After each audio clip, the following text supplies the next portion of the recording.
Yo, Born. Show them how we do this, man. BTBTV. We bully the bullies. No run, no retreat. Yeah. BTB TV. One more time for y'all in the back. Y'all slow ninjas. Right. Yo. John Gotti flow, rap Pablo, Escobar status, rap game Corleone. I can show you how you lay back and watch your pockets grow. Stay away from devious women, end up like Papa Smoke. Y'all wake up every day twitching like yo, I gotta post. I wake up every day mission. It's $1 million notes, dominoes, bodies drop, rock stink like hollow toast. Broadway, man, if you know, then you know. I came for everything they said I couldn't have. Got that and then some, and then some. My wins on overload, say y'all overdose. Your rappers in the tight squeeze and that clutch like Cobra rope. The okie doke, we don't go for that. Another tale from the street, death and horror flow. The projects like a ghost try and haunt your soul. Another tale from the street, homicide the folks who want to play till them guns scream adios. Another tale from the street, black mafia, so Don Corleone mixed with Al Capone. Another tale from the street, like an opera show. These kids be acting till they life movie curtain closed. Nowadays your foes will plot you wearing Malcolm X hats, 666, the devil on his shoulder, one death match. Reminiscing when more street ninjas was off the hook, chasing D's up off the block, on the run and get the force, blood on pavement. He's 12 years old and he tough to play with. He don't go to playgrounds, that's his fiends who want they veins stick. We can't miss, we can hit the target with our hands behind our back, our eyes closed and half brainless. Don't play with us. Another tale from the street. Chris down, please, person New Jersey. Like a ghost BTBTV. Another tale from the street. Homicide the folk who want to play till them guns scream adios. Another tale from the street. Black mafia.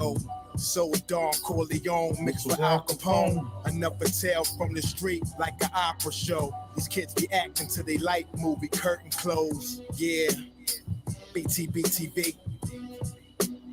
It's the movement, man. You're born. You're born. Let's get 'em. Let's get 'em. Kaz, we up in here, man. Hood famous.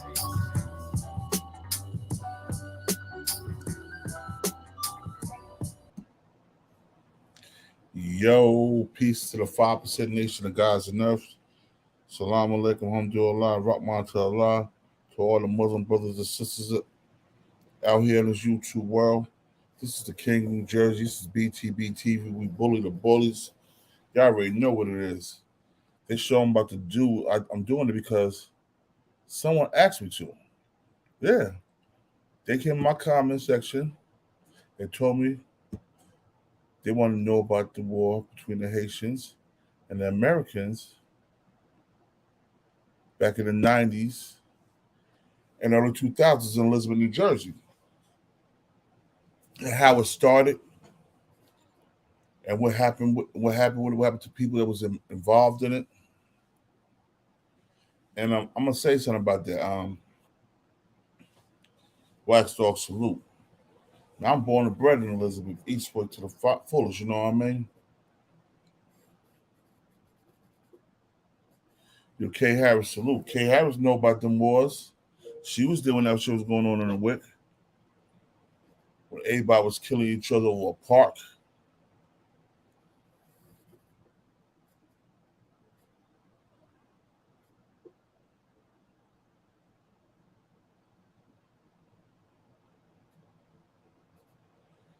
Brick City, Eastwick, baby, but Brick City 2, shout out New Jersey in the building. You know what I'm saying? The New Jersey hat, you know what I'm saying? New Jersey brim hat. You know what we doing. Yeah, no days off, always working, baby. But yeah, I remember how the winter shit started, how it started, the loss we took,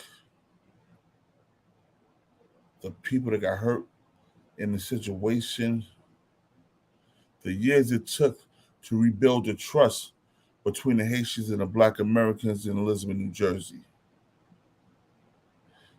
The years it took for us to have some type of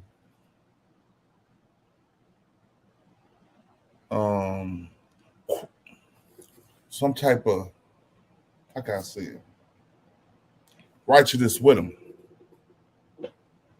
You did. It was crazy. I know I know some of the story. So I'm gonna say allegedly. So allegedly, my man Lee,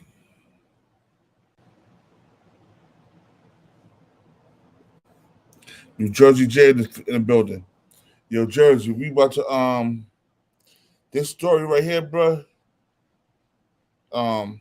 First of all, let me say rest in peace to Lee Ingram, born son, one of Elizabeth finest from Anna Street.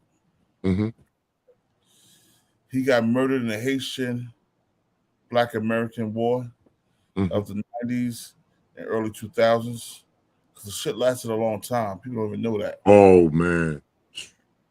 The Battle of Jefferson Park. Yeah. And allegedly, Lee caught a case or something, I'm not sure. And he sold the park to the Haitians. For was it, $75,000, some shit like that? Yeah. It was somewhere, it was in $75,000, $100,000 round. Something like that, Joe. And what year was this? This had to be early 90s, man. Because I'm going to tell you, you know, my cousin Jamie had it for a minute before he fell. You know, before he went to prison and shit. Yeah. My cousin Jamie had Jefferson Park. And that was on the blessing of phase 2, Port Posse. You know, you know that, you know them politics. Yeah. But that was upon the blessing of them. Yeah. You know, that he had Jefferson Park.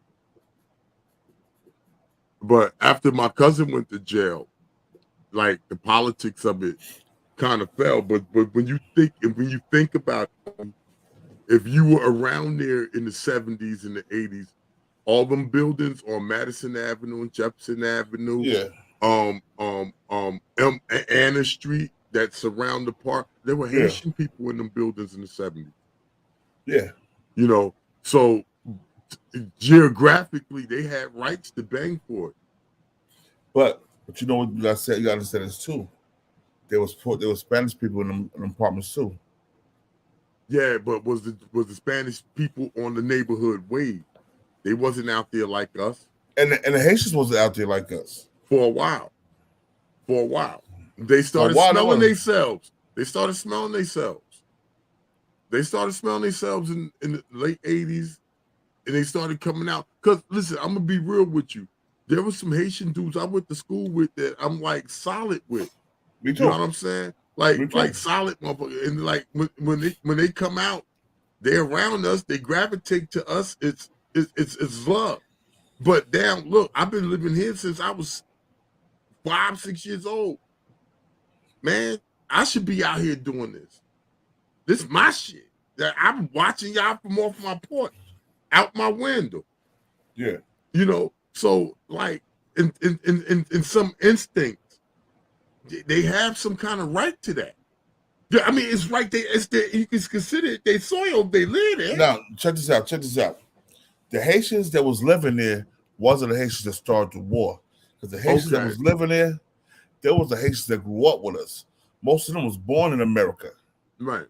It was one of them niggas. This when their mother started bringing their nephews. Oh yeah, they started bringing them Haiti, up. Bringing them niggas out. Bringing niggas out. Them niggas the ones that started the war, the beef, the drama, bro. That's the ones we grew up with. I never knew that. I never knew that dynamic. I didn't think of that. Okay, yeah, and then now we're in a different sphere. Yeah, okay, I got you. Understand. And they came there and they moved in with their family. And they was by the parks. And they see these niggas getting that money. At the time, they wasn't really worried. At the time, they wasn't touching that. Them niggas was still shopping the AP, getting their sneakers and shit from AMP, and shop right all that shit. $4.99 basket. Yeah, they were still getting their clothes from fucking ShopRite AMP and shit like that. They wasn't shopping like we was shopping. No, them joints was lasting every bit of 2-3 weeks before the meat on the bottom of the joints got chewed out. The niggas was wearing sandals in the wintertime. All that. Word. Facts. No sandals, capping. This ain't capping. Sandals with church socks. And this ain't capping. This was the struggle. I struggled. We all had a struggle, but our struggle was just a little bit more better than theirs. Yeah, we at least had Tim's. At least Tim's in the winter. Oh no, at least in the winter. But even them Tims had to last the whole year. We had them. Yeah. Well, Ricardo Emmanuel, we not this year. We say what it was when we was coming up. Ricardo Emmanuel, he's a Zoe. Relax, he laughing though. You know what I'm saying? we say what's happening. You know what we talking about, man. If you was born in the 80s, if you was raised in the 80s, the late 70s, 80s, and 90s, with the Haitians, especially in our hood, man. And like I said, the ones I grew up with, we still cool to this day. My best friend was Haitian. His name was Ira. Yeah, I know Ira. He's right across from the park. Yeah, I know Ira. Shout out to Ira, man. Yeah, Ira became a standout college football player the whole nine after he moved to Roselle. They all over Roselle. They even in Borough Hall in Roselle. They in political positions in Roselle. Roselle Park. Yeah, they buying it up. Yeah. They running the honkies out of Roselle Park. Yeah, that shit a fucking round of applause. Hell yeah. Shit. But yeah, I mean, like, bro. The dynamics is the dynamics, like with the Haitian people, but like my overall thing with it all is, man, we all black. We all come from the same shit. We all are the same shit, you know. But you know what it was. But everybody, you know the culture. Everybody said we was being mean to the Haitians, right? But a lot of people didn't understand. Them Haitians didn't like Black Americans. They didn't respect Black Americans. Right. What they seen and what they heard in the news about us. To them, we were savages. Even though they were running barefoot through the jungles of Haiti, right? We was considered savages, right? But let me explain. And I'm gonna explain a lot of immigrants' attitudes towards us black people, and I'm talking from the motherfucking inception of Ellis Allen and all that. When they were bringing other people into America, and when they had them immigration classes and shit, it was practiced to teach the immigrants that we black people were the second class. We weren't shit. Stay away from them. They lazy. They don't want to do this, that. They drummed that in these immigrants' head about us. These migrants' head about us, and then they set them loose. And this is why a lot of them carry the sentiment that they carry about us as Black Americans. You know, some of that shit is fed to them, but overall, I mean, like our division with our brothers in Haiti and our brothers in the Dominican Republic or anywhere else in this world, a lot of our divisions is based on cultural, geographical, and basically bullshit that was given to us by the Europeans when they had us conquered. You know, like I say, I think we talked on this before, God. I think like if everybody get with that Willie Lynch letter and dissect that shit, I'm telling you, you'll see a lot of shit, man. It's all about divide and conquer. It's easier to control 1 million people than to kill 1 million people. You know?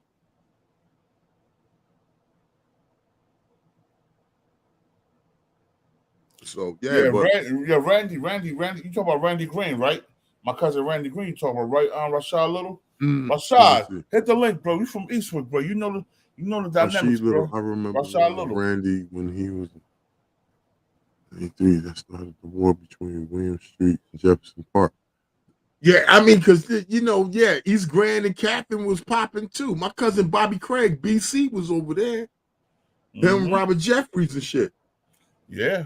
That's when motherfucking what's dude name? He was from off here Moore, Bobby Moore, Bayat Muhammad. I call him Bayat Muhammad. Bayat Muhammad had the clothes store right there. Let me get Rashad a little link. Let me get the link so we can hit. Yeah, get up in here, man. Yo, this Eastwick, brother. We doing Eastwick history today. And this sound like Uptown. Mr. Rashad Little sound like Uptown. Yo, are you related to Ralph Little? Hold up. Rashad, I'm about to put the link in again for you, yo. I don't know if you see it or not. Rashad, I'm about to put the link in again. Rashad, take on the link, man. Hit that link, bro. Bring yourself in, man. Mm-hmm. So we doing Eastwick politics. Facts.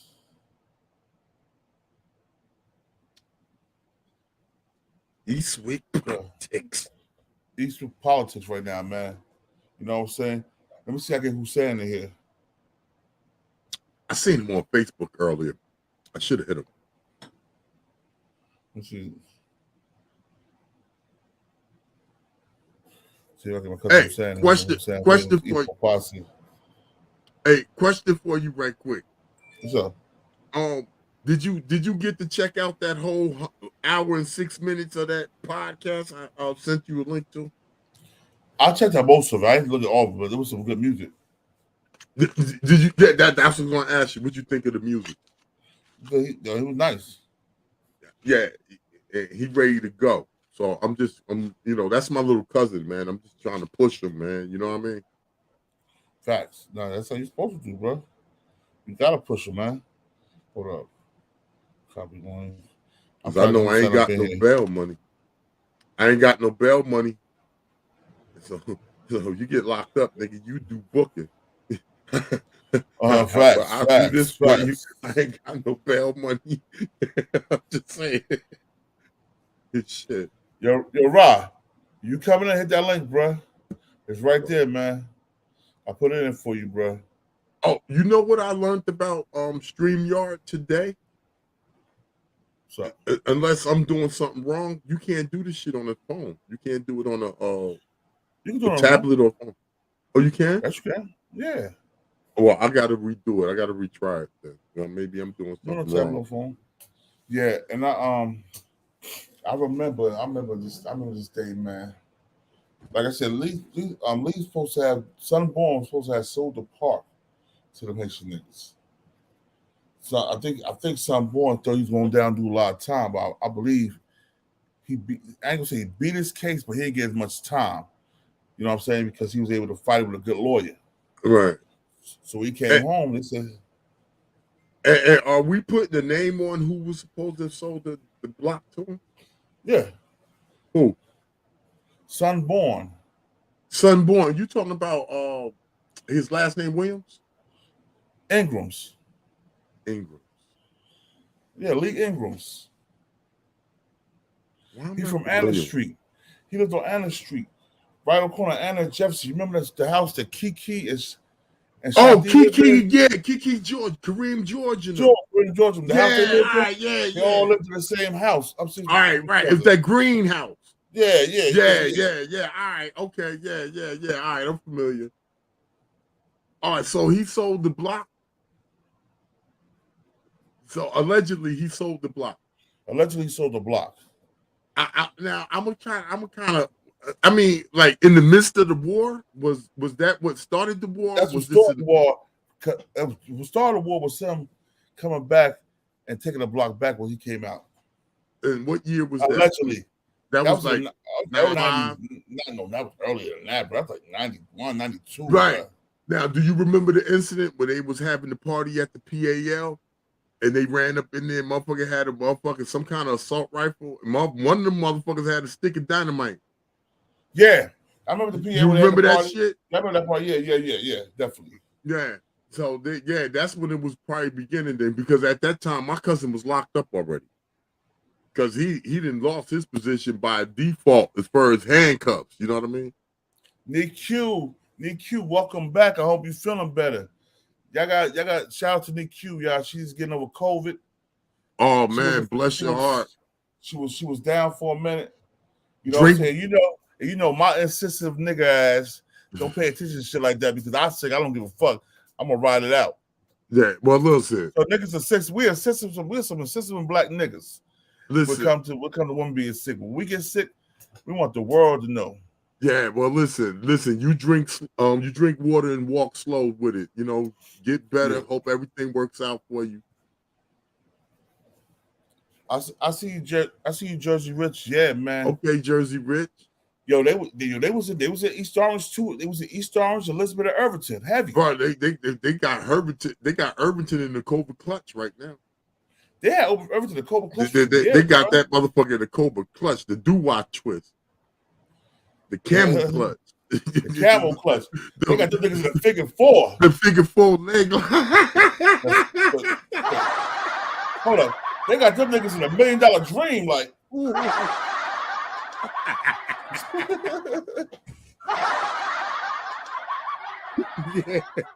Yeah, man, but hey, man. Listen. That kind of sauce. Yeah. We was a tough state. Yeah, we had them niggas from New York shook for a hot second. They would come to I remember back in the day they'd come to Jersey and rob before our generation came. They start coming to Jersey in the middle '80s. We changed that shit. We changed that shit up, yo. We changed that shit.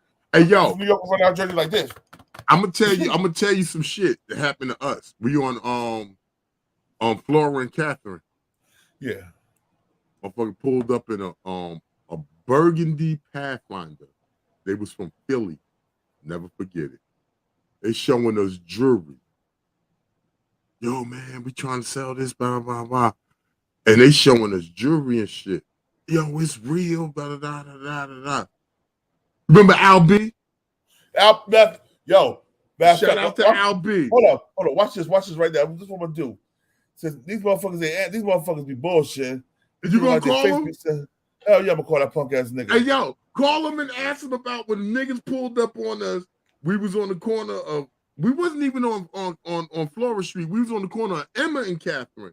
They pulled up on us with that fake ass jewelry trying to line us up for failure. You remember Al Mentor, right? Yeah. That's family to me.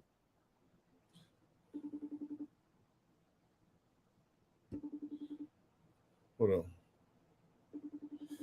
King, salute, King Dwayne. Philly. I see you in the building, bro. I did time in Pennsylvania. Let me tell you something, King. Man, listen. You Philadelphia boys is a motherfucker. It's a hard bargaining chip. Let me tell you. All right, hold on. Shout out to Philadelphia, man. Y'all. You hear the phone ringing? Yeah, I am. I hear you. All right.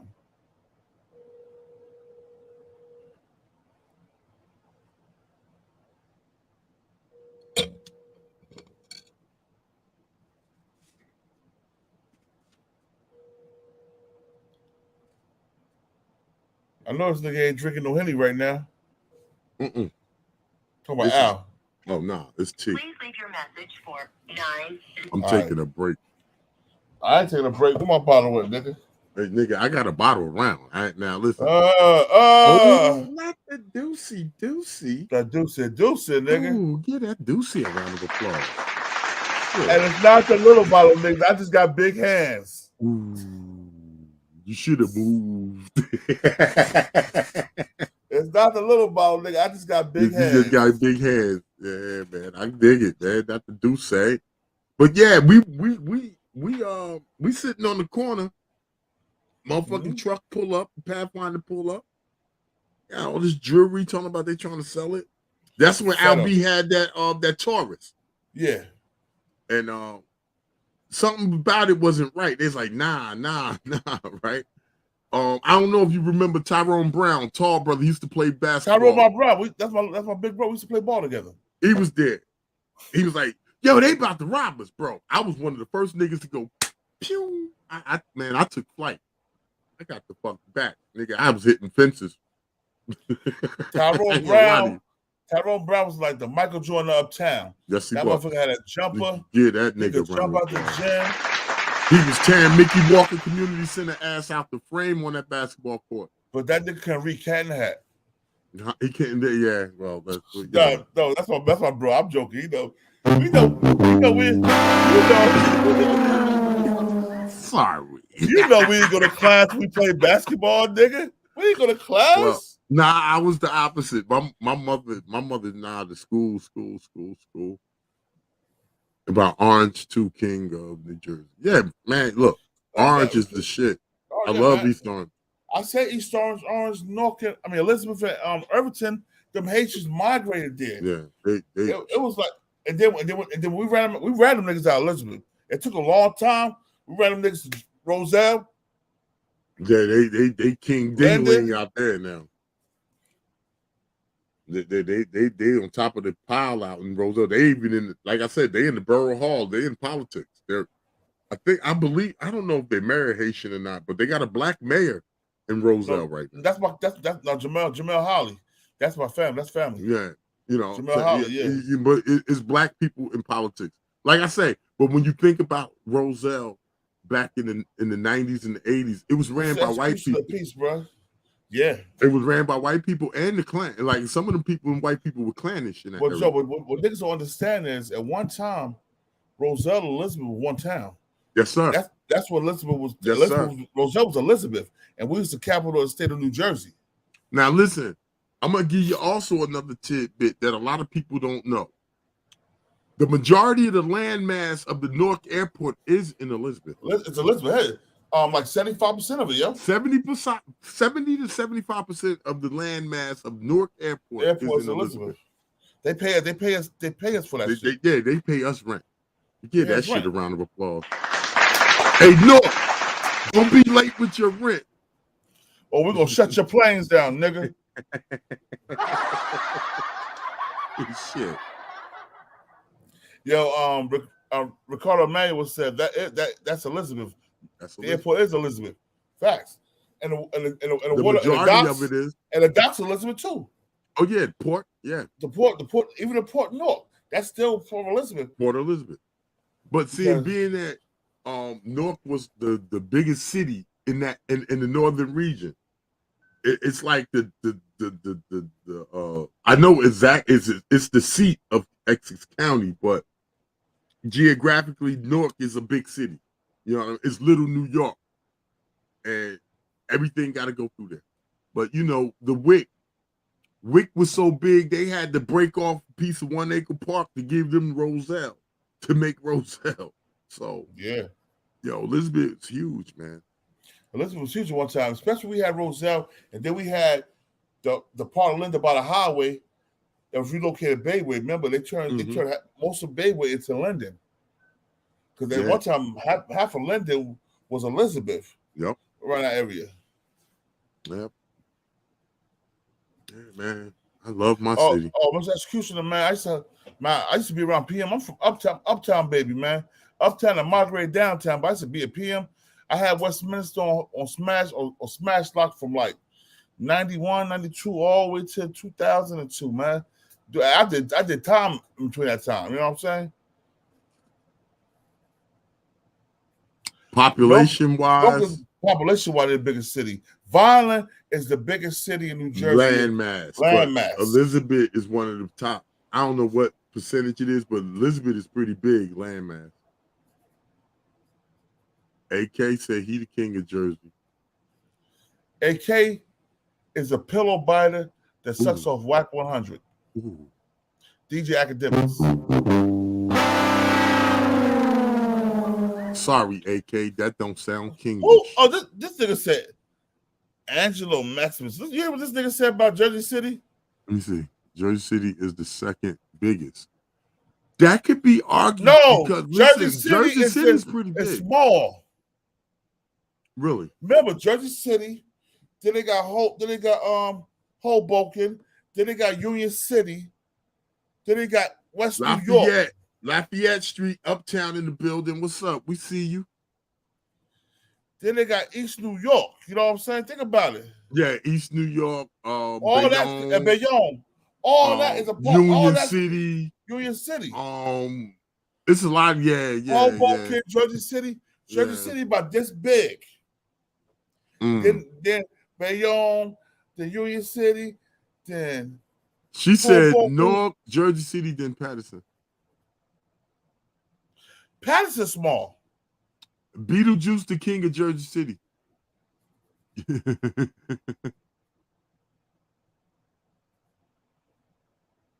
You know, Shy Newark, him and I were down northern. What year was you in northern? You talk about Shy. You talk about Shy Newark. You talk about Wayne, ain't you? Al Bilal. No, Shy. I know Shy Newark. You talking about. I'm thinking about Norky. I'm thinking about Al Bilal. Yeah, I know Shy Newark. That's my man's.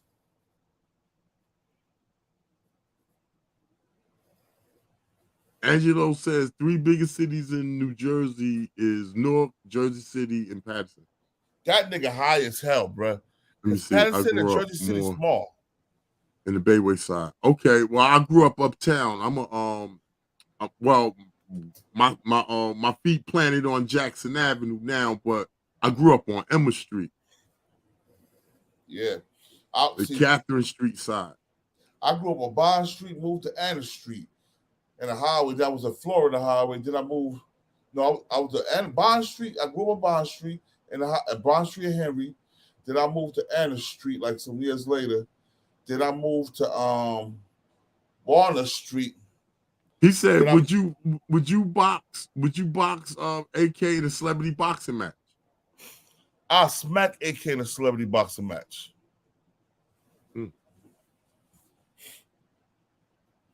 EO off Walnut. Yeah. I'm familiar with Walnut and East Orange.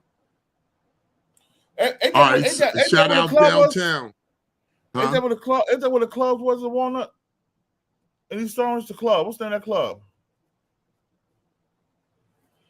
Shout out to Ronald, 2nd Street, downtown, E-Port. Ronald Street, salute, bruh. Ronald Gunshots. Street, you know how we do. You know who Ronald Knight is, bruh. Gunshots in there. Ronald Knight, salute, bruh. Salute, man. You know how we do. I see you, bruh. 2004 to 2006, then again 2011, 2013. 2004, what was I at?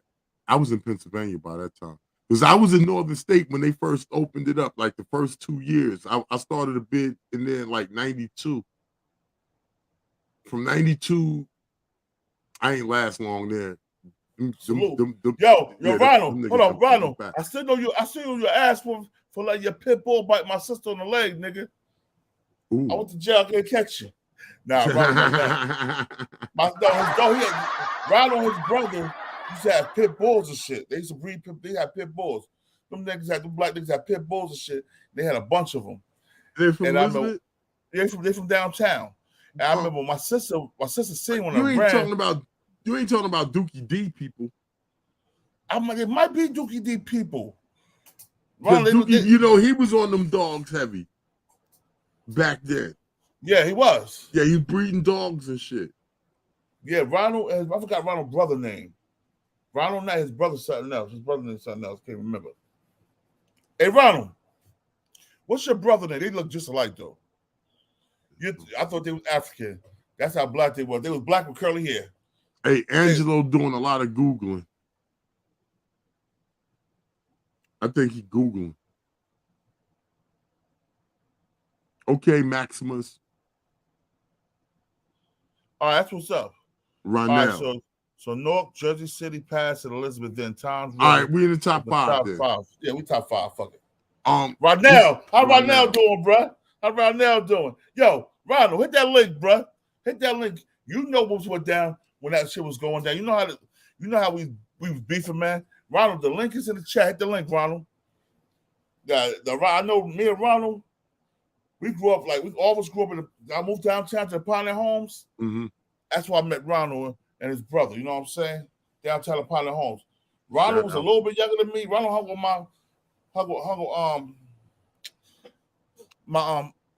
Ronald Graham too. Carmen's son. Mm-hmm. Ronald Carmen's son was best friends. Ron G. Ronald and Ron G was best friends back then. Mm-hmm. Rest in peace, Ron G. Love that nigga. I lived on the 3rd floor, 24F. He lived right under me on the 2nd floor. Mm-hmm. And across from us was Diane Leverett and her husband Blake Dully. You remember Diane Leverett? You probably went to school with Keisha Leverett or her sister Christina. No, you went to her sister Christina Leverett. I'm familiar with the Leverett. You're from Bayway. Yep. Yeah. I'm familiar. Yeah. Very so familiar. So we'll say, Elizabeth, what people don't understand, Elizabeth got a strong history. Damn near everybody in Elizabeth is related in some way. If it's not family, it's some way, this my people here. Oh, through marriage. Whatever. West Trenton in the building. Salute to West Trenton. My son lives in West Trenton right now. With his moms. Yeah, they live in West Trenton. I did a few years in your fine city.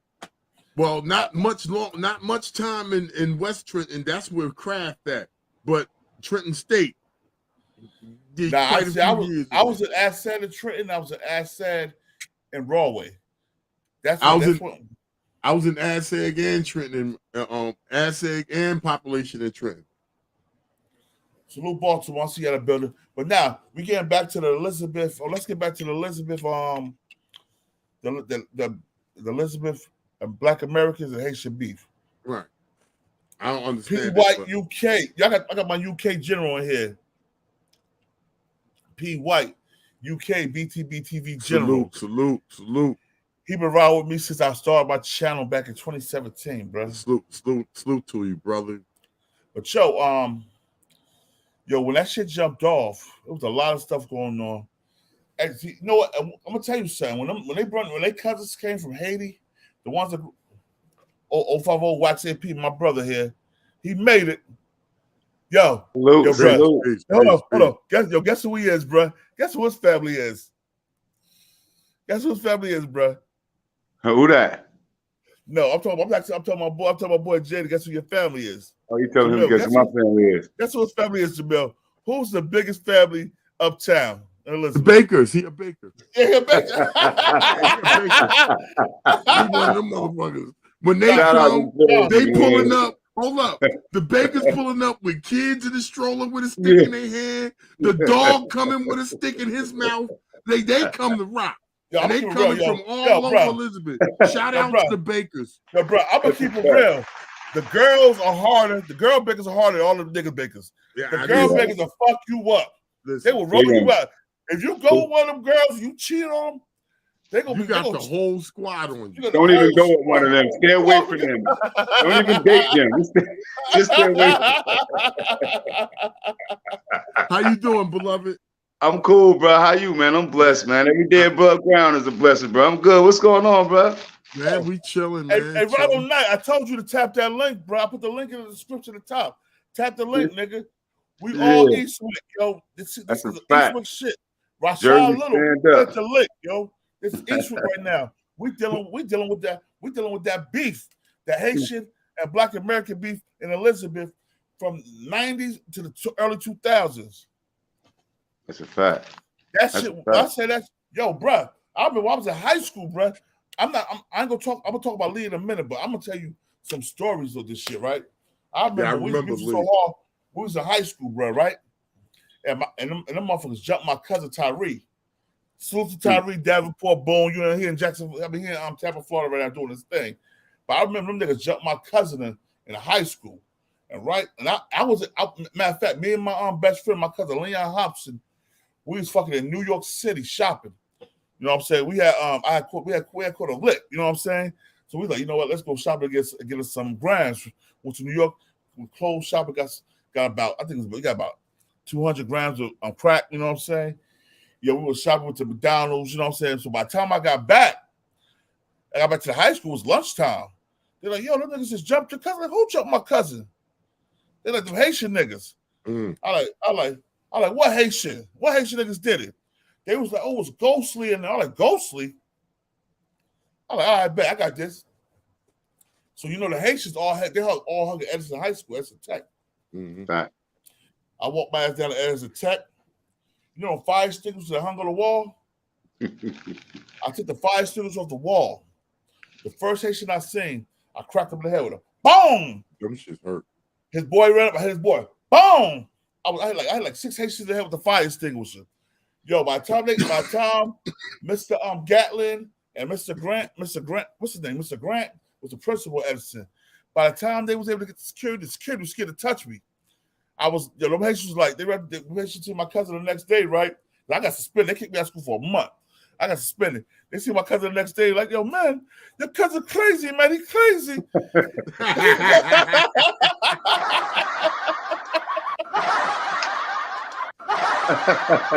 Yo, my cousin Leon Hobson, he in Philly right now. He remember that shit, yo. I saw them Haitians up in Edison. Rashad Little in the building. Eastwick in here. That's a fact. We got Eastwick in here. Yo, I'm gonna tell y'all one thing. Y'all remember Quadre Bell? Yeah. He was the baddest dude on Jefferson Park back in the 80s and 90s. He was running them jokers off. See, Quadre Bell got killed. Quadre Bell. Yeah. Melvin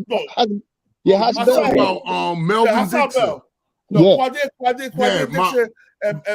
Quadre Dixon you talking about. Yeah, you talking about Big Highs and them. Yeah, Big Highs brother. Now, Big Quadre is my little cousin Quadre's father. Okay. Pam is my cousin. Oh, all right, I know. Yeah, that's my cousin. Jalil Ishmael, rest in peace. That's my big brother. We both had knowledge. So I gave him knowledge of self and shit. We locked up together. He was the one that killed Quadre. Yeah. Quadre kept robbing him. He was robbing every motherfucker. Cos killed one of them dudes from Ingram Street, so they retaliated on his brother. You know. Yeah. So that's how that jumped off. It was a lot of shit going on back then, bro. Jalil Ishmael took house down because of Haas kept robbing him. It wasn't not Haas. You talking about Quadre? He took Quadre down because Quadre kept robbing him. Quadre was robbing every fucking. Quadre used to go to New York and rob the motherfucking spots in New York. There you go, rob him tonight. Nigga, I still owe you that ass for you blame the dog bite my sister. Nigga, I know you remember that shit. Stupid shit, nigga. What you say? What's going on? I said Ron G was chasing around that damn dog. I told the nigga don't do that. Ron G said, I said, nah, bro, don't do that. Because I remember the dog name was Midnight. I said, yo, she bite. Don't play with her. Anyway. And Rashida ran up on the fucking on the bleachers, and she ran up there behind him. I'm like, I had to hide the dog and everything. I said, yo, you going to jail for that shit, bro. Real shit. Yo, I'm gonna tell you some funny shit, yo. I ran down on him and his brother and Roger. Like, yo, who let that dog bite my sister, niggas? And yo, I'm not rich from downtown, so them niggas gonna roll me the fuck out. I'm uptown. Like, you go uptown, nigga. Fuck you. It's all love, yo. It's all love. You know how we do. Yo, Elizabeth. Let me keep it real. I'm gonna say one thing about Elizabeth. All of us that grew up together in Elizabeth. Right in that era, we could fight each other, but another motherfucker can come in that town and do shit to us. Nah. Nah, that ain't happening. That's not happening. Yeah, I remember. I don't know. Matter of fact, Ron, you remember? Well, this is back in the mid '90s. This after Balaam got locked up. When them niggas would try to come downtown and take over their homes. And Jab just came home, so I'm standing by Kip, right? Jab, the motherfuckers ran to the first court. We lived in the first court. They ran through the first court to the front of it. Jab was shooting at them niggas, right? Them niggas was shooting at Jab or Kip. I'm standing right next to Kip. Kip pushed me down and pulled his gun and started letting them shits off. I'm like, nigga, that shit. I want to sell crack. I want to sell crack, nigga.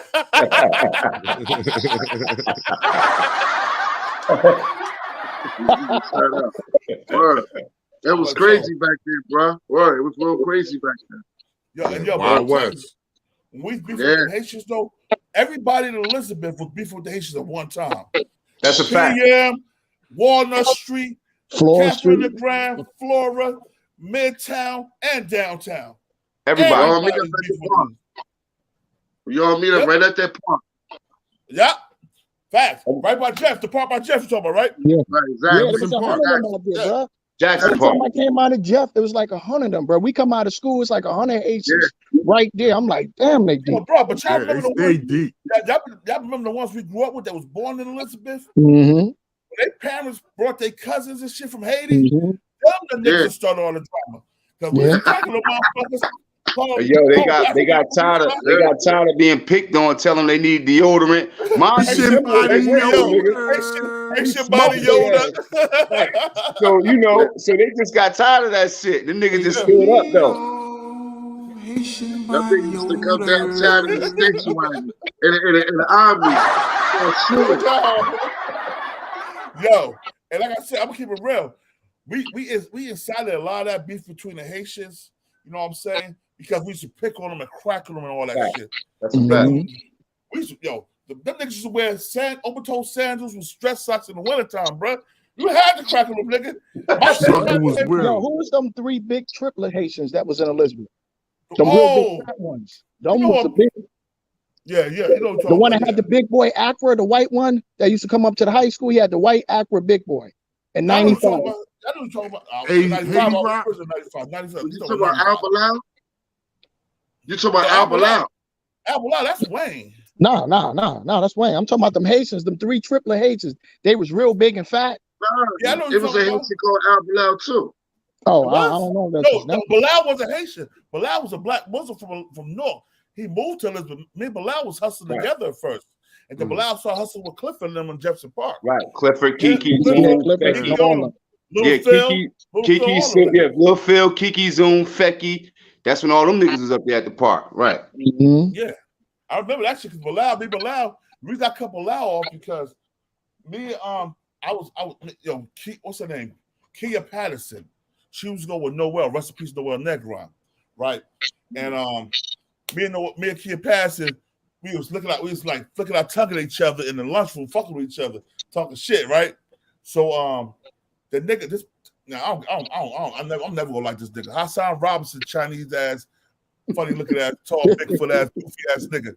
He went back and told, oh yeah, he was talking to your girl. They was up there messing with each other like they was gonna kiss or some shit like that. So I ain't know nothing about this. So we just coming back from New York. Me and Hop just coming back from New York. So we in the the courtyard, the high school. Yeah. We in the courtyard, and we around all these bitches. So Noel, Negron, and Ro Timmy. I seen them walking up, right? And them niggas was in the gym back in the day. Them niggas was big as hell of height. I'm like, they walking up. I didn't know what's going on. So they walk up, they talking to me like, yo, man, I heard you be trying to holler at my girl. I'm like, what, nigga? Who your girl, nigga? He was like, Kia, man, I'm like trying to holler. Kia been playing with each other since fucking elementary school, nigga. I don't want that girl, man. I know she bad dope. You know what I'm saying? He's like, you try to call my girl bad dope. So Tender dick shit. The nigga snuck me, yo. He snuck me. I'm like, this nigga hit like a bitch. So I squared off on the nigga. Bro, Timmy, big ass, he snuck me too. Both of them niggas hit like bitches. So I'm rumbling with these niggas, right? The nigga Bilal walked over there with the girls and left me rumbling by myself. I can never fuck with this nigga again. So as I'm leaving at the high school, I'm going back downtown. I live downtown now. JJ Newborn seen me. And Shout out to JJ. Shout out to JJ. Yeah, that's my cousin.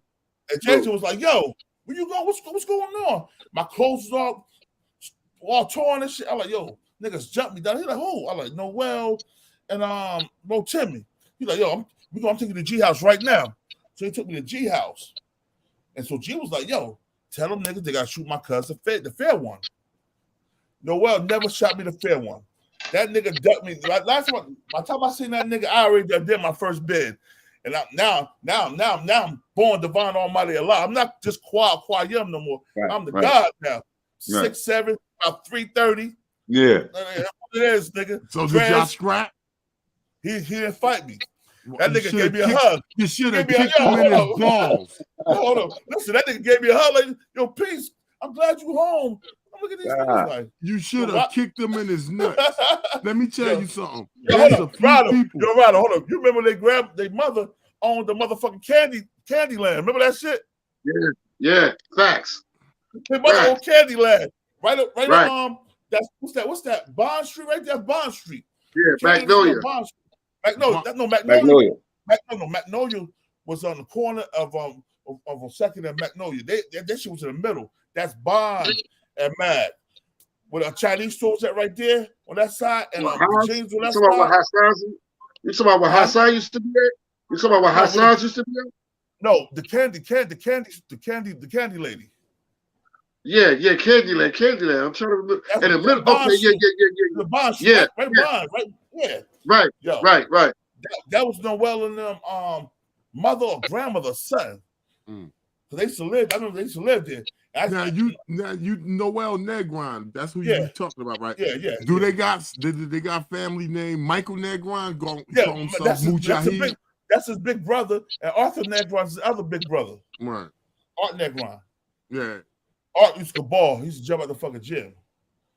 They used to get that money. They didn't hustle downtown. They hustle on South Park Street though.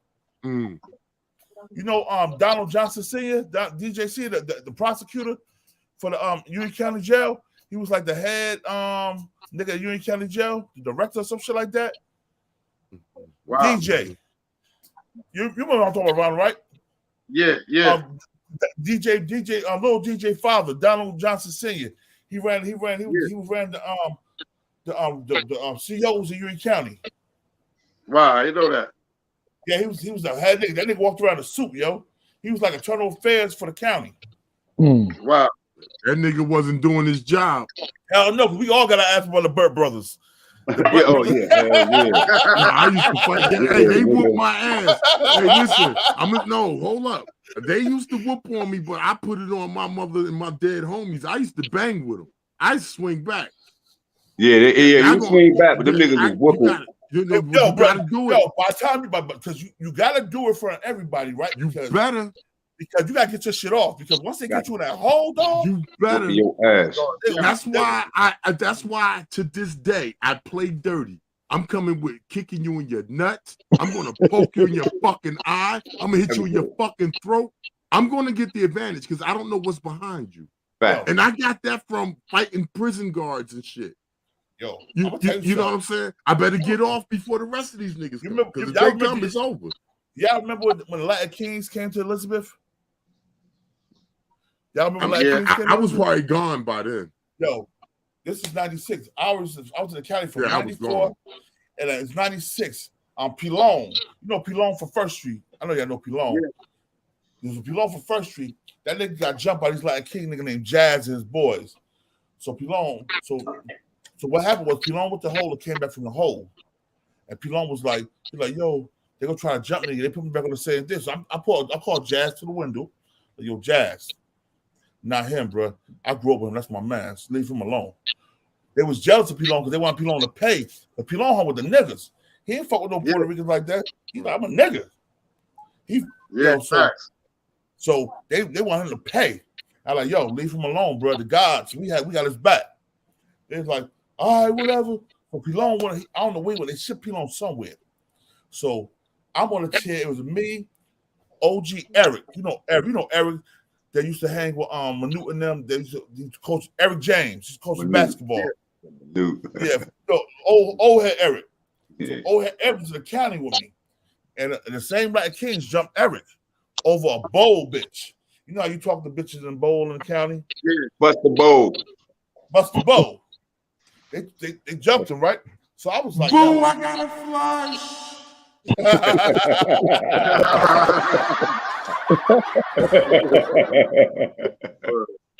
So I set it off. I told it was me and Shoe B and Tarius Blunt and what's that nigga name? What's that nigga name? You know this nigga, bruh. The Cuban nigga. With a ponytail. The Muslim Cuban nigga. He used to be on South Park Street. He used to be like, hey, look, God. What's his name? Y'all know what I'm talking about. Y'all know what I'm talking about. Yeah. Well, he was like, yo, he's like, you know, if we do this today, everybody gonna go to the hole and we're gonna miss Christmas visits. Not like fuck Christmas visits.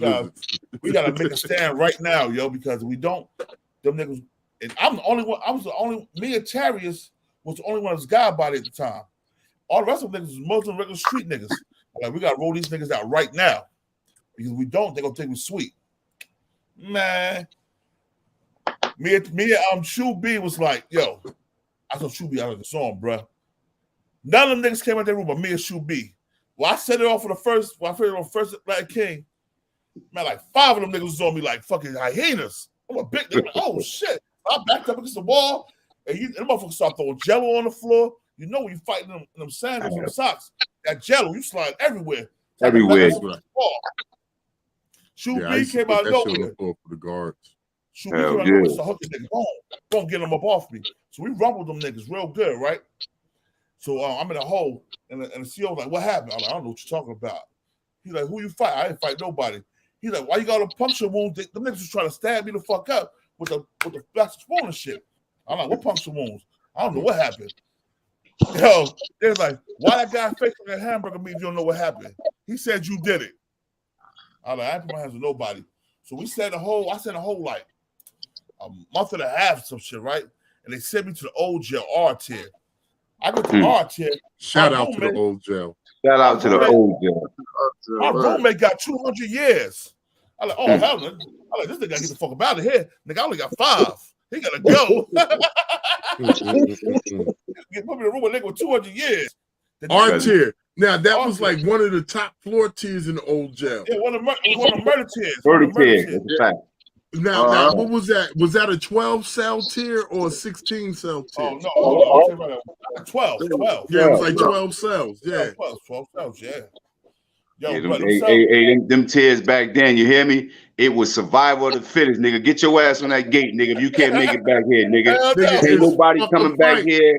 Then nigga might walk through every 3 hours to do a round, but nigga, get your way. You had to survive back there, nigga. It wasn't none of that punk shit right there, nigga. They put your ass in on that cell, close that door, nigga, and it's survival mode. Nigga. Ain't nobody.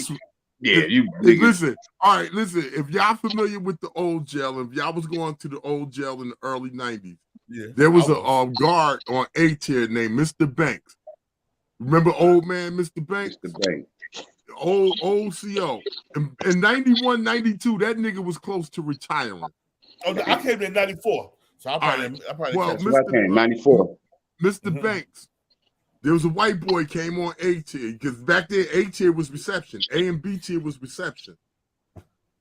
Came in, white boy came in, niggas pressed up on him. Motherfucker went and hit the gate. So Mr. Banks came to the gate, was like, "What you doing here?" He's like, "I can't survive in here. I can't do it." Or whatever he's telling. And Banks told that motherfucker, he said, "I suggest you put your boxing shoes on, white boy," and walked away from him. I swear to God, that shit was funny to the motherfucker. Hey, yo, kid, I remember when Darnell Bell used to tell me that when he used to go get locked up in the county, he said none of them Haitian niggas could fight. All they can do is jump. They ain't got nothing. He said they all get chipped up in there by everybody from downtown. This is Kirk Center shit right here. This that motherfucking PAL shit right here. That Kirk Center shit. Man, fuck that. That me fighting me and my 20, Sean, and all of them at one time shit right here, bro. That's me fighting Bruce Griffin, fucking Fred, and all them niggas, the whole motherfucking get along gang at one time. This me fighting all them niggas from Midtown South Park Street at one time. This be beating little Phil and his cousin up at one time. I got my ass whooped to learn how to fight and beat these niggas' asses. That's why I don't give a fuck what these niggas said, nigga. I got a little technique with my shit. Yo, but we talking about the Haitians. So y'all remember when rest in peace Lee, sunborn. Y'all remember when Lee got killed, right? About Lee. Are you talking is Lee a Haitian? No, Lee ain't Haitian. Nah, Lee Adams. All right. Not Lee Adams, Lee Ingram. Oh, all right. Okay. The ones that the Haitians killed at the park. Okay. Sunborn, the god Sunborn. He the one that had the park at first. He got locked up, and we came back. The Haitians had that shit flooded. Oh yeah. Mm-hmm. And they was warring for that shit for a minute, yo. Because what happened was he stopped hustling on the park, I believe, and he was hustling on Jackson Ave, but they was cutting the park money off too. You know, Jackson Ave right there with Jefferson shit, that's cutting that park money off. Mm-hmm. So when that war started, it started when they killed him, and that shit trickled down to every part of uptown, midtown, and downtown. Them Haitians couldn't leave Jefferson Park or that surrounding area for a lot of years, bro. When they came to high school, them niggas would come to high school like 30, 40 deep. Yeah. Mobbing. Yeah. I see them joking. They would get chipped up though, but they would roll you out though. Gates would roll you out. They would deep. roll you out. They was deep. You had to catch them niggas with one of them turncoat ass black bitches from Elizabeth. They used to fuck with them. You had to catch them in the Liberty movie theater or something to rumble them niggas down real quick. You know what I'm saying? Because you had to catch them like that. Because because they caught you with your girl, they was gonna jump you with your bitch. They ain't give a fuck. They ain't care. Yeah, I remember we was coming home from high school. It was what's his name? Kareem Bowser. All of us walking down Broad Street. We saw all them Haitians. The whole Captain Street was like, come on, not one of them Haitians. Yo, they chipped them. Captain Street rolled them. It was like 5-on-5. And none of them wanted to, none of them wanted to fight. They was all just getting scared. Yo, Kareem Bowser, man, salute to Kareem Bowser. Kareem Bowser was a beast. That nigga was cockstrong ever since 6th grade, bro. Yo, I remember we played football. We played football for PAL, Pop Warner, and I had tackled that nigga and made a fumble. So I caught a touchdown playing tight end. And that nigga got mad and he hit me in the back. You know how I'm gonna hit you in the back after you score? He sicked me in the back, yo. I felt my whole body go numb. I was like, yo, who the fuck hit me like that? And he's like, Kareem. I looked at Kareem. Kareem looked at me and smiled and started laughing. Like, I told you I was gonna get your ass. I'm like, nigga, that was illegal as hell, nigga. You could have paralyzed the nigga. They ain't get a flag? Man, no, this was practice, man. There was no game. Nigga talking about you get flagged. Nigga, it's practice, nigga. You get fucked up in practice. Shit, man. And I'm gonna keep right at the top. I wasn't fighting Kareem any fucking way. Me and Kareem grew up together. So I knew that nigga. I seen him fight a lot of niggas, you know what I'm saying? I'm like, you know what? Right now, I ain't on that level to fuck this nigga up like that. I'm over. He got into my cousin Equan from downtown. Oh, shout out to Equan Robinson. Salute Equan. Equan was at Shaw Hardware party together last year, his birthday party and shit. I was matter of fact, I was in a federal halfway house on my weekend furlough. I slipped to that party, yo. Chilling. Fuck that. But but them Haitians, like I said, we really, I'm gonna keep it real. We started because we used to ride them Haitians so much and crack on them that we made them hate us. But they already hate us when they got off the boat because they was taught not to like us and respect us. They was taught that we was the most horrible people in America. The Black Americans was lazy. We was crazy. We was criminals. We killed. Yo, they sent some of them back, yo, because a couple of chicks from Elizabeth I used to deal with, their baby fathers back in the 80s. They sent some of their jokers back. Yeah, because the niggas catching bodies and shit, man. I tell you, the ones that was born in Elizabeth, that grew up with us. Yeah, they still here. Them the ones that we hung with. Them the ones they went against the Haitians with us. Yeah, they the ones. A lot of them in remember JR, right? Remember Haitian JR? They got that body for killing the Haitian JR that got the body, the one that killed Edog. All right. Oh, okay, yeah. Yeah, well, he didn't hang with the Haitians. He just hung with us. There was a lot of Haitians that was born in Elizabeth that just hung with us. Right. You know what I'm saying? The ones that came out that was like their cousins, their mothers brought them in and adopted them. Them the niggas that started all the drama and the beefs. Well, Cliff and them niggas came off the porch because they was originally from Haiti. They came out here. They the ones. They was going to war. Haiti killing motherfuckers. We didn't know about that shit. We gonna get money and fight. Them niggas can't fight, so like we gonna kill all these motherfuckers. Real talk. Them niggas can't fight, bruh. But they shoot that fucking gun. Shoot the shit out. Yeah, they shoot the gun. Yeah, they shoot the shit out. A couple of times at the high school, they was at the football game. They was shooting. Yeah. A couple of times. They was shooting up there. Y'all remember the King Carnival, the King College Carnivals? Yeah. They was up there. They shut them shits down. Shut them motherfuckers down. Yeah, they was rolling jokers out. I remember like early. This was right before I caught my bid. I caught my bid in '92, and that shit happened at the PAL when they ran up in there. And one of the motherfuckers had a stick of dynamite. Like they was in the motherfucking jungle some damn way. Was that the video music box party? I believe so. It was a big deal. It was something big happening in the PAL that night. DJ Rapper Daniel video music box. Niggas came through with some kind of motherfucking assault rifle. It was AR, M, whatever the fuck it was, and stick a motherfucking dynamite. Bruh. And you know where they got that shit from, right? You know where they got them shit from? They got the shit from the Guineas. They got them shit from the Guineas. Because the Guineas they was supplying the war in Elizabeth, yo. Them Italian motherfuckers. They were supplying the artillery for the war force to kill each other, and niggas never knew. Now, what are you talking about? Them Guineas down in Peterstown? Yeah. Yeah, shit, you couldn't even walk down there back in the 90s and the late 80s. Man. You couldn't walk down. You better run. Well, I can say this. I can say this. When they seen us coming out of the gym, when Kirk Center was down there, and it still is down there, but it's new. They built it, rebuilt it. But none of us in the gym had that problem. No, we never had that problem. Because Kirk Center was right down the street from Cleveland. It wasn't like you was going down there towards the park. We didn't float it down there once or twice. Once or twice, y'all got lucky. Y'all got lucky, nigga. I remember. Yeah, I didn't heard motherfuckers getting chased up out of there. Yeah, but look, I'm gonna say this too. I know some niggas from my block used to go down there and beat them little Italian boys up with their little dirt bikes and shit too. Yeah, we used to take bikes. I know that side of it too. Yeah, no, we used to get them. I also know.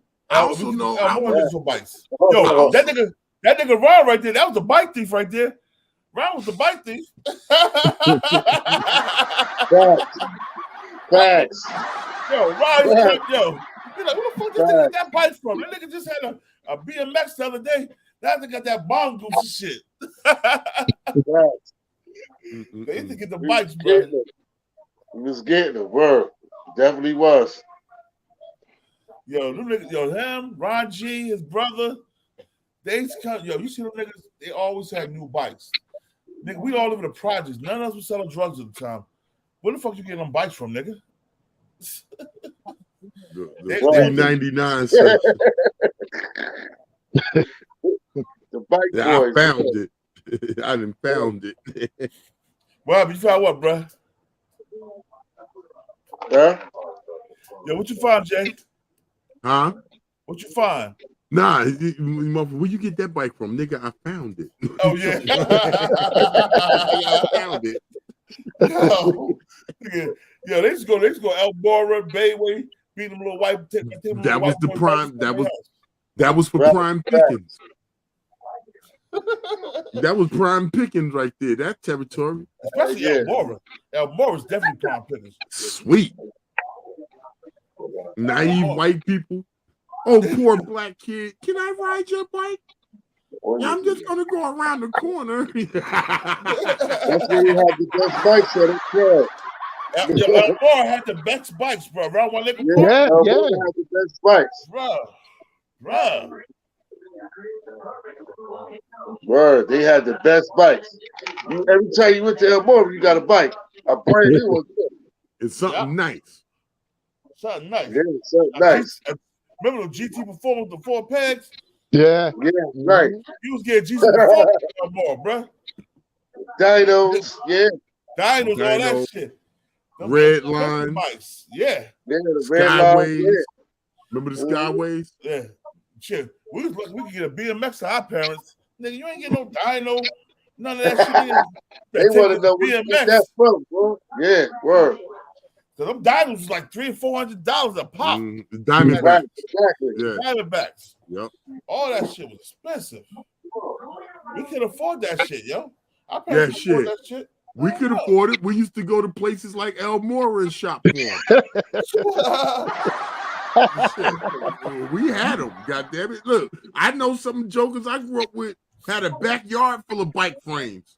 You know what I'm saying? Like we stole some shit, stripped it down, put it on another frame, and framed and we split the bike, we should split the parts. Switch them out. Yeah, so my folks would know.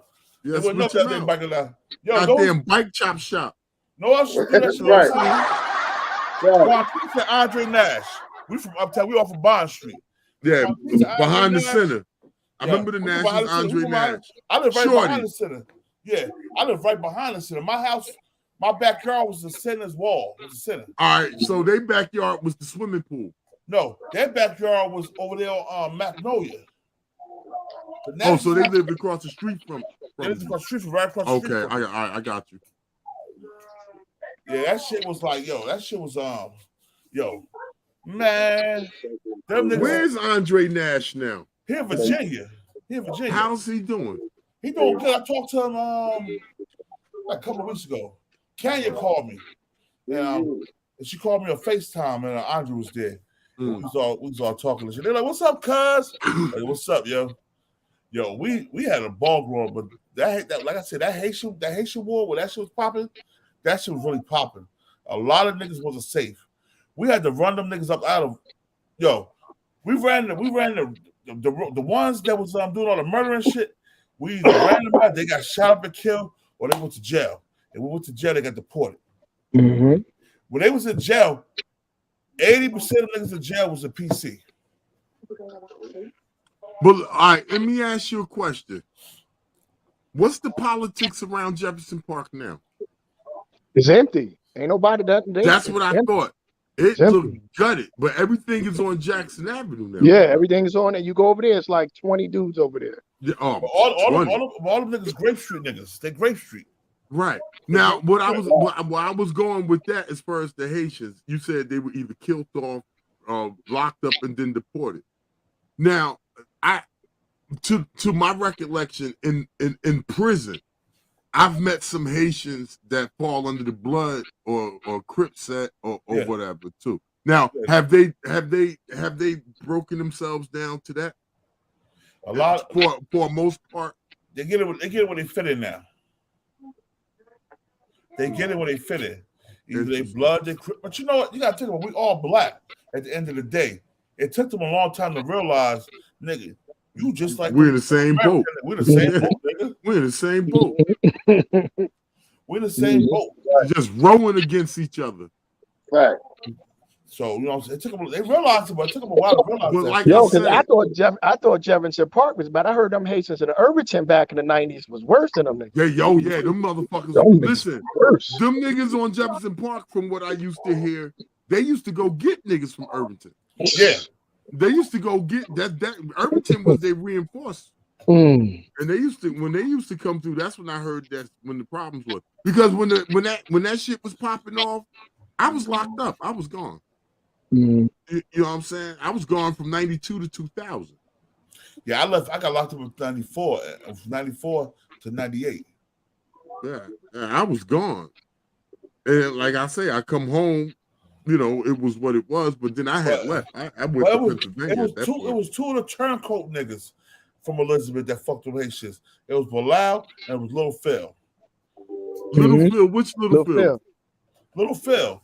Philip Pepperton. All right. Yeah. That nigga was the biggest punk in Elizabeth. Man, I don't know nobody. I'm keeping it real. He got into it with Haas. That's why Haas locked up. Yeah. For getting into it with Lil Phil over his cousin Binky. Yeah. Phil fuck with Binky young ass, right? It was her daughter. And she went back. You know Haas don't play when you touch his family. You touch his family, he coming for you. What Haas?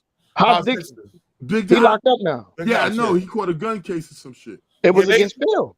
No, but they dropped it. They dropped the attempted murder and gave him a gun charge because they found a gun in his house. They found a gun and shot Little Phil. They found another gun. Now, how much? He been gone a couple of years now. Huh? Yeah, they gave him like 4 or 5 years. Like 4 or 5. Did he have parole violation? No, he wasn't on parole. He wasn't on paper when he caught this. Nah. All right, cool. So he's still locked up. Yeah. Yeah. I talked to Haas since I've been here. I talked to Haas maybe like 6 months ago. Hey, listen, you ask him about me. Tell him Jamil, Nikki brother. And he gonna have stories for you about me. Just saying. That's my man. I lost contact with him years ago. Yeah, Haas, before my aunt passed, rest in peace to my aunt Faye, Haas and his wife lived right next door to my aunt. So when I just come visit my aunt from down south, I see how it's like every time I'm there. Cause when I come, I stay from a week to a month, yo. They're like, damn, nigga, how you got a wife and a job and you come and stay for a week to a month? Easy, nigga. I mean, my wife ain't rocking right now. Shit happens, man. It happens, nigga. Shit happens. But yeah, but yo, rest in peace, Lee, Ingram, sunborn, because I think the reason the war got so hectic when they killed him, and it should have got hectic because I knew Lee as I was growing up. Lee was older than me by like 2 or 3 years, and Lee used to look out for all of us. You know what I'm saying? Because he was hustling at a young age. He was looking for everybody, yo. So everybody loved the whole nine, yo. So I got nothing but respect for Lee. Rest in peace. You know what I'm saying? Right. And so that's why it was real crazy. Like when we see these black sisters, they used to be up around us, start dating these Haitian niggas. You know what I'm saying? They got no kids by them niggas, bro. They got mad kids by them whole families. I'm like, why the fuck? Oh, y'all mess with them. They killing all the black Americans, and y'all fucking with them. All right, but can I ask you a question, God? What's up? Can we all agree as black people, Haitian, Caribbean, whatever fucking part of black land you from, all black people suffer from like this Willie Lynch syndrome? Like we've been conditioned to be divided. Can you agree with that? Oh yeah, hold on. Jay-Z, I need a promo for this Duce nigga. Shit. Jay-Z, let me hold $5. I need motherfucking blunt wraps. Shit. That's $5. But are we all in the same boat that all of us as black people, melanated people, suffer from some kind of deception? Original people, yeah. Right. Original people, yeah. That we suffer from a deception that pits us against each other. Yeah. I mean, Haitians against black Americans, Dominicans and Haitians beefing on that island because they share an island. Like, it's all divisive. Like I said, it's easier to control 1 million people than to kill 1 million people. They use these devils use these tactics to divide us. And as righteous people, it's up to us to figure the code out and break it. And that's real shit. I mean, just like we suffer from the Willie Lynch syndrome, them Haitians do too. Because like I said, we have our perceptions about them, they have our perceptions about us. Only thing divides us is culture and geographical shit. Yeah. We speak in American English, them niggas speak in French. Or Creole. Whatever the fuck. You know what I'm saying? That's the divide, man. That's the type of shit that divides us, man. Get Momo. Motherfucking Sapase, whatever the fuck. All that type of shit divides us. That's the shit, that's the division within us. And it's embedded in us. You know? But you know what? I'm gonna tell you something. I don't know if you ever seen remember Hoodlum when Dutch Schultz was talking about Lucky Luciano. They some dark complexion celebrities. They just like niggas. They dark complexion some of bitches. Yeah, yeah. So they didn't give a fuck about the Italians, the blacks, the Haitians, the Puerto Ricans, anything Cuban, original, the Colombian. They all the time they give a fuck about, we can make them money. That's it. If we can make you money, we're like the best in the world. And once people see the bigger picture, a lot of them divisions will fall, man. That's why so many Haitians are Bloods and Crips now. I know some Haitians that's God body. Listen, they getting tired of them devils kicking them in their ass with the law.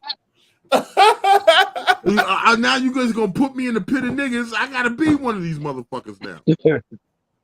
Yeah, you know, like I said, it's this, man. This shit is by design, man. Everything they do is by design, man. This is a formula, man. This is a fucking ingredient that these motherfuckers do to keep us at each other. Yeah, bro. You know, I mean, like I say, I don't care who the motherfucker is. I'm white, black, my brother, my sister. I'll kick you all in the pussy hole and the dick balls if I got a problem with you. But you know, it ain't limited to who you cross me. Let me say something about the Haitian situation. I'm gonna say one thing that they do. It made the Haitians and the Puerto Ricans, all that shit, and no, not Puerto Rico. The Puerto Rican tongue was the Dominicans, all that shit. They made the black people in Elizabeth get tight as hell. I mean, we can't all be in the same house party while that shit getting shot at one time. Yeah, something had to unify us, I guess. Yeah.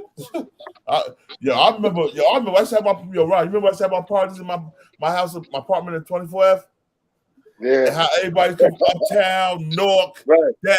That should be packed. One right. park, we never had no problems. Never had no problems. We always had fun. It was always fun. It was never no problem. Except for that one time when the niggas from Rawway came. Right. Them Rawways niggas always act so hard. And they got fucked up and got taken out by the ambulance.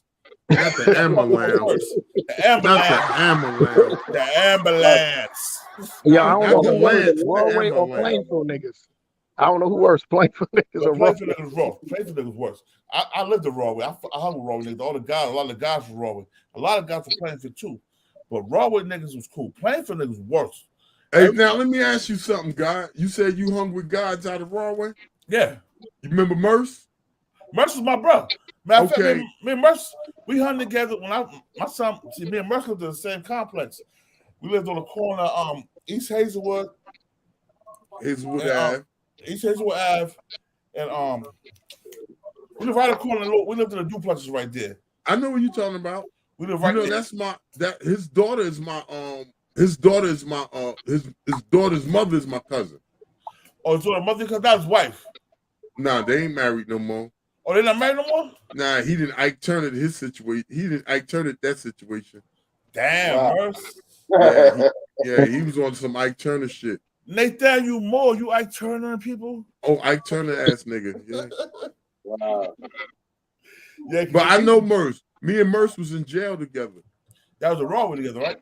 Yeah, he was from Rawway. Merce from Rawway. Yeah, Nathaniel Washington is his name. No. His name is Nathaniel Washington. His name is Nathaniel Moore. No, it's Washington. I thought it was Washington. No, it's Moore. Okay, Nathaniel Moore. I was on his first name though, right? Yeah. Yeah, I know I was right about something. I told you I'd be half-ass right if I ain't all the way right. Goddamn.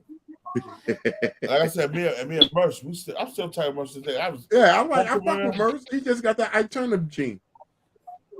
Because when he had his daughter with your cousin, the youngest one, Autumn. Yeah, we had her. We was all living in the same. East Hazel, we lived in East Hazelwood or Witherspoon. East Hazel Witherspoon. They lived in a tall building. I live right next door in a tall buildings. How is that? Are you in touch with him? Yeah, me and still friends on Facebook and shit like that. Man, I'm still in touch with his sisters. You need to shoot me his information. Ask him about me. He'll tell you. Yeah. He'll tell you about me. We jailed together. Yeah, man. The Rawway niggas, man. Yo, Ace. They used to do extra shit though. The most sterile niggas from Rawway is from Elizabeth anyway. Because Ace from Elizabeth. Elaborate. The most sterile niggas that was from Rawway that put that work in was originally from Elizabeth. You want to put some names on that? Ace. Sleep. Uptown. They're from Uptown. Okay. Ace, Sleep. They ain't from Rawway then. No, they from Elizabeth. But everybody thought they were from Rawway. Listen, I'm from Elizabeth. Hussein was to Rawway High School, but he's from Elizabeth. All right. Okay, touche. Because I'm from Elizabeth, but I lived in Roselle. I moved to Roselle at a point. You know what I'm saying? So, yeah, okay. Roselle, they was getting that money back in the late 80s, early 90s on 9th Ave. My aunt, baby father's from Roselle, Ivan Swinton. Oh, yeah, I know. I shout out to motherfucking Ivan Swinton, man. Ivan was getting that money. That's my man. He was getting that money. Dodge Nicks. They was fucking with Bunky. They was fucking with Tony, the white boy. And Fat Cat too. Fat Cat was winning that money in Roselle too. Man, Fat Cat wasn't all that. He's getting money. No, listen. You want me to make a phone call? Fat Cat ain't all that. Let's not go there. Fat Cat was on some bullshit. But he was getting some money, man. He was. Yeah, he was stealing nigga shit. Stealing nigga shit. Yeah, he was stealing nigga shit. Yo, watch, yo. He talking about Fat Cat was stealing nigga shit in Roselle. Wait a minute. Wait, what happened? Where am I lying? You remember Fat Cat from Roselle? Christopher Riser. Yeah. No, not that. Nah, you talk about Muta and Moochie brother. And Moochie brother. Yeah, he was. He was stealing shit. Yeah, he was. Thank you. That's all I'm saying. That's a fact. Keon was my man anyway. Keon was my nigga. Shout out Keon James, busted, man. Shout out Keon.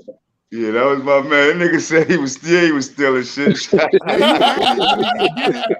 stealing that shit. A lot of niggas was robbing and stealing shit. Who remember Shake Him Down from Elizabeth? Shake Him Down, Sharif. Yeah. Shake him down. Shake him down. Shake him down. Shake him down, Sharif. Shake it down. Shake it down. Listen, Ship Stash Bass. That nigga robbing with no gun. Hey, listen. That Thorazine fucked Shake Him Down Sharif up. Yeah, it fucked him up. That Thorazine tore him down. And fucked him up. I'm gonna tell you. He came home stuck. Yo, we was in I seen him get fucked up. Yeah. We was in Union County. This was 90. Man was in Union County together from 94 to 97 before with the Southwoods. Oh, he was on his shit. Yo, that nigga, I think it was a workout Muslim Sharif. Yo, he came to me. He's coming to me. He's like, "Yo, God." He's like, "Your peace, God." He have his Muslim glasses on. His motherfucking Malcolm X glasses on. Not the Malcolm. Yeah, peace, God. Yo, you think I get a bag of chips? I'm like, "Yo, God, I got you, God." I'm like, "Yo, just ask me whatever. I got you, bro." Cause I know he ain't have shit. Cause I don't fuck with him. I mean, one day, yo. I got my whole bag of canteen, but I had a store that I was gambling too. So he came down like maybe a week later. I done lost everything in a motherfucking poker game, right? He's like, "Yo, let me get a bag of chips." Like, "Yo, I don't got a bag of chips, bro. I don't got nothing right now. Everything I got is whole meal with I can canteen, right?" I hear that. They was trying to hear that shit. He's like, "Where's my come in the room and take it?" I'm like, "Yo, bro." I like, "Yo, see, open my door. Open my door." I went out of my door open. I like, "Come take it, nigga." Yo, right now, I got there, I was 6'7", about 220. I played ball, 220, 240. This was like the second year I was there. I went from 220 all the way to 305. Damn. Pull up the weights, the universal shit, all that shit had me right. Yeah. I like, "Come take that shit, nigga." He's like, "No, God, I'm just playing with you, God. You know I'm just playing." Yeah. I know you playing. He tried your chin? He tried my chin, bro. Check it out, tried my chin. But he used to try them South Park niggas chin all the time. Hey, yo, man, shout out to Shake Him Down Sharif, man. He was a real one until that Thorazine tore him up. I'm sorry, that Thorazine tore him up, man. Yo, that real. A lot of niggas up, bro. Yeah, that shit tore him down. But I remember him before and after. You know what I mean? Yo, you remember Black Star from Jefferson Park? Black Star. What was his government? I forgot Star government, yo. He's hustled on Jefferson Park back in the day before Lee with sunborn. What's Star real name, man? Star was in a motherfucking county with me, man. And they put that nigga on Thorazine too. Yeah.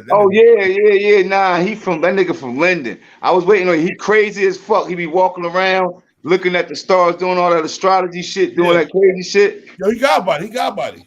Yeah, he from that nigga from, I think he from Linden, originally from Linden or something, but he crazy as hell though, right? What's his government? I'm in the government. What's his name? Barry. All right, Barry. Barry. Don't tell me Barry. Barry Sharp. Barry Sharp. Barry Sharp. Yeah. Barry Sharp. Yeah, don't sound familiar. Yeah. Nah, he shot the fuck out, bro. He used to rap nigga. He shot out. Yeah, he used to rap, but back in the late 80s, early 90s, he was in Elizabeth hustle in Jefferson Park. Right. You're right. He was getting some money. You're right. Yeah, he bugged out. That Thorazine, boy. That shit took him down, bro. Should tear your ass out. That Thorazine take the strongest nigga down. I'm trying to told you. You remember that nigga Bo from why Why you think I stayed? Listen, why do you think they kept me when I was in prison? They kept me in ass seg because I would do some nut shit they didn't understand, and they'll send me to a psychiatrist.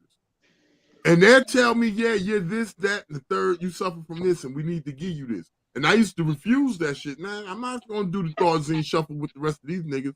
Fuck y'all. Well, if you don't take the regimen, we got to put you away. All right, well, what you got left? All right, we got ass seg. All right, give it to me. You know what I'm saying? Give it to me. You know what I'm saying? I know I can have a TV and a radio, get some magazines and some books. I was good. Yeah, that shit changed niggas' lives right there. A lot of my ass seg time came from I would have one incident. My thing was jumping on the guards. I'd do some stupid shit to the guards. And they sending motherfuckers in, not understanding why would you just swing on the guard or why would you just throw some shit on the guard or whatever. And it's like, well, this is the recommendation. You need to be medicated. And I'd be like, fuck you and your mother. You know, and it's like, okay, this is what the only option for you is either take the medicine or go to the hole. Let me go pack my shit. Hell yeah. Let me go pack my shit. You know, I'm gonna be this loose retard. You're not gonna dope me up. I still got some sense about me, but I'm still fucked up. But I still got sense about me. Yeah, but them Burke brothers, they fucked a lot of niggas' heads up in there too, man. They smoking shit. They was jumping niggas, bro. Hey, yo. Father, all them niggas, bro. Y'all remember the Babo? Remember the shit you scrub your toilet with? Yeah. Where's I poured some of that shit in one of them a cup of noodles cups. One not the twins, but they had a little brother. We used to call that nigga Elmer. The short one, the middle one, yeah. I hit that nigga with a whole cup of Babo. Woo! That shit would hit his throat. I almost killed that nigga with some Babo. When fuck them. Like I used to go hard at the motherfuckers, yo. Like for real. And that got me a nice ass whooping. They fucked me up pretty nice. I know they did. Oh man, they tuned me up. And make it so bad. My cousin Eric Williams was a sergeant there at the time. I remember Eric Williams. That's my cousin. Yeah, he did his job. He did his job. No, all them niggas got fired, or they got demoted. Like you remember they had you remember they was having the bachelor parties on the 13th and 12th floor. Yeah, they was fucking with the female prisoners. Yeah, I heard about that. They was having bachelor parties, man. Pulling bitches out their cell. Yo, bust it open. The captain. We gonna make it rain soon. The white captain got like 4 chicks to get pregnant. Yeah. Hey, yo, his name is Sergeant Wixon. Richard Wixon. I was in jail with him. Listen, 2003. I'm on my way home. Mid-state prison at that point in 2003. 45 days before you got paroled and shit, you went to mid-state. They processed you out of mid-state. Okay. Mid-state was you had politicians, cops, and all that. Tomos and all that. All that. Yeah. I ran into that motherfucker, Richard Wixon. That motherfucker seen me in the yard, and he called me by my first name. He said, "Hey, Jamil," and I was like, and I was fucked up at first. I'm like, "I know you," and he just scurried off, and I was like, "Man, what the fuck was that?" You know, and I'm thinking about his face, and then it clicked. I was like, "Oh, that's that nigga." I wanted to whoop his ass, and I'm like 10 days away from going home. I wanted to jump on this motherfucker. So by the time I figured out who he was, he'd have made it out the yard and went back in the building. Couldn't get to him, and I ain't seen him no more because he done told the rest of them, yeah, he was an inmate in Union County Jail, and I used to do a lot of shit to that motherfucker. You know what I'm saying? So they either got him up out of there, they isolated because I only had 10 days left. They was letting me go in 10 days. So I don't know what they did with him, but I didn't see him no more after that. That nigga asked for a transfer, bro. I don't know what the fuck he asked for, but he got the fuck away from me. He got a transfer, nigga. I'm gonna put foot to ass. I swear to God, boy. I was 10 days. With 10 days, this nigga was bro. You can listen. I could be on my way to sending to sign out. You're not gonna talk to me greasy. I'll punch you in your shit, and I don't care who you are. I could be on the way out the gate. What? Hold up. What the fuck you say? I'll fuck all this up. I've done it before. I've done it before. I'll fuck all this shit up. I don't give a fuck. You ain't gonna disrespect me. Listen, I carry this attitude. I carry this attitude. Straight looking nigga. It's like Al Capo. Listen, I carry this attitude. I'm gonna tell you why I carry this attitude, and I stand on this shit, and I dare motherfucker to challenge me on it, because I don't even fight no more. I shoot shit now. When I was growing up, bro, I was the biggest motherfucker pushover you could fucking find. I was always that nigga that wanted to be happy and smile and laugh and joke and shit, and niggas took that shit for something else, and they played me out for weakness. Right. But when I got to smelling myself and started having to kick up for myself, but I didn't have nobody to lean on to help me or to help talk somebody off my ass, I had to start fighting for myself. Man, when I got to taste that shit, oh nah, man, ain't from that point on in my life, ain't a motherfucker coming left at me. Yo, Jamel, the same thing you saying is the same thing I was. I was getting jumped by the Mima 20, rest in peace, their brother Sean, Omar, Black Omar. Them niggas was rolling me out 4 deep. I'm a big, all the little short ass niggas like hyenas on my ass. You think what I'm saying? By the time I got to high school, them niggas wanted to be my friend. Listen, you get tired of that shit. Hey, yo, you know Boo? You know Boo? Boo. He used to be with me, Mon 20, you know? Oh, yeah. That's my nephew. Boukwa? Yeah, that's my nephew. Okay, Boukwa Jason. Yeah, they're my nephews. Okay, yeah, Boukwa, my sister's son. Yeah, Boukwa, my cousin Mike Lawson, Slim, was best friends. I got into a point, bro. I have it up to here with people's shit, and I'm with it like this. I don't discriminate. I don't care if you're a cop.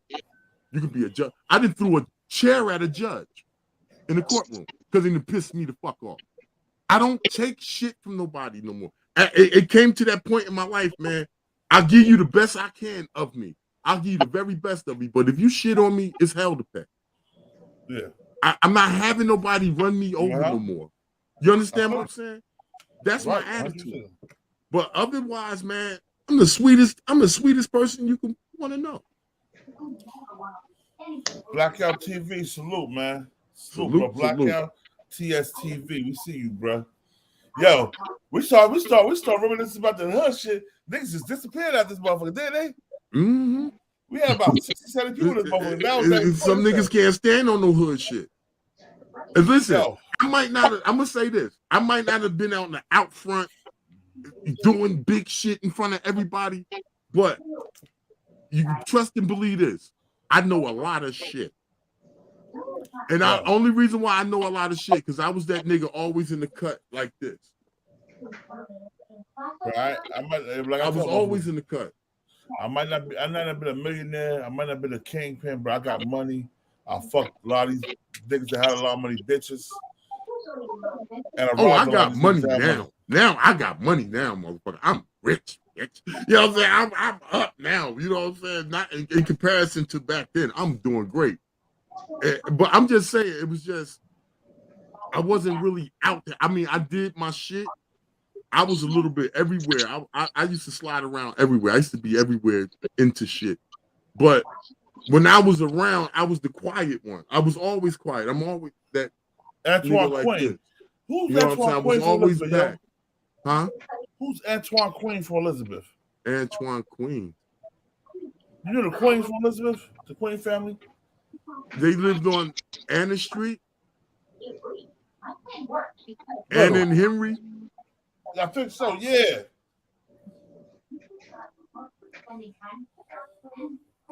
Oh, man, I was about to say some shit. But wait, nothing bad, but nothing that should be on the internet. But I was just about to say some shit. But you fuck with their sisters, man? You fuck with their sisters? No. No. I keep my dick in my pants. I ain't no whore. You know what I'm saying? Nah, ain't nothing like that, but it wasn't. Every nigga from Elizabeth a whore, nigga. Get the fuck out of here. All right, I'm lying. I just take my whorism on the road. I go on the road with my whore shit. Because me and Rashad, we used to have them bitches on Bond Street ready. They didn't come to Bond Street ready. We had them bitches come to Bond Street ready. Uptown, baby, uptown. Yo, put like it was we had this so good on Bond Street between the Henry and Division. This pimp nigga used to have his tricks, right? His bad tricks, yo. Yo, they should come and sit on my porch with me. They'd be like, yo, this nigga is doing us dirty. I'm like, word? Like, what y'all want me to do for y'all? He was like, beat that nigga the fuck up. He was at the Royal, not the Royal. What's that hotel on Olive and Highway? That was the Royal. Yeah, that's the Royal, right? That was the Royal. May it rest in peace. Olive and Highway, right? Olive and 1 and 9. That was the Royal. Yeah. Right. This nigga had an old ass Rolls Royce. I forgot what this nigga name was. They was like, if you beat that nigga, fuck up and take us from him, we'll be yours, man. Nigga, I wasn't selling crack no more. I was fresh out of jail. I need a new hustle, man. I beat that nigga about that Rolls Royce, dragged him out the window. He was sitting there with the window open. I dragged him out the window. Me and my boy whooped that nigga ass, yo, real good. That nigga went back to East Orange and never came back to Elizabeth. And you was slinging pussy hole. I was a slinger. I was just getting a hotel room for them and watching their back. It's pimping. They protected me. That was a pimping nigga. I was just protecting them, man. That's what a black man do. You protect black women, man. Hustling, man. Hustle, man. I don't look down on nobody for hustling. Third and Bond. Rajan Myers. What's up, the Myers? Third and Bond. Is that Sean Myers' cousin? Oh, Elizabeth in the building, yo. Elizabeth coming to Elizabeth is there. Yo, Ronald, who's Rajan Myers? His name sound familiar. That's Sean Myers. You remember skinny ass Sean Myers? Yeah. That's one of his cousins, probably, right? Rajan, you related to that dude? He's from Third and Bond, he said. He said he's from Third and Bond. Yeah, that's probably Greg and them cousin. Greg Dozier and cousin, right? Yeah. His brother Richard. That's probably his brother Richard. It's probably Rich's little brother. Oh, all right. Rich little brother. But you remember Sean too, Sean and Monique Myers. Yeah. Skinny Sean, big ass Sean. Nigga had the Will Smith, skinny as hell what the Will Smith is. This was like that, bro. Not the Will Smith is. That nigga had the Will Smith Martin mix, bro. Not the Will Smith Martin. Yo, why? Am I lying? Yeah, Sean had the Will Smith Martinez mix, bro. Skinny as hell. Them Israel, they was flapping, bro. We was playing basketball court. That nigga probably could take flight with them ears.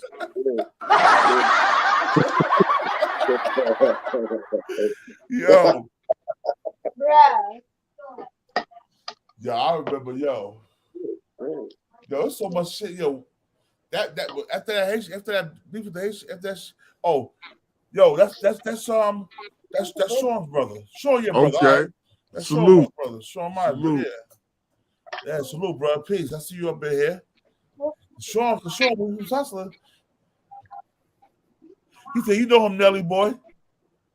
Yeah, that's bro. That's bro. That's the bro. Yeah. Damn, yo, bro. Eastwick in the motherfucking building tonight, bro. Look. I said I don't want nothing but Eastwick panel tonight, and I meant that shit. And you got it. Hell yeah. No, you got it. It's history, bro. It's history. Here, the street history. Street history. Yo. But this nigga Rashad, that nigga had the firearm, boy, securing the firearm. Mm-hmm.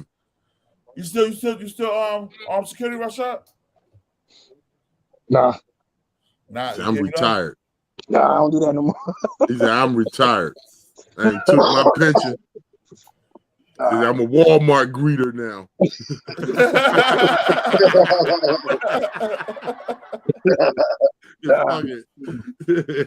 Yo.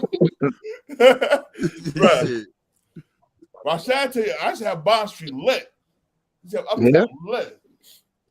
That's Uptown lit. That's what Ron G. Yo, it's all Spanish now, bro. They took over all of Anna, Flora, Bond, bro. They took over. My family's still on the house, though. Well, I'm gonna say this: my people still own a block. That my shit looks different, bro. Yeah, I know. That shit looks different, bro. That shit different. It's like crazy. Everybody went down south or something. Everybody left. Yeah. Everybody left. But I'm gonna say this: my uncle owns on Jackson Avenue between Magnolia and Bond. My uncle owned the whole block, all the houses and shit. And you know he got his kids there. My cousins, y'all, I'm quite sure y'all familiar with my cousin Salim. He used to box. Cornell Sims. Yeah. He be that's my people. He's having Poppy.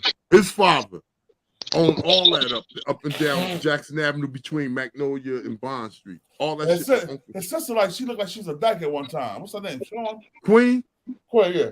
Yeah, she eating pussy. You ain't know that? Huh? Hey, yo, they ain't let nobody back in Pierce Manor, yo.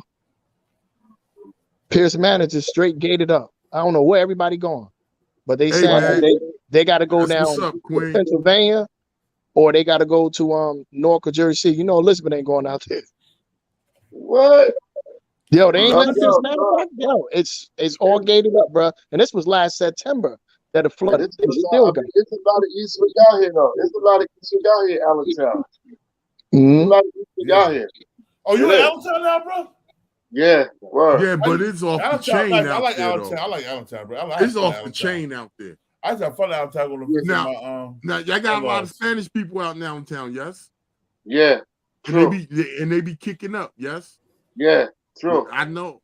I was in Pennsylvania. I was up in the Poconos. I was near Wilkes-Barre, Hazelton. I lived in Wilkes-Barre, bro. I lived in Wilkes-Barre.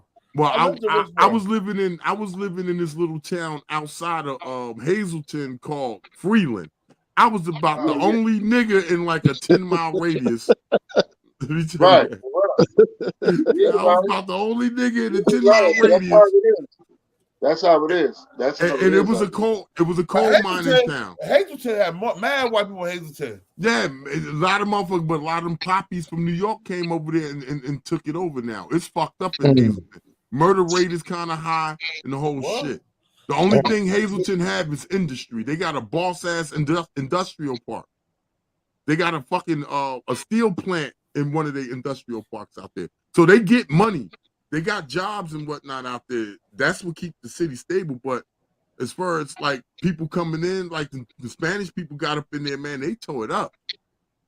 There's still a lot of white people, but they tore Hazelton up, the Spanish boys. See, there's a lot of cartels coming out this way getting trapped off too. Double fact. Double fact. They get trapped right in Elizabeth, bro. Right by the docks. They go there, they be taking truckloads of shit, and they get trapped right by the docks of Elizabeth, bro. I was in the feds with some of them niggas. That would be a super lick. Yo, bro. I ain't gonna say the Mexican nigga name, right? But he was in the feds with me. No name, no blame. I ain't gonna say nigga name, but we was in the feds. He's like, you're born. He was like, I know the spot where all the shit go through, man. I give you the spot. You go get at least 150 keys and about 100,000 of cash. They have it in a big 18-wheeler. He's like, he told me it was in like fucking crates. He's like, go to the crates, and once you move the crates out the way and lift up the bottom of the truck. The truck come up in the bottom, and that's where all the money at. The keys was in the crates though. I would have jumped on that. Man, I couldn't do it, bro. Man, I'm like, you know what, man? I'm just getting out the feds, man. I ain't fuck with that shit no more. Shit. Hey, listen, anything like that land in your lap again, contact me. Nah, no. You know what? You reach out, man. You know I'm glad. Come up. You know I'm glad I didn't do it. Huh? You know I'm glad I didn't do it. Well, I'm glad you didn't do it. But listen, next time some shit like that happen, let me know. The nigga that put me on this shit, that nigga snitched to the whole cartel. Oh shit. Damn. Oh. Yeah. I think I'd have still tried it. I'm a retard. I'd have still tried it. That nigga was setting me up for failure, bro. That nigga was trying to give me a case, bro. I'd have tried it though. See, I'm dumb like that. That nigga was trying to set me up so he could get he got off. He got off. Right. The nigga's on his way home right now. Cause he had a what was that, 1,000 key case transporting on he had an airplane. He was transporting his airplane and everything. The nigga's on his way home now, man. And this was 2018 we was in the fast together, yo. Yo. Bro, I can't do it, bro. I'm not, man. Fuck that, dog. Next time you come up, I don't care if it is a lineup. Give it to me. I'll try. I'll try.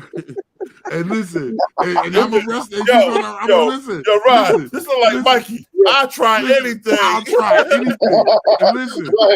And listen, whether I'm successful, get it and get away, or I get locked up, you'll never hear from me again. I guarantee you that too. Give that shit a round of applause. Because if I get away, I'm gone. Fuck your 10%.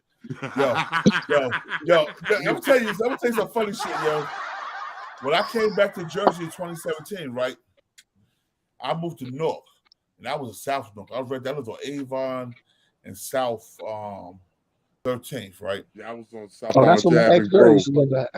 I live on Avon, South 13th, like 2 houses away from the corner. So I'm driving around. Matter of fact, I was fucking with this chick named Kia. She's from Elizabeth. She moved in with me and shit. And I used to have a car, and I used to drive around. I used to be surveilling niggas. I went to right on Avon and South 20th, South 19th or South 20th. South 19th, where them niggas saw all the coke and crack and dope at, right?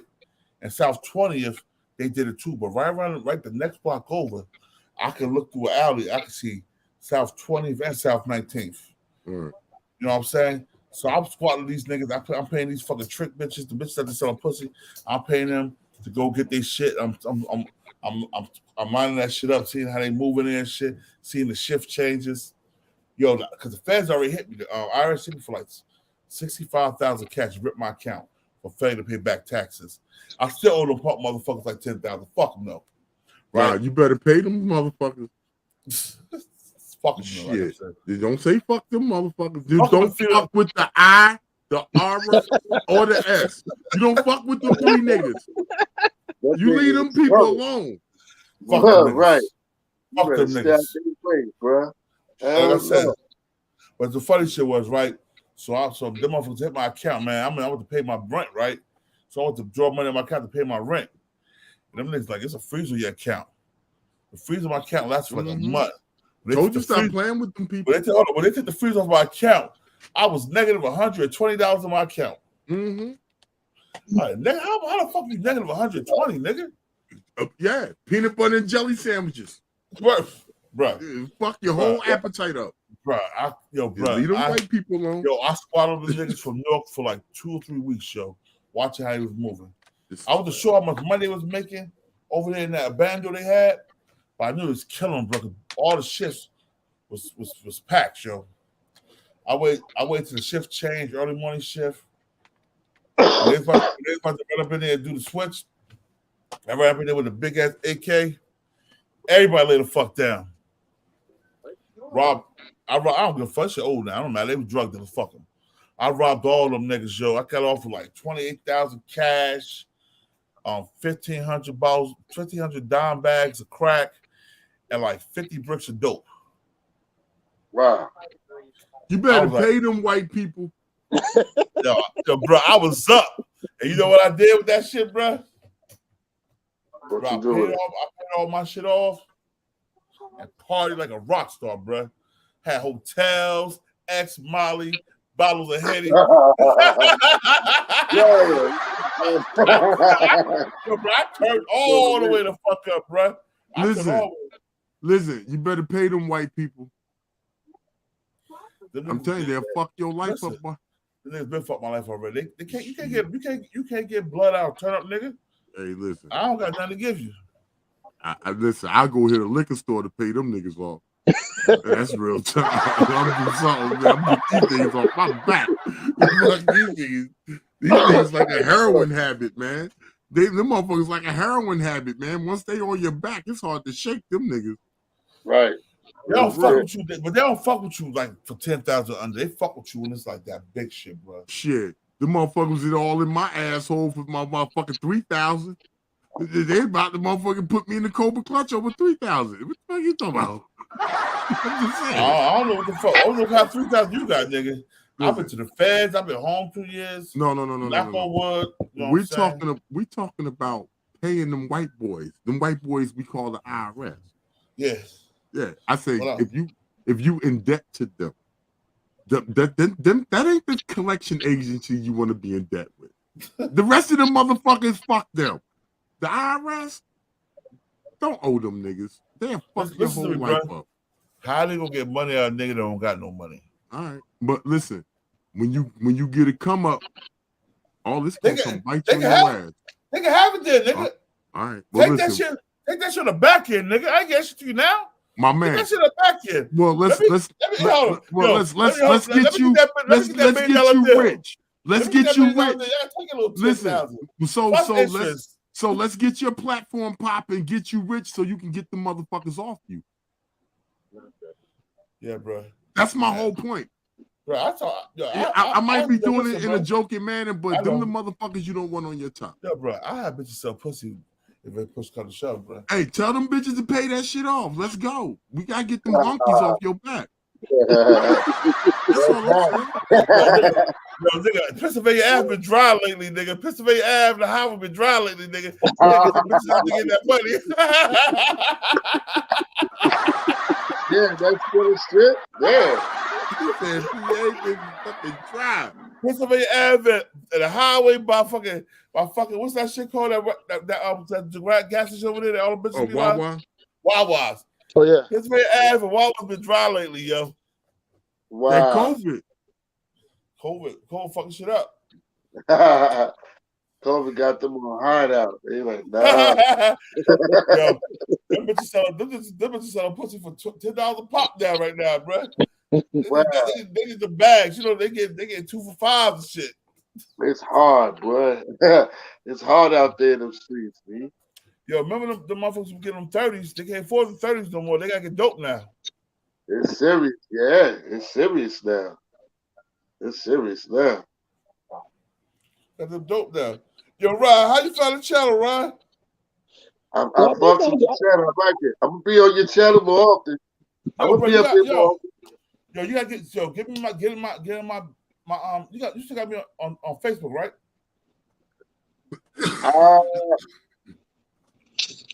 Yeah, I should. On Facebook, right? Yeah, I think so. Yeah. Yo, which one? Under your name or under your God body name? What do you under?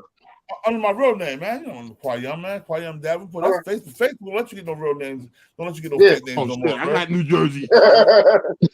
Yeah. Yo, they won't let me change my name. They're like, nigga, you Quayum Ibn Davenport Senior, nigga. That's who you fucking you are. And like I said, I don't mind put my name as a nigga because I'm a gangster. You come up when you want to. That's why you gotta create another page. I got another page. They may put that page in my real name too. Now, when you make the page, just put that's what you want. That's how you got to do it. Like, everybody got 3-4 pages. Like the next page you go with, just put ask how you want it. Because if you keep putting your first name, they're not gonna let you change it after that. Always start with whatever you want.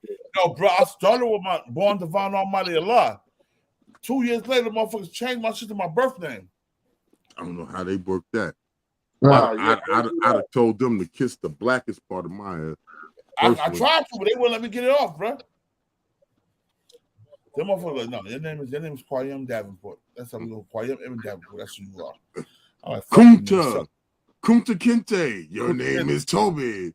But people don't know. Like, people don't know. Quayum mean Allah too. It's one of Allah's 99 attributes. So even if you don't call me Born Divine Almighty Allah, when you call me Quayum, you still call me Allah, niggas. Now what? That's peace. And that's a Snapple fact. That's a Snapple fact, nigga. Right. Yo, Ron, so what you been doing with yourself out there, PA? What you got going on, bro? Doing what I do best, man. You know me, man. You know. And they got the babies out there. What you got your little Puerto Rico white girl, nigga? I think you got the babies. They look wow. White girls, nigga. White girls, nigga. You're My right. kids are fast. My kids You're are right. fast. You're right. Yeah. Right. So I know you, bro. What I said. Yeah. Yo, I think you know niggas when you like, you're right. You got your white girl, don't you? Puerto Rican, right? White girl, you know white girls, nigga. Don't play me, nigga. You like, I like the snow bunnies, nigga. Right. Wow. Well, yeah, I didn't have me a few. Let me tell you know what my experience with white women is? They're loyal. You know what my experience with white women is? They let me do absolutely whatever the fuck you want to do. Like you can't ask no sister, can I try to put it in your nose and see if it fits? But a white girl will try it. I'm just saying.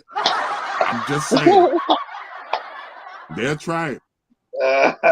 Love their energy. Shout out to the motherfucking snow bunnies. Yeah. The money, nigga. Right. Nah, I don't fuck with that. That ain't my Steve, man. I told you, I was in high school. I got caught with a white girl in Pilot Homes, yo. First court, 24F. Yo, Carmen told me, yo. She called my mother. Carmen told me. Everybody. Yo, Carmen told me, nigga, how you gonna be Bilal's aunt and you telling on everybody, nigga? Right. Like, damn. Yo, Carmen Graham, what's that? She's Bilal's uncle. She's Bilal's aunt, first cousin. She's his aunt, right? Bilal aunt. Bilal Perlo aunt. Carmen, yes. yo, I'm telling you, bro. I had that white bitch in my house. My mother was at work, so I know she didn't know. Excuse me. Carmen seen the white girls creep up because the white girls from East Orange. She went to Clifford Sky High School. Yo, she came on there. She drove her daddy's Benz to the projects, yo. Wow. Yo, Carmen see me and her walk upstairs. And when she seen her walk upstairs, you know the first thing I'm telling me and the white girl, we bucket naked. I'm in 9th grade. We bucket naked in my room. And my mother walk in the room. Well, I'm in mid-stroke. And she's like, you better get that little white bitch about my house. I'm like, how am I? Yo, she's like, just get dressed. So I'm like, fuck it, she already know. I'm gonna finish. I'm gonna get this little. I finished my shit. Got my last few pumps in and shit. Yo, by the time I got to the room, all my aunts was in the house. And she was like, look at little Malcolm X with blonde hair, blue-eyed devil. Yo. Wow. And I asked my mother when I got older, I'm like, yo, Mom, who told you? How you know that I had that white girl in the house? She's like, you know, nosy ass Carmen told me. Because, you know, Diane never read. She never read on me. Me and Diane was tight. I used to watch Diane kids. You know, Blake, Diane, right. Blake. Yeah, right. Little Blake and on them, Quan. I used to watch the kids when Blake used to go out and shit. She'd come, she's like, hey, Quan, can you watch the kid? Like, I got you. And I watch the kids and shit. Yo, Carmen ratted on me. Carmen and Pinky as she rattled everybody.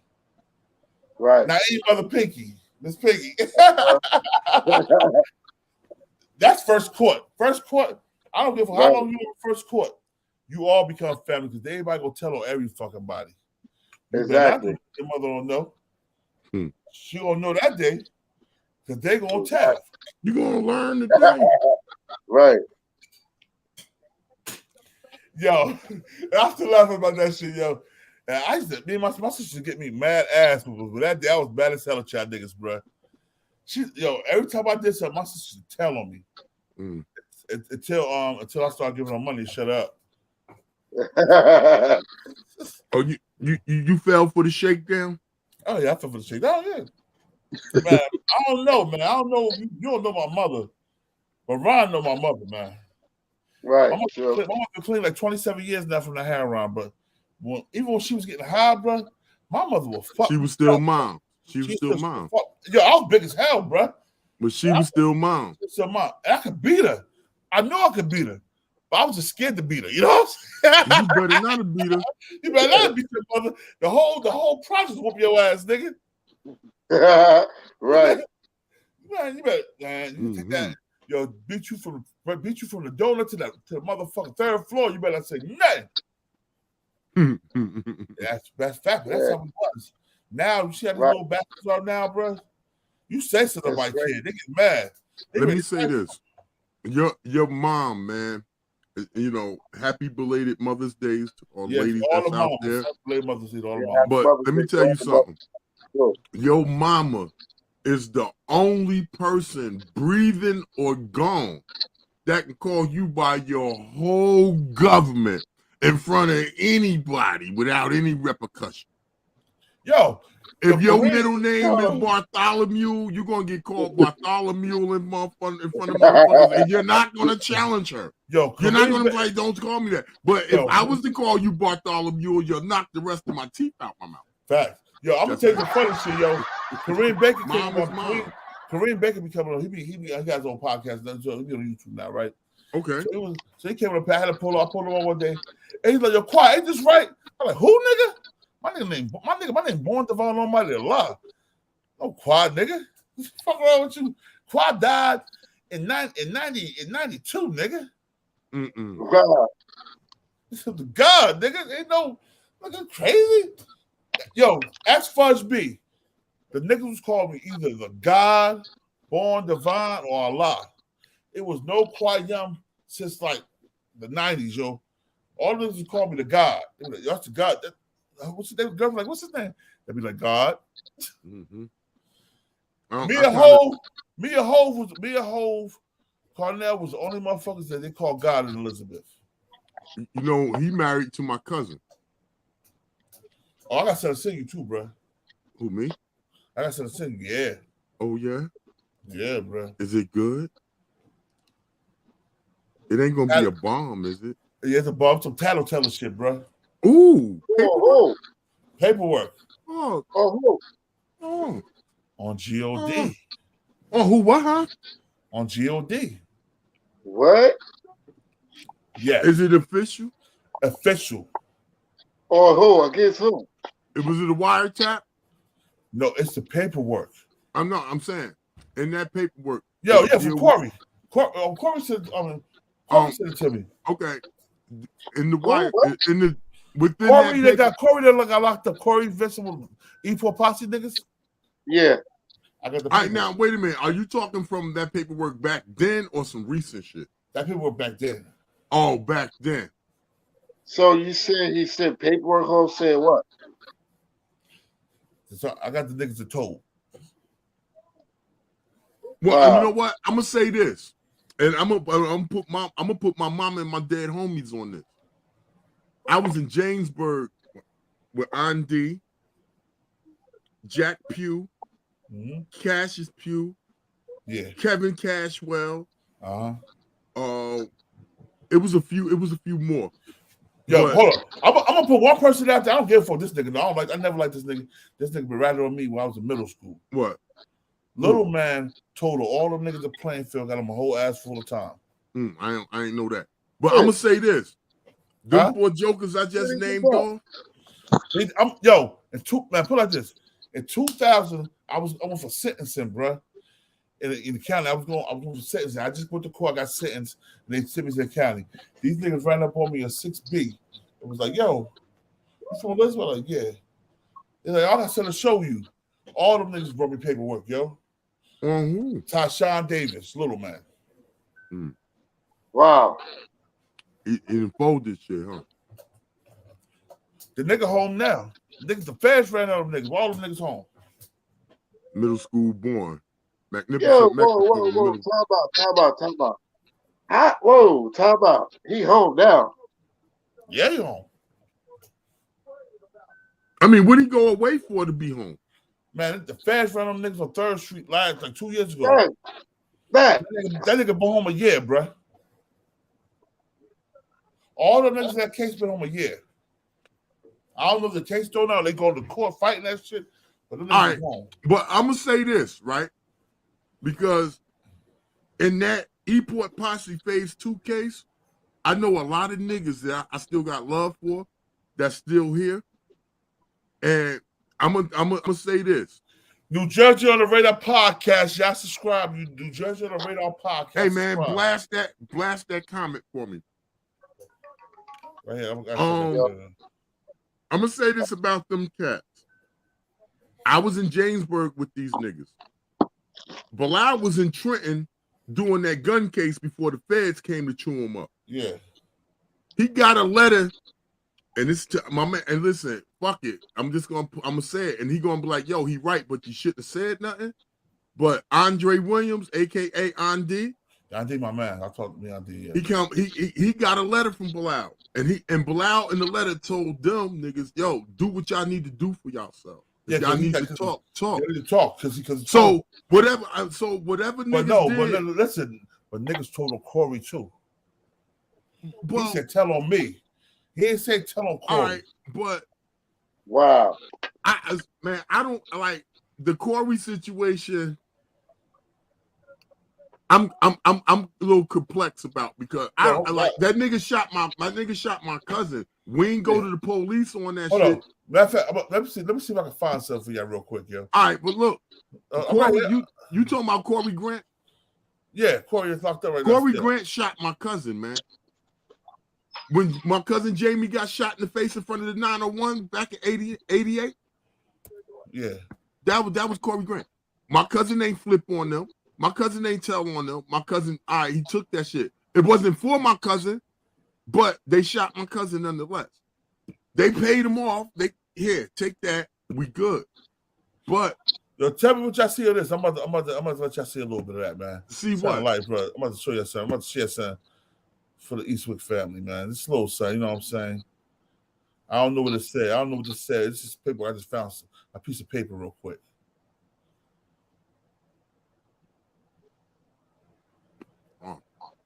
Now you got me wanting to kiss the goddamn screen. I can't do that. You can't see that shit. Let me see if I can blow that shit up, so. Yeah, do something. But you know, let me show you what paperwork look like, son.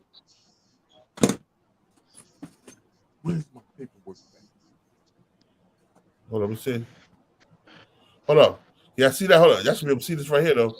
Hold on 1 second. Y'all should be able to see it right here. Y'all see that?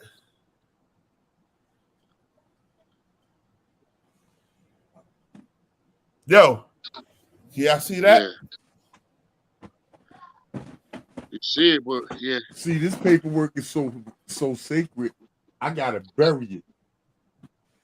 When I get rich, I'm gonna build a vault for it. Yo, look up real quick, bro. Let me know if you can see it. Yo, Jay, Jamel, look up. Let me know if you can see it, bro. Yeah, I can see it, but it's small. You want to talk about paperwork? No, I'm talking about the paperwork on that shit, bro. Look. Okay. Good.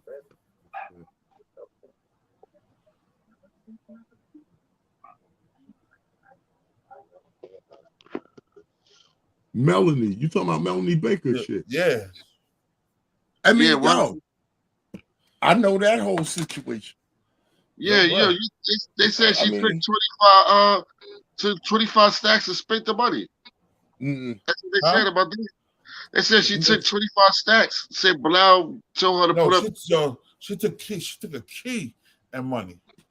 Not only that, allegedly she was supposed to have been talking about, running her mouth. Oh, this here, they got this in this house and this and that.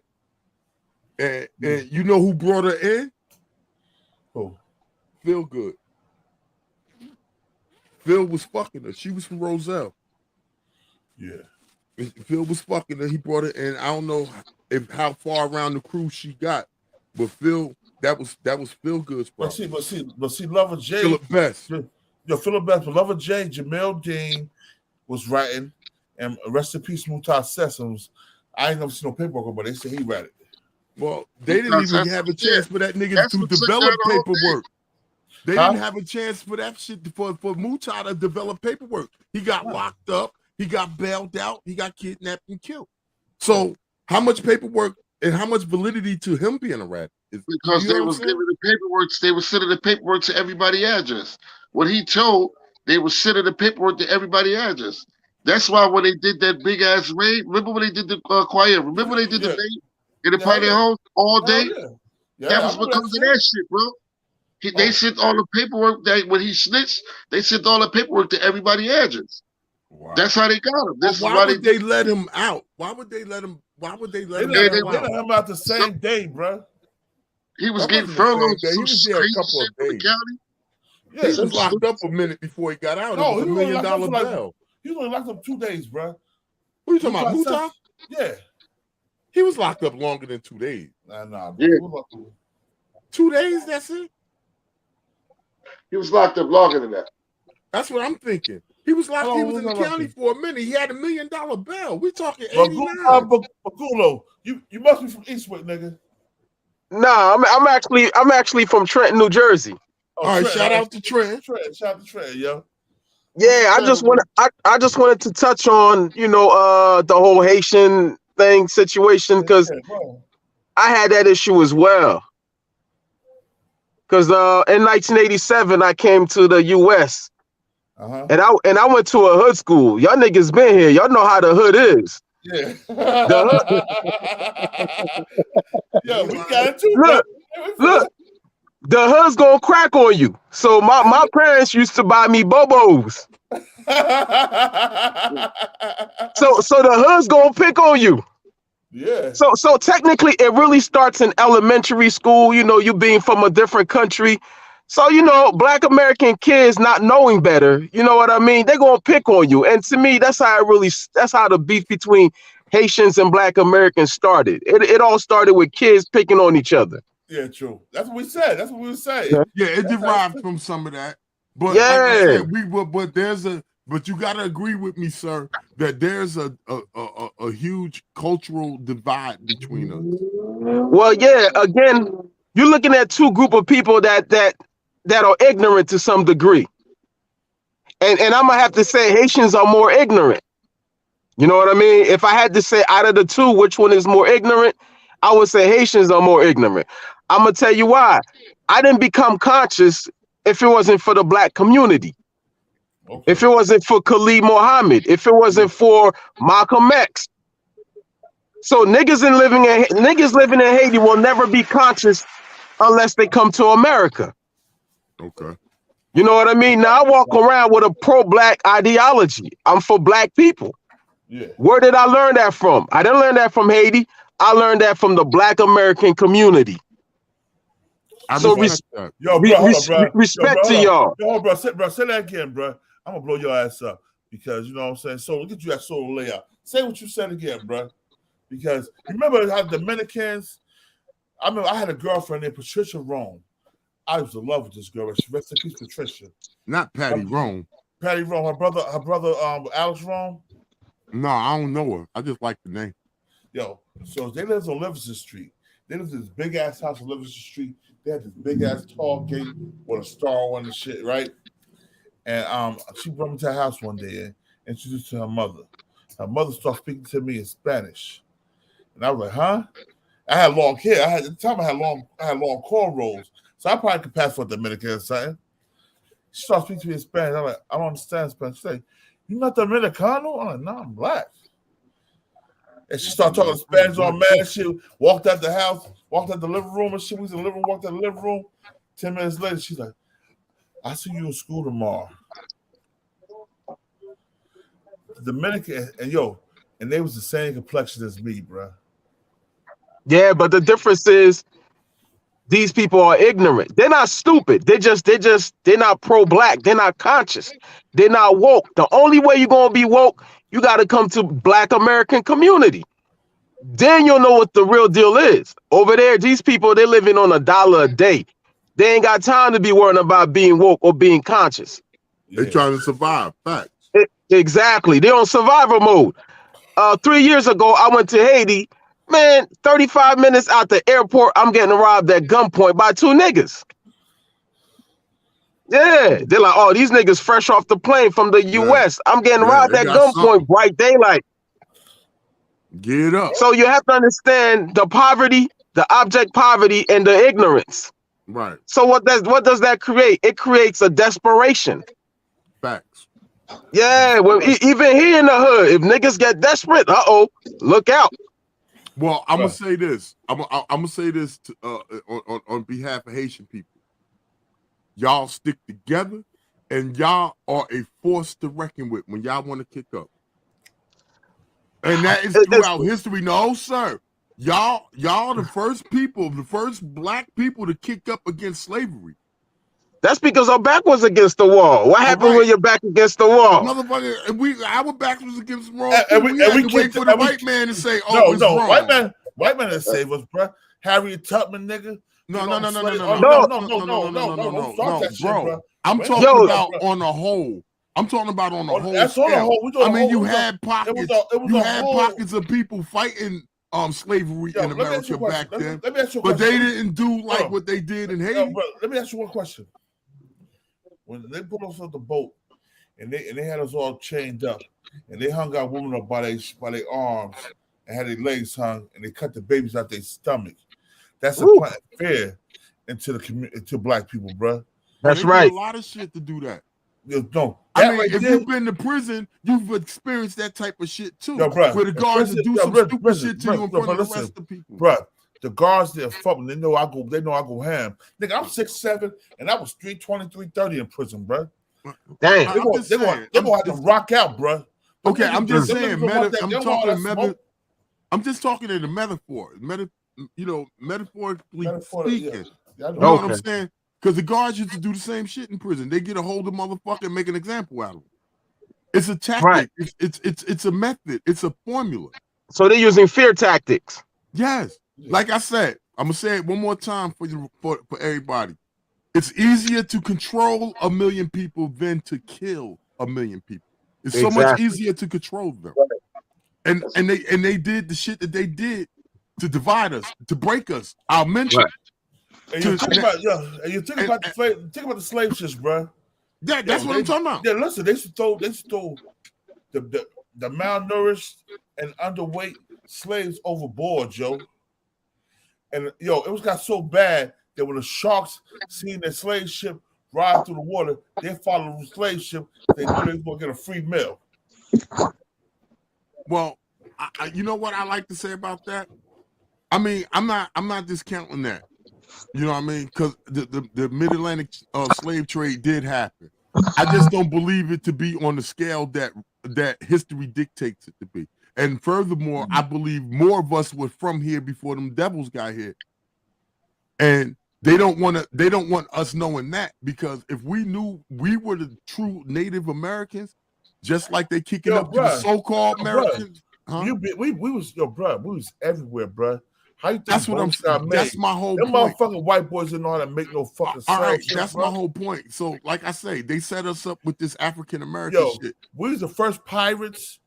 How the fuck you think Hannibal got from Africa to Italy to Rome and all that shit? Right. Elephant. They had to have a boat, bro. I'm not discounting that. All I'm saying is 400 years, 500 years ago, I don't see them bringing 20 million people here in that time and with the technology. No. Half the cargo wouldn't. No, but you know what they had? They had breeding farms. Let's not forget that. That's how they. I don't get them shipping 20 something million people in 300 years over here. They didn't have the technology. Hey, Rashad, show you. No way in hell. We can't see you talk, Rashad. All right, you go. But my point is, we were here before they got here. We're Native Americans. We are the Native Americans. So half of us are Native Americans and half of us African slaves. Like I said, when they got into play, they put this motherfucking shit together, man, where they divided us. They used religion. They used fucking our skin tones amongst us ourselves. Some of us don't like light-skinned niggas. Some of us don't like dark-skinned niggas. You know the shit. This is inbred in us, man. But the biggest weapon they used against us is religion. In my opinion. Politics. Yes, facts. Fucking, I mean, you live over there and you live over here. Remember Uptown, Downtown beefs? Uptown, Downtown, you know what I'm saying? Midtown, all that shit. It's a mechanism of division. Here's the crazy thing, though. To their advantage. They use it to their advantage. It was Islam. It was Islam that started slavery. A lot of Muslim brothers don't want to hear that. Exactly. It started Iraq. The Iraqi motherfuckers No, the motherfuckers over there, they started over that saying motherfucker before them crackers was grabbing us. The listen, motherfucking the Arabs was grabbing motherfuckers too. The Arabs was enslaving black people. Yeah, that's what I said. Iraq, okay. Arabs. And you know what? They still doing it today. So with that point, then why do we subscribe to their religious belief? I don't. Well, religious belief is a religious belief, but what a person do, Africa, bro. But what a person do within their religion isn't the fault of the religion. Yo, listen, Islam started in Africa, bro. But the black people are actually spiritual people. Ain't nothing religious about us. No, we lived Islam as a way of life, as a culture. We didn't believe in no mystery God. I've been God body all my life, bro. So I deal with the lessons. We live Islam as a way of life. We don't live as a religion like these other Muslims. They live as like they believe in Allah coming, just like the Christians believe in the Son, the Father, the Son, and the Holy Ghost. The Father, the Son, and the Holy Ghost come save them. All that goes, all that shit. All that goofy shit, bro. Yeah, all that bullshit. So it's a combination of all these things while we divided as a people and we've been conquered. Yeah, like I said, and I'm gonna say it one more time. It's like I'm promoting, like I'm selling it or something. But bro, if y'all gotta wrap your mind around that Willie Lynch letter, man. Let me say one thing. A black man, hold up. 35% of black men will smack their mother to get a white bitch in their bed. Damn. Well, now where'd you get this statistic from? Nah, negative. Yo, bro, let's check this out. You need to point them niggas out. We need to go start hunting them. Yo, bro, I lived in Virginia, bro. I lived in North Carolina. I lived in St. Louis. I lived in Denver, Colorado. I lived in Wilkesboro, Pennsylvania, bro. And I'm telling you, them motherfuckers are spitting a black bitch face, a black queen's face to get a white hoe. Now you gotta ask yourself, where are these niggas from?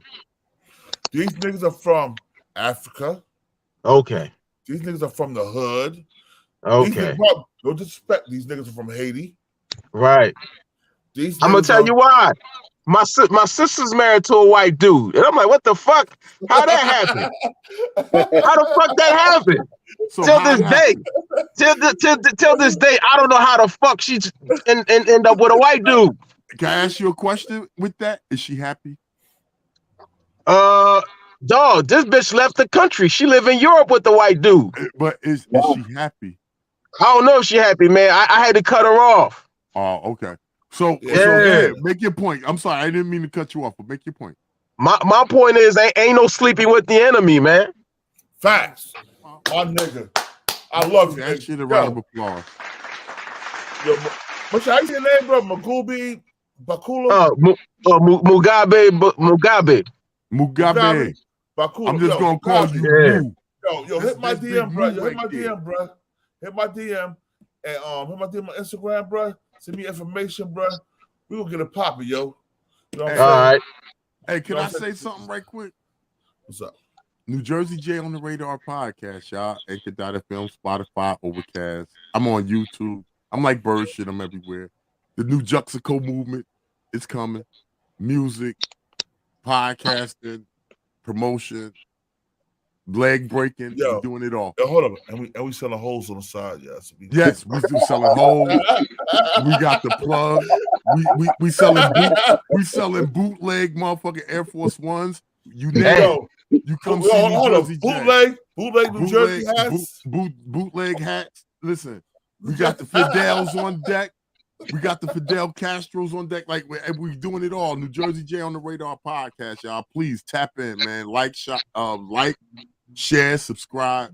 Catch this wave, man. We not selling the real Gucci's though. We not selling the real Gucci. Yeah, Rick Ross like them fake shits. I don't like the fake shits. He do. Motherfucking Gucci blew his ass up. No, it was Louis Vuitton. He had some Louis Vuitton shades. The motherfucking executives, that ain't our shits. Like, what the fuck is those? Look. Yo, we need to go back to Carl Kanan, man, and cross colors. Jersey, put your shit in the chat, and I'm gonna pin it. And private chat. No, put it in the live chat. All right. And well, put it in a live chat. I just sent you a super chat. I sent you $5 to put it up there. I know. Oh, I gotta see another $5. I see another $5. No, I put $5 up there. Nigga, I give you $5. I said put it in the super chat so you can press on it and they can go to your channel and subscribe. Oh, so you talking about me copying and pasting and shit, huh? Put it right in the chat and I'll pin the shit and they go right to your channel and subscribe, bro. All right. That's what I'm saying, bro. All right. That's $5.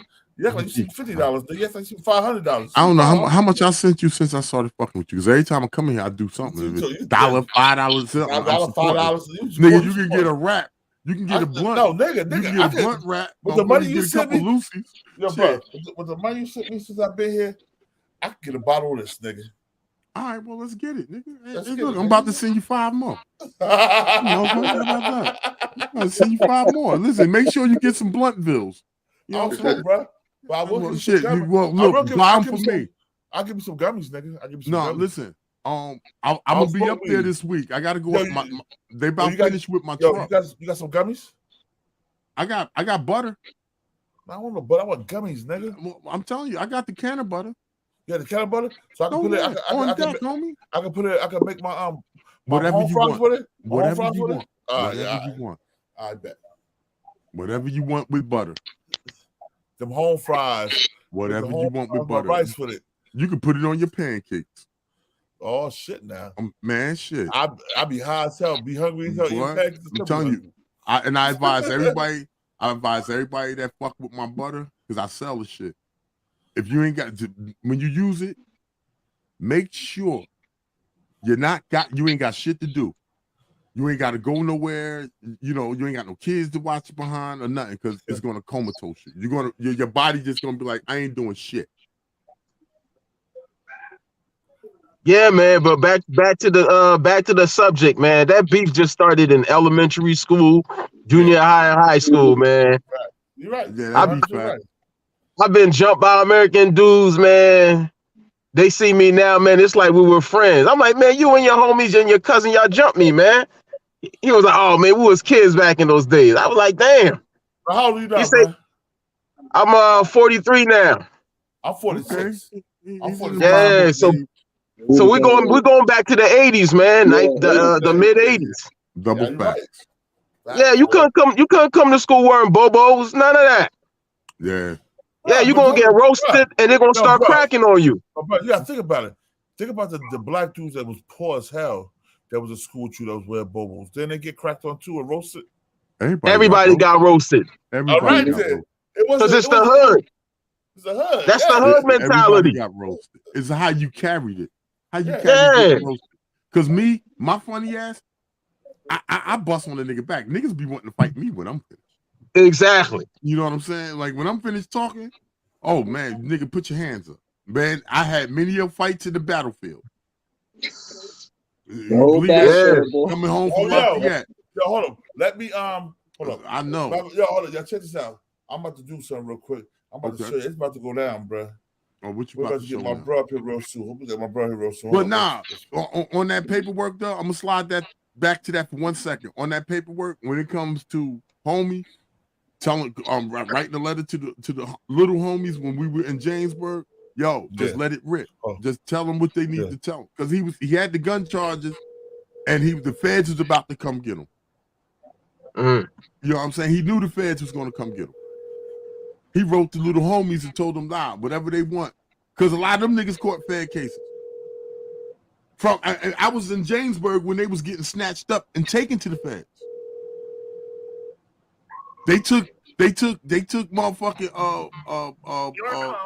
Kevin Cashwell by the mistaking him for Keith. Because he was a Cashwell. They snatched him up for a minute and let him go. Kevin in the wheelchair, right? Kevin in the wheelchair. Yeah. We was in Jamesburg together. They locked him up. The feds came to Jamesburg to take him with Andy and who else went? It was Andy, Kevin Cashwell, and there was one more person down there that they went to the feds. Kevin Cashwell came back because they didn't want him. They wanted Keith. Hussein went to the feds too, though. But was it from Jamesburg? I don't know if it was Jamesburg. I know Hussein. It was down. He had the equal posse fed charge. All the niggas. I was in I was in the detention with them niggas when that shit was going down. I was in 7th grade, and that's until a little man ratted on me. Yo, is any still locked up? Is any E-Posse, is any of them still locked up? Corey, Vincent. No, Vincent home. Oh, Victoria's home. Man, how the fuck that motherfucker Victoria's he been home for like 3 or 4 years now, bro. Well, I heard Corey trying to crawl up out of there. Corey, he gave back some time, but I don't know how much time he gave back. While I was in the feds, when they had me in the whole facility in Essex County, Corey came through and gave back some time. I'm just not sure how much time he gave back. But he's still locked up nonetheless. Yeah. Oh, part of self, Corey Beatty is a fucking rat. Y'all know Corey Beatty. Hey, Jersey Rich, tap in, man. We'll connect, man. Network. We'll support each other, homie. That's what it's all about. Hey, listen, fellas. I'm gonna have to let y'all go, man. So I'll catch up with y'all. Man, thanks for the tap in, bro. Give that brother a round of applause. Thank you, fellas. Thank you. Yo, how you say you're welcome in French? Damn. To be honest with you, I don't even know, man. I know Spanish. I know Spanish motherfuckers that don't talk Spanish. Don't worry about it, son. Damn. You American, nigga. That's all that matters, yo. Hey, man, we family, man. See, a lot of people don't know. In 1826. TJ, tap in, TJ. Tap in. I'm with the link, man. Tap in, TJ. My little brother, TJ Carter. Me and that nigga, we shared rooms together. We fed meals together at my mom's house, yo. TJ, tap in, bro. Just for a second. You know what I'm saying? So you say Corey Beatty? That's who you said as a rat? Yeah, Corey Beatty's a fucking from rat. From Florida Street? Yeah. He in North Carolina. No, he just came home. He rattled on Ty Woods, all of them, yo. Word, he home? Wow. I think he's home now. I heard he just came home. I'm not sure. I heard he just came home, bro. Eastwick. Yo, TJ Carter, hit the link, bro. We put the link in for TJ. TJ, I'm gonna see you link. I'm gonna text you the link, TJ. I'll text TJ the link. I want to hit the link for a second. TJ, I'm gonna text you the link, bro. That's 4 horsemen right there. He won a true 4 horsemen. Mm-hmm.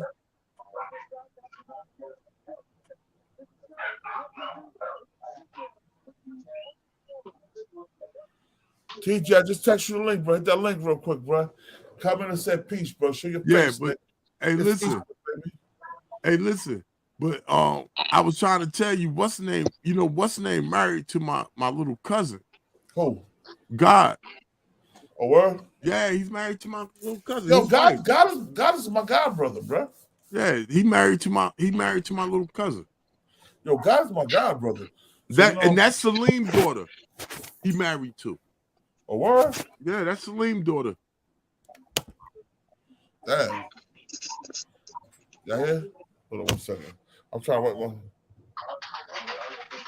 Oh shit, your shit look a lot cleaner, man. What the fuck? Yeah.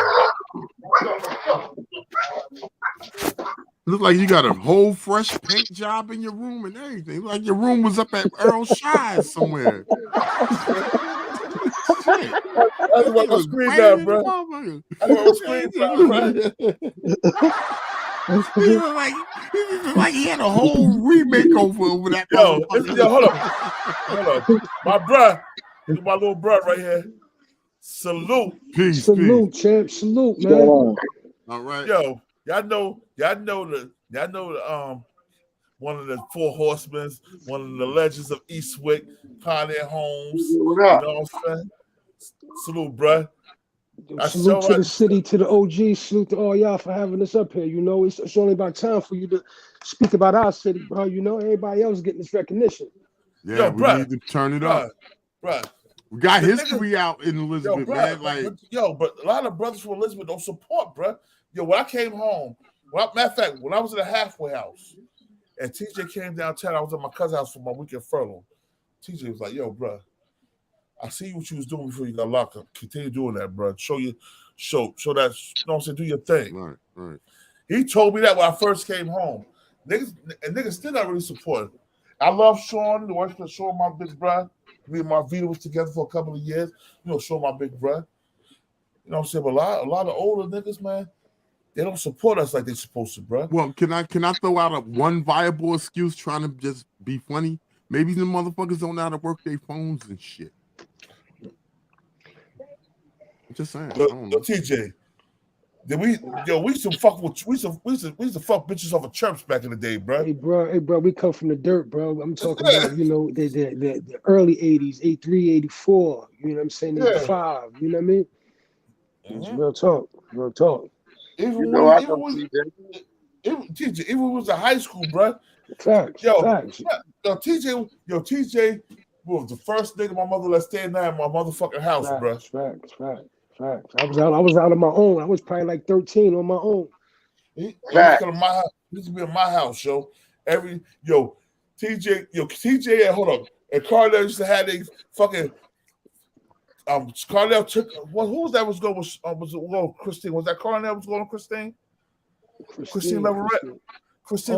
Yeah, that was Carlisle.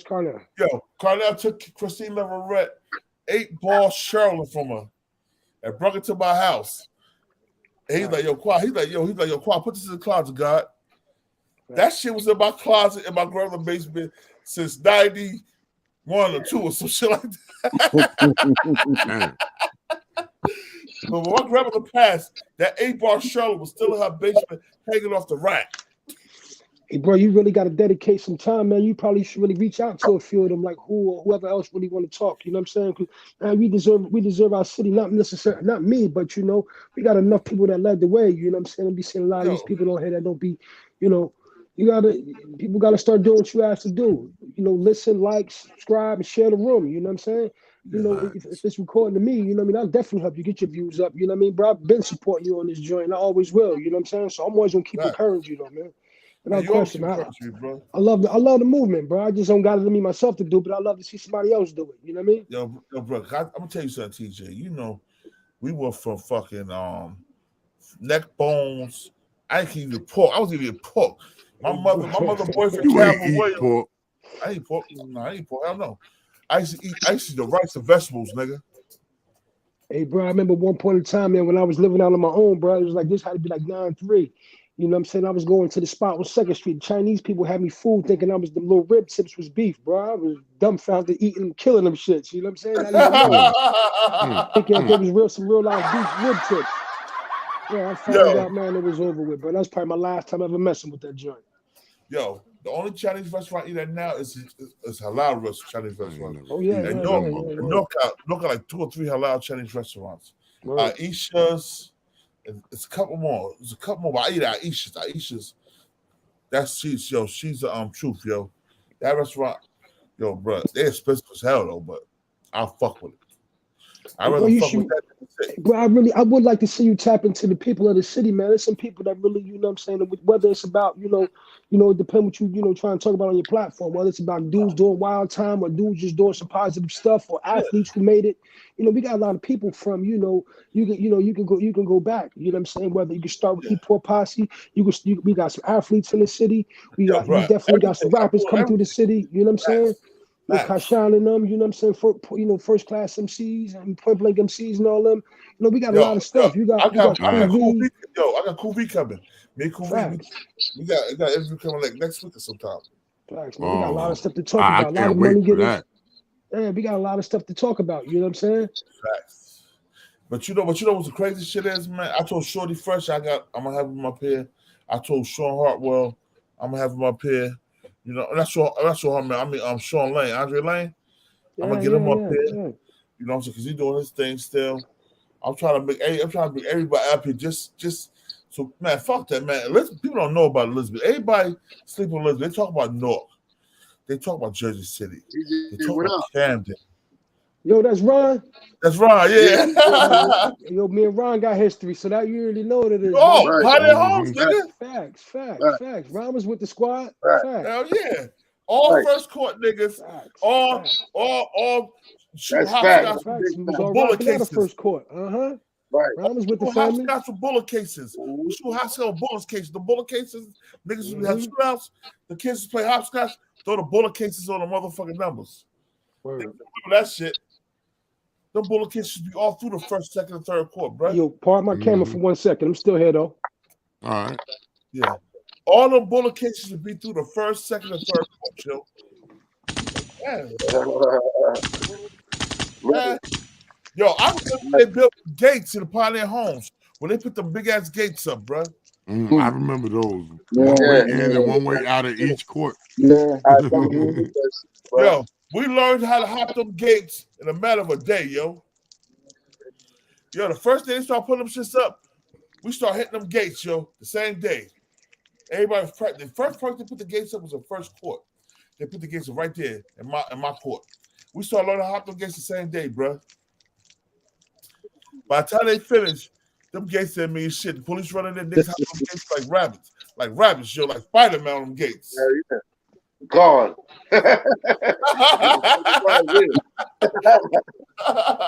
You know who told me how to hop the gates, yo? Oh, what's his name, man? What's his name? Carnell Wendell, uncle. Smiley. Smiley was a character. Smiley was a character. Smiley taught you how them gates. He was the first one to taught us how to hop the gates. He's hit the wall. Yo, Smiley would take 2 steps and he'd be over the gate. He hit that wall and he hit the top of the gate. He over that shit. Hey, y'all remember that house fire? Motherfucking Smiley ran up in there and saved them kids. Yeah, he took the kids on the roof in the third court. Yeah. And Smiley was a character, man. He was a staple. He was a real one.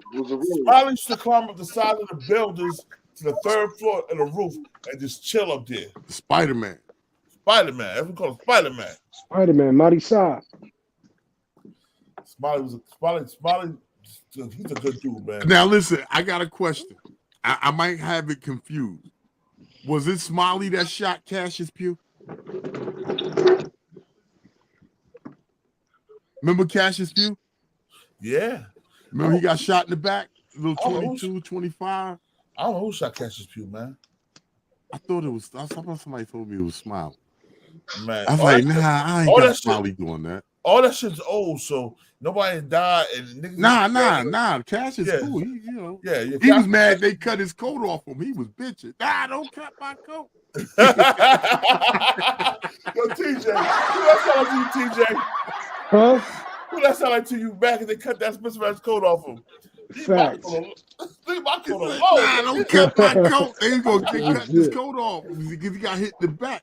He had one of them joints from Dapper Dan. I don't know which print it was. It was, I think, a polo joint, like a puffy joint, triple fat. Yeah, triple fat polo goes. Yeah, but Dapper Dan's, he had one of those on. And they because he, I don't know. Ain't that where you got your 4 horsemen shit from Dapper Dan's? No. So we didn't have the Dapper Dan coats though. We had some coats though. But we ain't had the Dap joints though. Where you get your 4? You had the 4 horsemen shit one time. We had some joints though. We was getting them made. I think, a matter of fact, I want to say at that point it was probably somewhere in Newark. We was getting them done at. Oh yeah, over there on the side street in Newark. Yeah, what was the dude after that? EJs or some shit like that. E&J.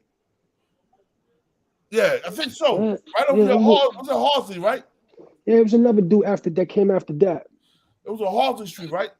Mm-hmm. Yeah, all right, yeah. I used to go get my leather coats from Halsey Street, over there by Halsey Street, bro. So I remember. That's after Dapper Dance, because I was when Dapper Dance was begging, I wasn't getting no Dapper Dance, nigga. I still was trying to get some fucking good Nikes, bro. Instead of them cheap shit, nigga. I want some J's. Now hold on. Now I got all the Air Force Ones I want and shit, bro. Facts, man. I got all the Jordan ones, the Air Force Ones, all that shit. Still brand new, shiny and shit, bro. Yeah, but we could be on this joint for hours thinking back the history of the city. You know what I'm saying? Yeah, bro. The mini malls, mayonnaise, all that. Remember the donut lady, bro? Remember the donut lady on Livingston? Hey, yo, bro, remember we used to hit the donut factory. The donut factory. Oh yeah, that too. Yeah. If you ain't never come up in that dumpster, hit the donut factory, the old Drake's joint. You know what I'm saying? City, bro. Yo, what about the trains, bro? What about the trains? We hit the trains. Oh, absolutely. On the back. And yo, rest in peace to the God. Sincere was the best at that, man. Sincere used to go up there with Tretch. Yo, Sincere, Sincere. My father came home from prison, right? And my father gave me the lessons when I was 12. When he came from prison, gave me the lessons. I was 12 years old. He told Sincere, he was like, "Yo, you know that's your godbrother. That need to look out for, because we all got the same godmother, Robin Page. So Sincere and Carnell and Wendell, I need to look out for him. You know what I'm saying? Y'all got the same godmother. That's your godbrother." He was like, I gave him the lessons, and Sincere was like, I'll make sure he study his lessons. Every time I just come home from school, Sincere see me when he first came home. He's like, God, what's up with me, God? He's like, add on. So I had to add on the spur of the moment. And I'm 12 years old. And he's like, add on, God. Sincere, rest in peace, Sincere. Yo, Sincere had a good heart. AKA Dr. Feelgood. That was the brother, bro. Right. And Sincere had Sincere hand game was nice as hell. Humble, greatest heart ever. You know what I'm saying? Facts, bro. Right. Sincere had a great heart, bro. Yeah. Rest in peace. He wasn't no bully or nothing, bro. That's why I always respect Sincere. We lost a lot of soldiers early, man. A lot of them was our friends too, Quad. Early brothers like Joe Bug. You know what I'm saying? Yeah, Joe Bug. You know what I'm saying? Evan and Ricky. Evan and Ricky, yeah. Bruh. We lost a lot, bruh. We lost Omar, Black Omar. Little O, yeah. We lost Paul. Paul Williams, forever. Yeah. Yo, we lost we lost a lot of people, bro. When we was teenagers, bro, niggas we used to be playing ball with, smoking weed with. Yo, remember we used to be drinking like that, like a motherfucker, young as hell. Having that Mad Dog 2020. Ray G used to get the big bottles of gin. We used to have the basement parties on 2nd Street, yo. We used to young as hell drinking the big ass bottles of gin, bro. Bro, I was off the porch early, man. I came off the porch, man, probably like 8, 9 years old. You know what I'm saying? This is like 87, 86, 87. Yeah.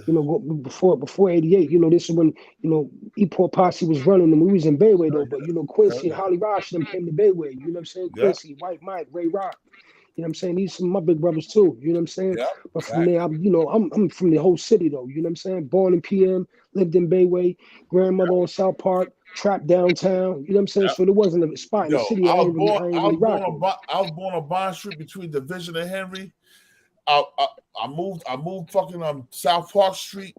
I was on South Park on 6th and South Park, right where they had that sign. If you buy drugs here or sell drugs here, you're going to jail. You're going to jail. I remember that. I moved straight from there to the first floor Pioneer Homes when I was in the 7th grade.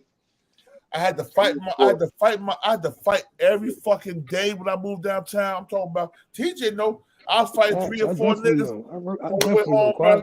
By the time a nigga was by the time I was in the motherfucking 9th grade, I had to throw one fist. They knew that. Like, now leave that nigga alone.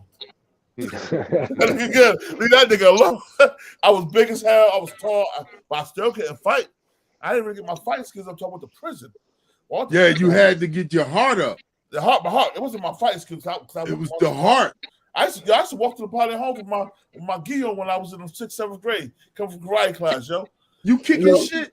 Facts. That was Mumu and all that. You know what I'm saying? Mumu was teaching everybody in the city. I didn't go to Mumu. I went to the IQ school up on East Jersey. Sensei Rich. Oh, yeah. I was boxing at a Kirk Center early. You know what I'm saying? I came through Kirk Center. I was in PAL, Kirk Center. Yeah. PAL, my coach in PAL was Richie Keats. He was a white man. He was a CO up in the motherfucking in the detention center. He was a CO at night, but he trained us. And from there, my cousin went pro out of Elizabeth. He came out of Kirk Center. And it was like every day after school, we had to go to the gym. And it was either PAL or Kirk Center. Poppy from our town. You know Poppy? Yeah, that's my cousin running partner. Poppy, Celine running partner. Poppy, used to cut him up. We lived on Flora and the highway. Pop used to come in the little the cut we lived at. Remember, right behind the laundromat on Florida Highway was the backyard. Oh, The yeah, backyard. Yeah, it's the backyard. Your pop used to be able to teach us how to box, teach us how to throw footballs, everything. All that shit. That's Emma Street, Florida Street. Rest in peace, Mutai Sesams. He was teaching us how to throw footballs, teach us how to play baseball, all that shit, bro. Yo, we was kids, man. The Murrays was putting in that paint on the boxing tip too. Yeah, the Murrays, yeah, the Murrays and not the Hopsons, the Prices, Yeah. Rodney Price and them. Rodney Price was boxing too. They from uptown. They from Henry Street. Who's that? Williams was nice with the hands. Bayway that went pro. Who's the Spanish guy from Bayway that went pro? Oh, Pitbull. Pitbull. Pitbull, right? You talking about Pitbull? Yeah. Little short, Puerto Rican. He's from Pilon's sister. He was on Pilon's sister. And then Alex Rome brother. Remember Alex and Patty Rome, Patricia Rome and them? They brother, he was pro too. Little short Dominican nigga. He had an afro and shit with the mustache. He started getting high. Rest in peace, Uggy. Somebody said rest in peace, Uggy. You remember Uggy? You know, we still got some people out there still training some dudes though. It was a couple of nice dudes. You know, shout out to Aki. Aki got some boxing. Aki doing his thing. Yeah, he got a situation going on for the city. I don't see him often, but shout out to you, bro. You know what I mean? He definitely coaching the young boys out there. And Aki, you know, Aki, DJ, all of my god brothers. Yeah. It was a bunch of us that was because we was all from uptown on Bond Street. So our mothers was all best friends. So all of us became god brothers like that. Oh, you gonna be his godmother, you gonna be his godmother. You know, Aki, Dijon, Dennis, you know what I'm saying, little Yaya. Oh, you talking about the Wackers. The Wackers. Yeah. All of us god brothers. All of us grew up together from like, we from fuck the sandbox, nigga. We was in the same crib. The Wackers, the Davenports, and the motherfucking Nashes. We used to be all in the same crib. Yeah. I got pictures of me and Kenyatta Nash. We was like 1 years old in a fucking crib together. I'm pulling her down and shit because she tried to stand on me. I'm pulling her fucking down. You know what I'm saying? Andre, that sister, bro. That's how far we go back in Elizabeth. Elizabeth, our blood ties are deeper than this, like that street shit, bro. That's we got blood ties when we go back. We used to have the motherfucking block parties downtown, uptown, midtown. Them block parties we live. We used to have Big Daddy King, Fuji Rap, Biz Marquee, Master Ace. All of this be our block parties, bro. Yeah, but we got a lot of stories that predate the crack era. You know what I'm saying? Yeah, a lot of that stuff was innocent back then. You know what I'm saying? This was really before gunplay and all that came came about. You know what I'm saying? Niggas was fighting and you know how to go about your business. You know what I'm saying? It really wasn't no deaths and no homicides before all that. You know what I mean? You live to talk about the shit. You fight a nigga, you live to talk about it, man. Yeah. Now these young niggas, you put your hands on these young niggas. But see, that's the thing. A lot of these young niggas don't know how to fight. Now, I'm not saying all of them, but a lot. It's a high percentage of them that they gonna go get the heat. They gonna go. They gonna put that motherfucking blicker on you. Mm-hmm. You know. Yeah, we gonna call that blicker the Bethlehem. Bro, I learned how to fight with I was fighting early. You know who I used to do was like my brothers though. We lived in the same building. We lived in 39 back in the day. I used to fight Evan and Ricky like every day. Evan and Ricky Graham, bro. Yeah, you know, I think their uncle back then was the Junkyard Dog too. You remember the old wrestler, Junkyard Dog? Oh yeah. There was facts. That was their uncle too, bro. So them niggas, you know, they was like little grown. They was like man childs, bro. Yeah, they from 3rd Street. They from 3rd Street. Yeah, they died over there on 3rd though. Yeah, but it was before their time, man. You know what I'm saying? It was something different. You know what I mean? One got killed, the other couldn't take it, and he obviously, I think he, you know, allegedly he killed himself. You know what I'm saying? There was some man childs, man. You know what I'm saying? Definitely products of the streets and just products of some, you know, some tough growing up. You good, bro? You say what's up? This is my big brother Gene Dill, the Raw Dill. You know what's up, Gene? Shout out to Gene. What's up, Gene Dill? Bad boy body. Gene, salute. Hey, Ron, you ain't got to be quiet, man. You got a lot of history with the family too, man. Yeah. Your TJ said, "What's up, Jay?" What's going on, Jay? TJ Carter from Elizabeth. All right, what's up, TJ? What's up, Playboy? Big Jane, what's good, champ? He said, "What's good, man?" We here, man. Let's work it out. We said we gonna get it right. We said we gonna get it right, G. We gonna get it right for the summer, right, G? What's going on, TJ? How you been? I'm good, champ. How you? Yeah, I'm chilling, bro. I'm chilling. Word. You still down the way? Nah, I'm in out of town, bro. I'm in PA. I'm out of town. Okay. Yeah. But we got this Eastwick shit going on heavy right now, man. Eastwick Pass, we bringing up everything, bro. I can't be deal. Yeah, yo, I know. I touched the waters a little bit, so I can imagine. Everybody said peace to Gene Deal. Oh, Gene Deal. Salute. Peace, homie. All right, bro. Later. I'm gonna call you. But yeah, that shit look crazy, TJ, bro. I like, nah, man, nah. This is not how bro, Gene Deal, bro. Yo, you know Gina Black and Lamont, they best friends. Oh, it's about the twins. No, you know Black. You know Black and Lamont Nino, Lamont Harrison. Oh, facts. Clifford Stockton. Black. Yeah. Oh, right. Clifton. Oh. Yeah, Clifton's Jane's best friend. Yeah, my cousin. That's how. Gene was like, yo, Black and Lamont say y'all your cousin. Like, yeah, they my cousins. He's like, what Black and Lamont you talking about? You talking about Clifton Stockton and Lamont Harrison? Like, yeah, that's my family. He's like, oh yeah. And then when Lamont, me and Gene was chilling, Lamont pulled up on us, and he was like, yo, he's like, what you doing with my cousin Jay? And Gene's like, oh shit. I'm like, yeah, bro, we family, bro. Hey, Kyle, man, it's time you got to take this platform to another level. I be seeing a lot of little dudes, in my spare time. I watch YouTube. I tune into a couple different people. You know what I'm saying? YouTubers, you got to take your shit to another level, man. You need to support. We got to support you too. You know what I'm saying? Yeah. I definitely want to see you raise the platform. Just have your platform with all Eastwick. Everybody from Eastwick. To have a different couch. I'll be up there. I support it. Yeah. But see, I'll do that too. But see, I also do interviews with celebrities. I got interviews with celebrities, interview with old school gangsters from DC, Queens, everywhere, bro. You know what I'm saying? I do interviews, all that, bro. I'm gonna support Eastwick. Yeah, I keep my content popping. And and lately, last month, my shit done went to like 400% on the content thing, bro. You know what I'm saying? Yeah, because it's a lot of topics. Yeah, facts. It's a lot of topics that's going on right now. You know what I'm saying? Something to piggyback off of. And we got a city full of content. I'm gonna say this though. A lot of what's popping right now. To be able to talk about it. Right, yeah? but what's a lot of what's popping. Hold up. Somebody said, "What's up, Uncle?" What's up? It said Clout Lord Gunsmoke. What's up, it's Angel's son. What Angel you talking about, yo? Oh, that's probably my nephew. Hey, you assessing, boy? Is that my nephew? Hey, the Sessions, man. It might be. That's Muta Sessions. Muta Sessions. That's probably his nephew, so his cousin. Yeah, it's Trey. What's up, Trey? It's Trey. No, whose son is my that, nephew, yo? man. Whose That's son my is that? nephew. Whose son is that? That's my sister Angel's son. I told you, man, my father was a whore. Yeah. From Elizabeth, right? I'm just saying. From Elizabeth. He was from Linden. His mom was from Linden. My father was like bird shit. He was everywhere. He got 17 of us. Oh, damn. Yeah. How you doing, man? What's going on, Trey? Salute, man. I see you in Union County in the building. You ain't from Elizabeth. You from Union County.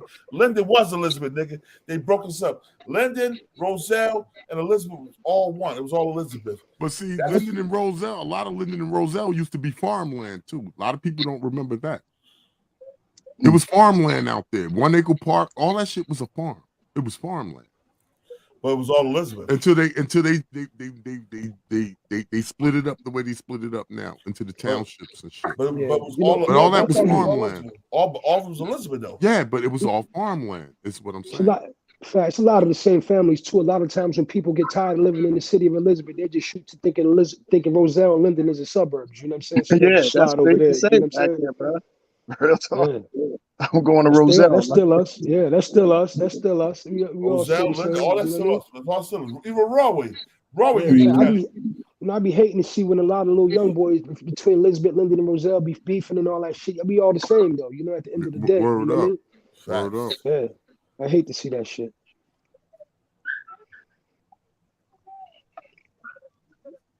PSP, Prince Street Project, right? No, that's the PSP.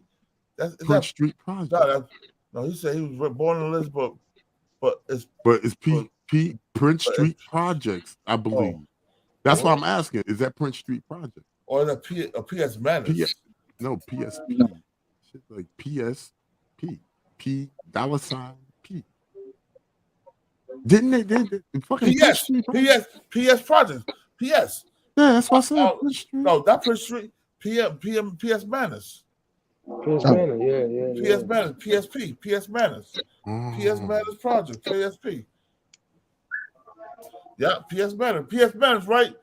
PJP, PS I bet you $5. I bet you a $5 super chat. That's a good $5 super chat. $5 super chat. Spruce Street, Newark, Prince Street. Like I said. Oh, okay. Hey, show me $5, God. I got you, God. Yeah, we definitely had history right there on the borderline right there. Hell yeah. The old skating ring right there. Oh yeah. The Twin City. Yeah. Yo, either them niggas from True Street be running, niggas from over there. What's that? That was Dayton Street. Dayton Street from Seth Fortin. Either they be running or we be running. Whoever got that bus first to go back home was good. I remember we had Fairmont Pool. They used to come to Fairmont Pool. We chased them out of Fairmont Pool, but when we go to the skating ring, they ran us back. Yeah. You know what I mean? It was always like that with the border.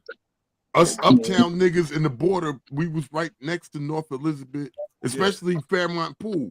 It was right there. They used to come in summer. Deaf Boy, Yeah, Deaf Boy. And we was beefing with all them niggas. I remember when I first started hustling, right? I'm gonna keep it real. Remember Anthony Anderson, Anthony Eastwick? Mm-hmm.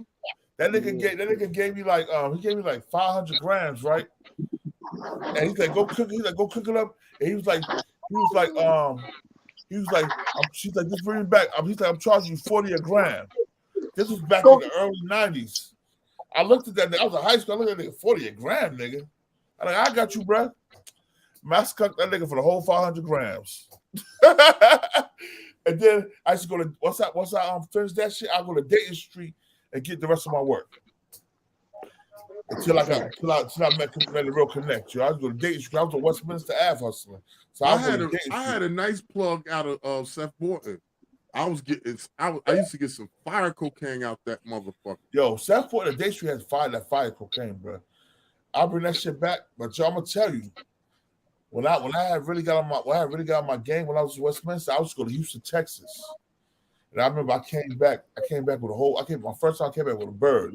I paid $10,500 for the bird, right? I came to Elizabeth, Westminster, and I had a fiend that was living in my building come and cook that shit up for me.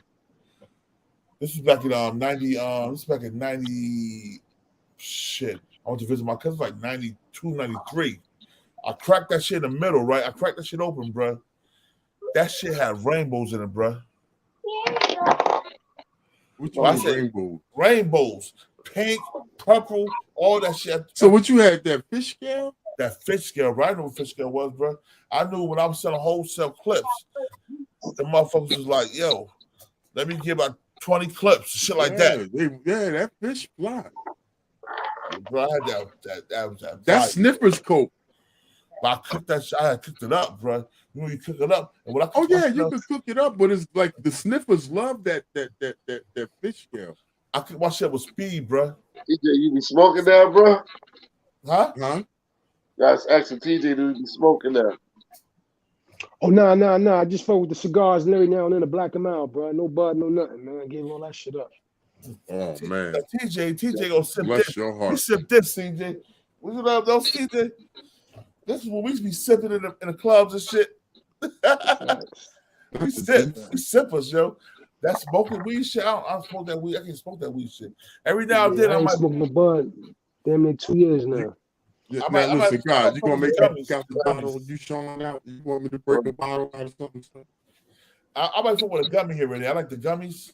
When I fuck with the models on X, when I fuck with the models on X, I do a gummy, and that shit put me right. Put me right back go to sleep. Then you know what I'm saying? You said you fuck with the X? Hell yeah. What kind of high? Now I'm gonna ask a question. What kind of high is that? Like a coke high, bro.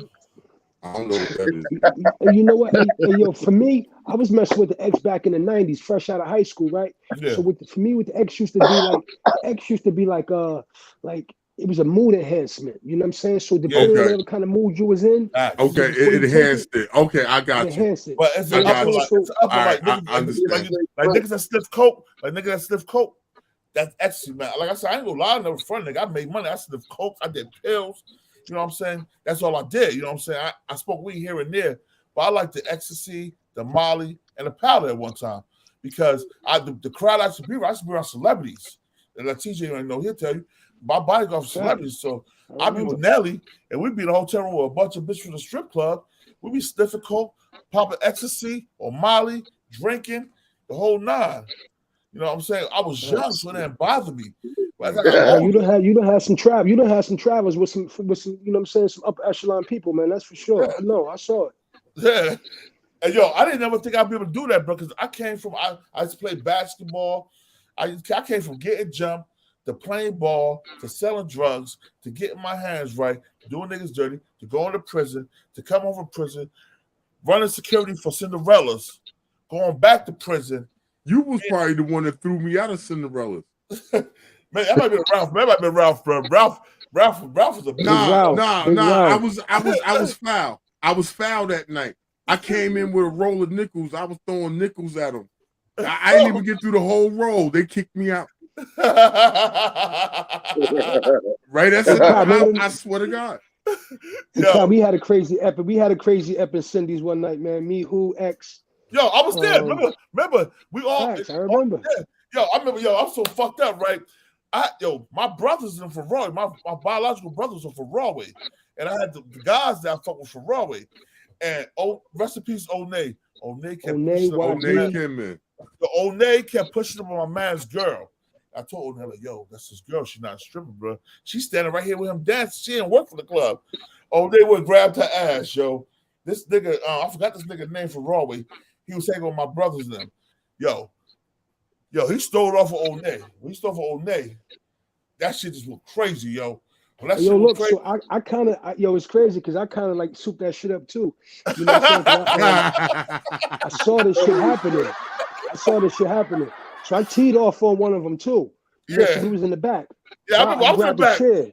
Yeah. Ralph grabbed the chair from behind me. Like, I couldn't even move the chair. But next thing you know, did I grab the chair from you? Somebody grabbed the chair from behind me. You or Ralph? I grabbed the chair.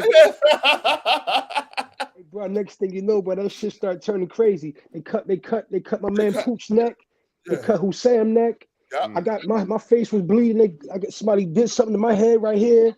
Look, so then the dudes pulled out some hammers, right? Yeah. So look, so we strong armed for the hammers, took the hammers from the niggas. We get up out of there. So we all left. So we couldn't even go to the local hospital. So we went to North, the best Israel. Right. Me, Hussein, XL, and Pooch. Yeah. So then we get to the car. Me looking at the hammers. Bro, the hammers wasn't even real. They was pellet guns. Wow. We threw them shits in them. Yeah, bro. We threw them shits in the shoe and push it. Yo, no, you didn't start that shit. Tito started that shit, bro. Marisol brother, Tito started that shit. I remember him.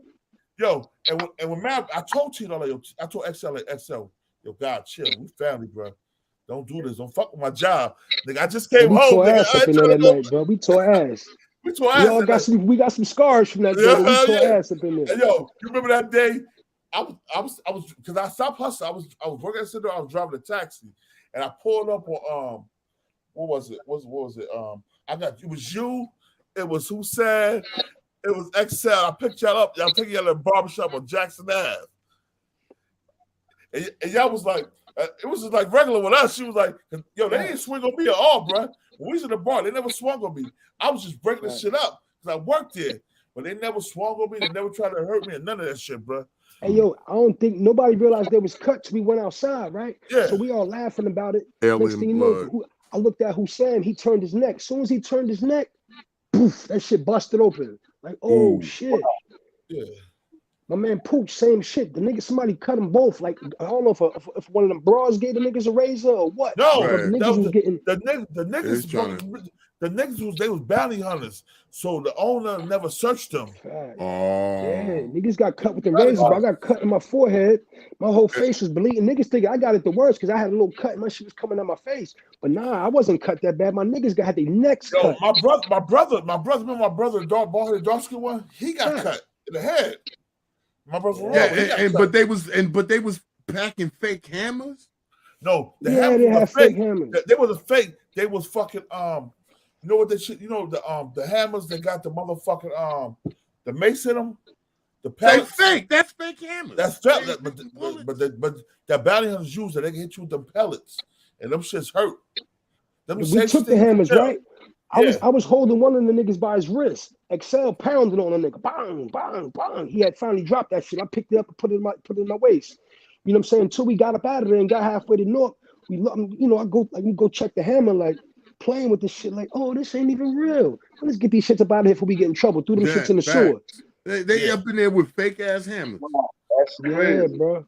That's shit that motherfucking bounty hunters use. Though they use the hammers, the pellets, the pellets, and but that shit. But somebody, you get hit one of them shits with one of them motherfuckers. No, I didn't got hit with they call them riot pellets. They rubber pellets. Them shit hurt. That shit hurt. I didn't got hit with that shit. I didn't got hit with beanbag, all that shit. Hell yeah! You ever see Bad Boys? The new Bad Boys when they had the pellets and shit. They could shoot the motherfuckers. The motherfuckers put big ass knots on you, bro, like that. Yeah, they ding your ass up. Wow, hell yeah. Yo, you remember that? I don't think you was there. We was at Queen of Hearts on Elizabeth Avenue, and Big Pun was alive. Big Pun was there. Who? Big Pun. Okay. You know they used to come from New York. They thought to come to Queen of Hearts because the Spanish on bar, right? So we was there. Yeah, we was the go-go bar city for a long time. Elizabeth. Go-go bars running. Brown Derby, man, give the Brown Derby a round of applause. The Derby raised it. The dirty Derby, nigga, the dirty Derby. I cut my teeth. I cut what's left of my teeth in the Derby. Get a Derby a round of applause. Yo, my first time ever going to the Brown Derby, I was with my godfather. He was going. He's like, we're going to get something to eat. Went to the Brown Derby. He had me sitting at the table on the side, and he was eating his food and shit. You know, he was eating his food. He was drinking it and tipping the bitches. He gave me a beer and some wings and fries, whatever it was. I tore that shit, eat that shit, drinking a beer. He brought me another beer. He was fucking with the bitches. By the time I got home, I was that sleep. You're like this. I was like, definitely had the go-go bars, man. We had them. Yeah, what was the spot? What was the spot uptown by PM by Western Arcade? What was that?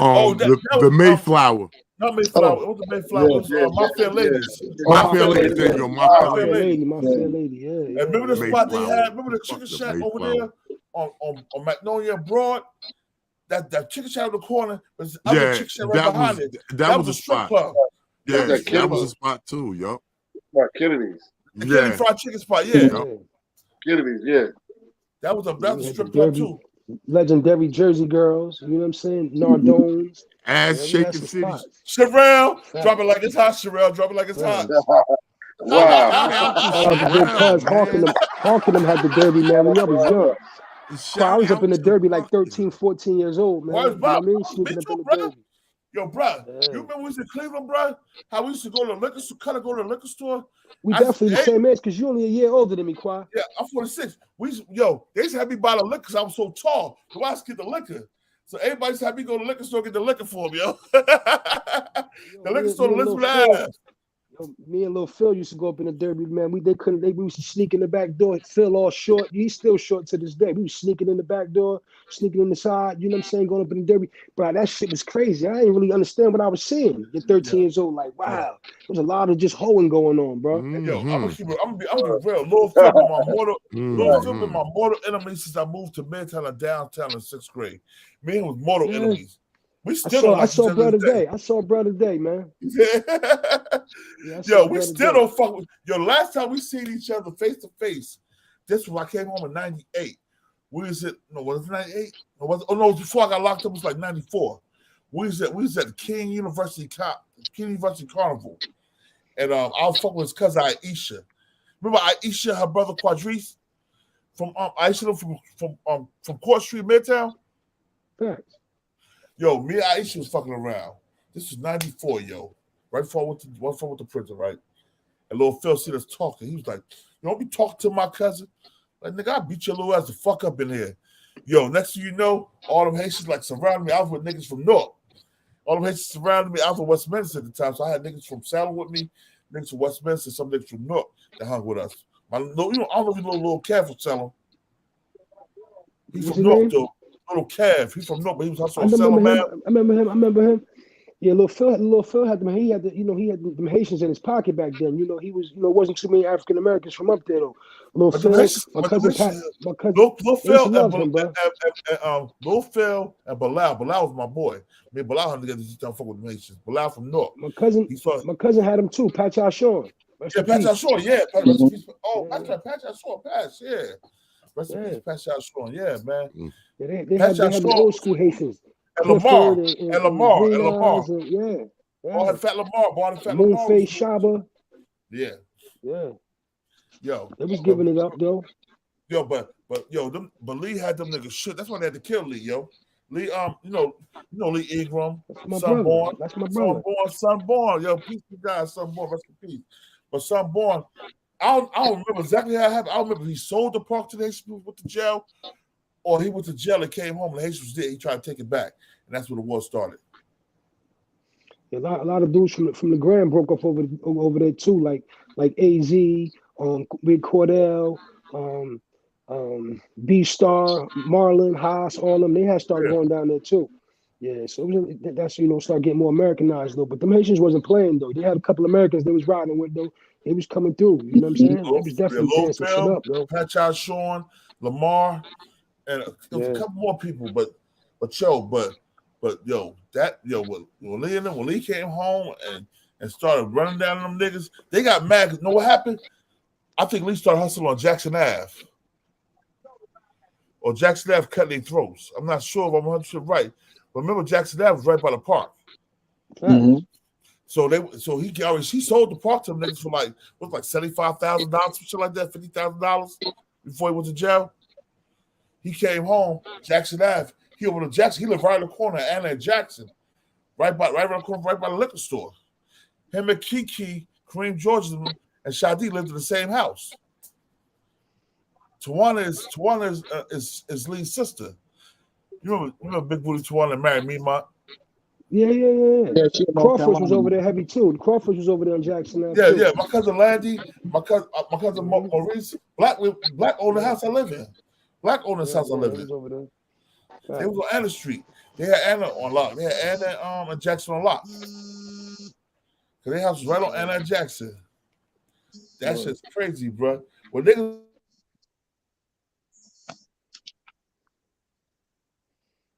you must be in the Matrix, bro. Yo, no, my earphones died. I said what niggas don't know is Elizabeth, we got a history that's run deep, bro. You know what I'm saying? Everybody played in some way. Either by marriage, by blood, or by shedding blood together. Got it. You know what I'm saying? And that's a beautiful thing. Elizabeth, we did from any other town in New Jersey, bro. Because even when we go, if you from Elizabeth, I don't care if we was enemies on the street, nigga. We could be in prison, nigga. You my mans now. We'll fight when we get home, nigga. Yeah, I remember Black Omar used to keep messing with me when I was young. So I had to go get my cousin Black Omar. Yeah, Black Omar. So I had to go get my cousin Rashid Harvard, Rocky, from Franklin Street. And he fought him. So after that, he came to me. He's like, why did you go get your cousin to fight me for? Why did you get fight? I said, bro, you can't mess with me. If I would have got my cousin Salim from Danway on Troy, I know my cousin Salim, he's trigger happy. I don't want to go do that. Yeah. My cousin Al Bilal, I don't want to do that. So I was like, let me get Rocky. So he fought Rocky right in front of me. Then after that, we became cool before he died, though. You know, we became I remember he died too. I remember he got killed in the north. He got killed in the north. He got shot in the neck. South Orange Ave. And the bullet was even South Orange. Yeah, I remember that. The bullet was even for him. I believe he got set up. That's crazy. Yeah, because he was on the porch with a couple of people, they were saying. Yeah. Yeah. But you know what? I'm going to tell you something. You know what I'm saying? Rest in peace, but when you do dirt, you get dirt. Them niggas, them and me, my 20s used to run around Elizabeth. They had a little crew. If they want to fight you, if you had your crew with you, but anytime they catch you by yourself, them niggas will roll you the fuck out, bro. Hey, yo, me, mine, and Swanee was my cousin. So they thought we Them was my cousins. guys, man, from the dirt. My guys too. They was just some short dudes with a lot to prove, man. The niggas still, you know, to this day they still Yo, every time they saw me, they thought they was my cousin because my cousin is their cousin. So they was always, they never messed with me. They tripped my boys up though. They like, nah, that's our cousin right there. Go ahead. I was like, all right. The city got a couple short the city got a couple short dudes like that. I stopped going to Adams Street Center for like 3 or 4 weeks, right? And my cousin was like, you know, why you come to the center? All right, man, I said going to the center. Every time I went to the center, niggas jump me, right? Mm-hmm. So my cousin Mike lost to Slim. His brother, Boo Boo, Tall Boo Boo, Mike lost his brother. He was like, yo, we're gonna play basketball. You coming with us? I'm like, I ain't coming to play basketball, man. I'm just gonna stay on the porch, yo. I was like in the 5th grade. Them niggas made me come to the center. I had to fight Mima, Twani, the rest in peace, and Sean, all one-on-ones. After that, I had to fight them niggas no more. Yeah, my guys, man. Salute to the guys. Yeah, salute to the guys. Yeah, true. Rest in peace, Omar. Rest in peace, Junebug. We lost a lot of people when we was growing up, bro. Ricky Evans, man. Oh, man. Yo, a lot of people. Rest in peace, Travis. Yeah, Travis Burns. Travis Burns, man. All that shit. And most of the shit that we lost people over was over women or money. Mm-hmm. Women or money, yo. We wasn't no gang bangers. Never. That's like new wave stuff. You know what I'm saying? That stuff didn't come about until to the super late 90s, early 2000s. You know what I'm saying? You know, I remember sometimes it was like, you know, some of the first, you know, gangbangs that was out here probably was like Lil LeVar from South Park, Lil Steve, you know, with the Crip shit though. Then there was guys coming home, Lil Samir coming home with the blood stuff. My cousin Rashid, you know, there's a couple of dudes that was doing a little biz coming back, bringing it back. But by then that was like late 90s, you know what I'm saying? Or, you know, early 2000s, you know what I mean? I was down beach. Then after I was that, heavy with the homie shit down there. I was down beach out with him. He was heavy down there with the shit. Wow. Yeah. Rashid? Samir. Well, I know Rashid was blood and none of that shit though. Yeah, Sheen did his bid. He did a bid like in the mid 90s. Now he did a bid on Rikers. You know what I'm saying? So he got his shit in Rikers. Yeah. You know what I'm saying?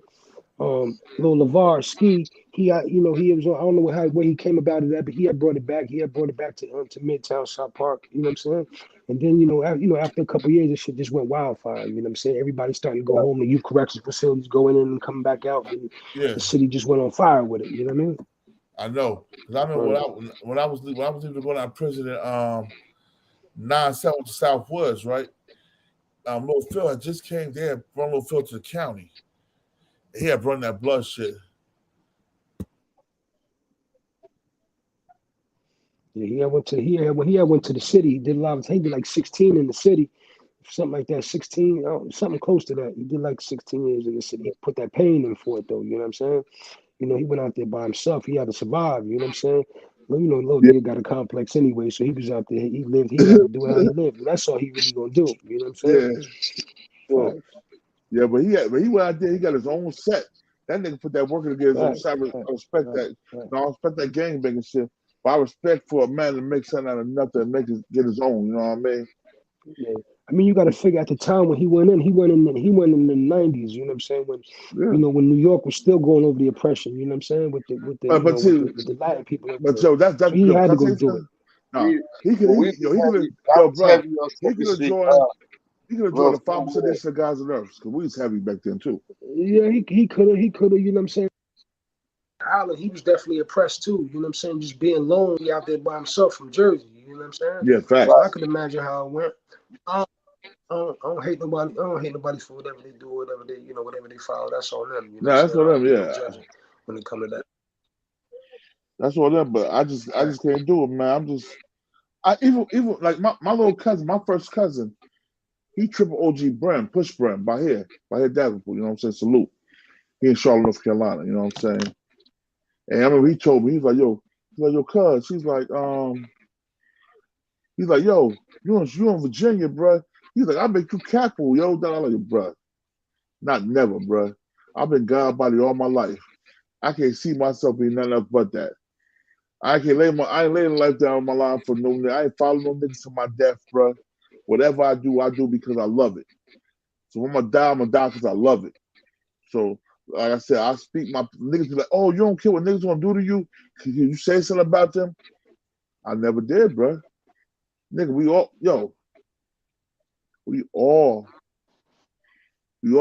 gotta deal with our consequential repercussions of what we do. So I'm worried about what a nigga gonna do to me. That nigga be worried about what I'm gonna do to him. I'm not no little nigga. I earned my stripes, nigga. Fuck that. Right. Get it in blood, nigga. Fuck y'all niggas. This is what we do. This is all of us in this cat. All this on the screen right here. We all go back from the early '80s. Right. Easy. Right. The '80s to the '90s to the 2000s. We all separated after we came from doing our bids and shit. We all did our thing in other places. I went in '98. I went in '98. March '98. I went in. Oh, you went in March '98? Oh yeah, Yeah, I came home November. I came home November '98, the week before Thanksgiving. From I got locked up May '94. Came home November '98, week before Thanksgiving, bro. Yeah. And I stayed home. I stayed home a year, caught another case, and went back in 2000, and did 3. Oh, I was man. living. I was living in Rahway at the time. Came home. I had stayed home. I had 16 months left. Still being on 2nd Street. They raided building 27. I jumped out the window, broke my leg. Instead of me saying, chill out and go relax, I'm still with a broken leg on 2nd Street. Doing wild shit. Bro, got locked up with the broken leg. Did 4.5 months on my parole. Came back on the street, finished my shit off, and went to New York after that. It was over. But I maxed out. I went to New York. We never turned back. I was around that era. Yo, who's with Ron G when Ron right. G died, bro? Who's in the car with Ron G when he died? Who? Who's in the car with Ron G when he died? Nah, I was gone. I was gone with Ron G. I said, I was who's in down the car with him? with Ron G. I was down Boytown with Ron G. Then a couple of years later, when I came to Elizabeth, Ron G took me uptown, and that's the last time I seen Ron G. The last time I seen Ron G after that, he dropped me off uptown. That's the last time I seen him after that. Cause Joe, TJ, you know him and Ron G was like this, thick and thieves. Them niggas was like this. Ron was with me. I already know, bro. I know. You know what I'm saying? Right. I was a part of us. That's facts. I know. I was there. Hell yeah. All they ain't had nobody. None of them bros was there. They was there for me. TJ, Tone, Case. Facts. All of them. They was there for me. Bro definitely broke some law with us. That's for sure. Right. That's a fact. That's a fact. Yo, what's up with Dancing Rah-Rah ass, yo? What's up with Dancing Rah-Rah? I think he might be in the South somewhere. Huh? He down South somewhere? I think he might be in the South somewhere. Yeah. He on my Facebook, but I don't be seeing him though. I don't be seeing him do nothing though. Last time I seen Dancing Rah-Rah, I came with the visit from down south. And he was a bouncer at Coco Bungles. Oh, word? Yeah. That's the last time I seen that was years ago. You know, Coco Bungles was closed a long time. Mm-hmm. I haven't seen him since. He's a bouncer. A lot of them niggas, man. I did my time with some of them. A lot of them niggas from Elizabeth. I ain't gonna say no names, but a lot of them niggas was doing some wild, freaky, nasty shit with them Puerto Rican boys. Oh, shit. Nah, bro. Yo, TJ, am I lying, bro? Nah, not at all, bro. Not at all. Everybody get mad at me. You know it's crazy though. A lot of them little bids be breaking and making, man. You know what I'm saying? Depend how it go. You know what I'm saying? A lot of niggas didn't come back right from it. A lot of niggas just came back from it and just moved on to other places. They couldn't take it no more after that. You know what I'm saying? It either made them or break them. You know what I mean? Right. Yeah. And I'll say this right. Like I was telling niggas before. Niggas was like, oh, I don't give a fuck. I say it out loud. I don't give a fuck. I've been said Little Man's a rap. You know what I'm saying? I don't fuck with that clown. That nigga ratted on me. Got me time as a juvenile. I never did no dirt. I fought somebody, and I don't know if you remember. I fought this motherfucker up on batting and threw him through the windshield of that pizza parlor right there, the plate glass window. I left him laying there. I walked to school. Like, man, I was in second period. The police came and grabbed me. And little man pointed at me and said he did it. Wow. Yo, in 96, I moved to another tier, and all these niggas from Plainfield ran down on me. Like, you know, Little Man? I'm like, Little Man? Yeah, I know Little Man. I don't fuck with that nigga. Tashawn John, yeah, I know him. They was like, they all brought me paperwork. This nigga being a connected, tell on him. Like I said, I don't sugarcoat shit. I told niggas this when I came home. And this like niggas fuck with Lover J, they fuck with Little Man. You know what I'm saying? We all know Lover J told everybody Elizabeth and went to Pittsburgh and told everybody. We all know Flash Sean told her niggas Elizabeth and went to North Carolina and got everybody an asshole full of time. We all know Corey Beatty was in Elizabeth. He wasn't even telling Elizabeth. He went to North Carolina and started setting everybody from Jersey up. Ty Waters got a bunch of time fucking with him. You know what I'm saying? But we got shit like this, we got to bring to the forefront because these niggas, they fucked up the history of our town. We didn't have a lot of rats in our town. I can count the motherfuckers on one hand. But they got everybody else that we fuck with asshole full of time, bro. Niggas sitting around. But you know, a lot of people be picking and choosing, you know what I'm saying, if it's to their benefit or not. You know what I'm saying? Yeah. Some niggas, it depends on who the person is sometimes. If it's to their benefit, a lot of niggas going, you know, I'm a fuck with dude. I might be able to get some bread with dude. Da, da, da, da, da, da. Yeah. You know, but when you become a man and you realize that, you know, Right. you gotta make a decision for yourself, you know what I'm saying? And you know, you either stand by it or you stand against it. You know what I'm saying? Yo, TJ, I'm gonna tell you some funny You know shit. what you're dealing with when you get in it, get into it. You know what I'm saying? Like, you know, TJ, when we was younger, we was moving. We know the code, we know the rules. Facts. We know when we came outside, we watch out for each other. We hung around each other, whatever. We know to watch out for each other. If we left, yo, stay over here, get back. Niggas wouldn't have they handled and did what they needed to do. We made sure shit was good. You know what I'm saying? It wasn't no coming outside being a bozo doing dumb shit. Fuck out of here. It was about money. Niggas money to take care of each other. You know what I'm saying? We giving no bozo shit. Yo, I'm gonna tell you some funny shit, TJ. Check this out. I was fucking with this nigga from Elizabeth. And I was driving back and forth to Pittsburgh. Every time we go to Pittsburgh, we take a like this was back in the early 2000s, so I don't give a fuck talking about it. We just take like a couple of birds of heroin back. We mix that shit up, cut that shit up in Pittsburgh. I was getting good money. I was getting $10,000 a trip. You know what I'm saying? So I wasn't stressed. We make 2 trips a week, $10,000 each trip. That's $20,000 a week. I'm good. Yo, one day I'm sitting in the house, right? Lover J come in the house. That's dude cousin. I told dude, like, check this out, bro. This is my last day here. Give me my money. You know what I'm saying? So dude gave me my money and hit me off with like 100 grams of raw dope, right?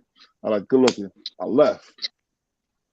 Not even 5 months later, Tion, all them niggas got locked up in Pittsburgh. Lover J told all them niggas, bro. I know you remember. I know they did some time down there. They did some time down there, Of course, bro. some cases from all that. Yeah, I think Danny did a lot of time down that motherfucker too. You know what I'm saying? You talk about I had Danny, my little Pittsburgh run too. You talk about Danny, South Danny Park. Sessoms? From South Park. Danny Sessoms, right? I forgot Danny. I forgot Danny last name. I can't think of Danny last name. He's right Pretty to, boy he's right Danny, to but he's from Sessoms. South. He was from South Park. Yeah, he was I'm right to not Sessoms. sure. I'm not sure. But he ran with all them the Midtown car. You know what I'm saying? Yeah.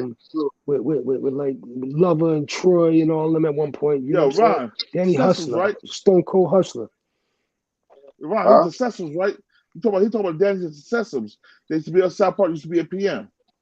He used to be both places, South Park and the PM. Danny Sessoms. He's right to the Sessoms. Quadid, Amir Sessoms, little cousin. Danny was Stone Cold Hustler, man. He definitely Yeah. he definitely got to it over the years. You know what I'm saying? For sure. Yeah, I had my run up there. I had a little Pittsburgh run, Baltimore run, Pittsburgh run. That shit kind of took me out the game, bro. You know what I'm saying? That's back when, I had to leave that shit alone when them niggas start wanting that fat and all that craziness. You know what I'm saying? Like that shit made me back up out of that shit. You know what I mean? Bodies start dropping. It seemed like the niggas out there ain't want that work unless you had the fat to go with it. I can't say.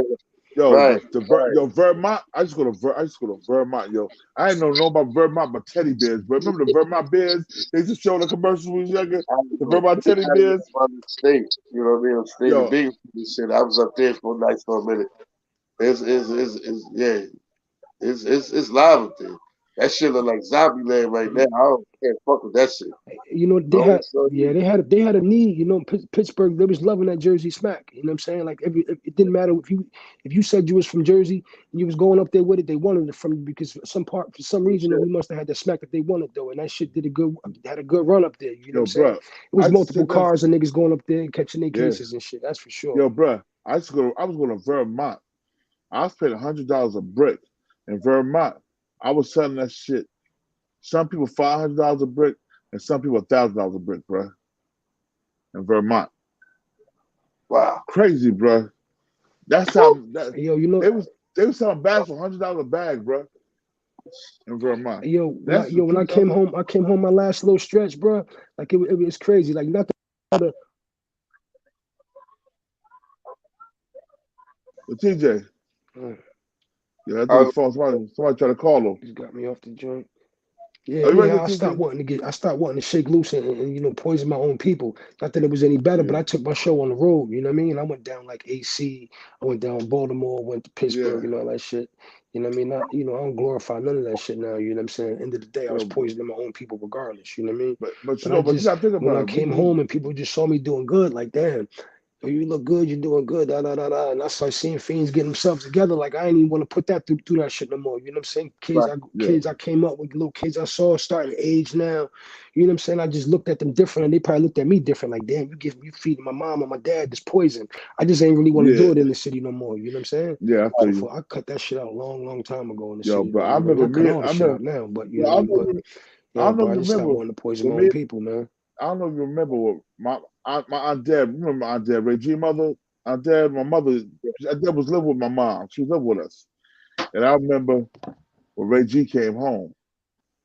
Reggie's like, Quad, come with me. Yo, we went downtown, went to Midtown, went uptown. Anybody sell my mother, his mother, any drugs, I'm going to tear your ass up. My mother and Reggie's mother was so mad at us, they had to go all the way to North and South Boy. You know what I'm saying? My mother, I love her. My mother been clean 27 years now. You know what I'm saying? Salute to my mom, Duke. She been clean 27 years, bro. Yo. Salute up, man. It's a blessing. Yeah, but bro, I had to deal with so much. You know, we from the hood. Most of our mothers got hot, bro. I don't know. So we from the hood, yo. So we know how it is. Right, fact. Yeah, your moms, it was dope or crack. You know how it was, bro.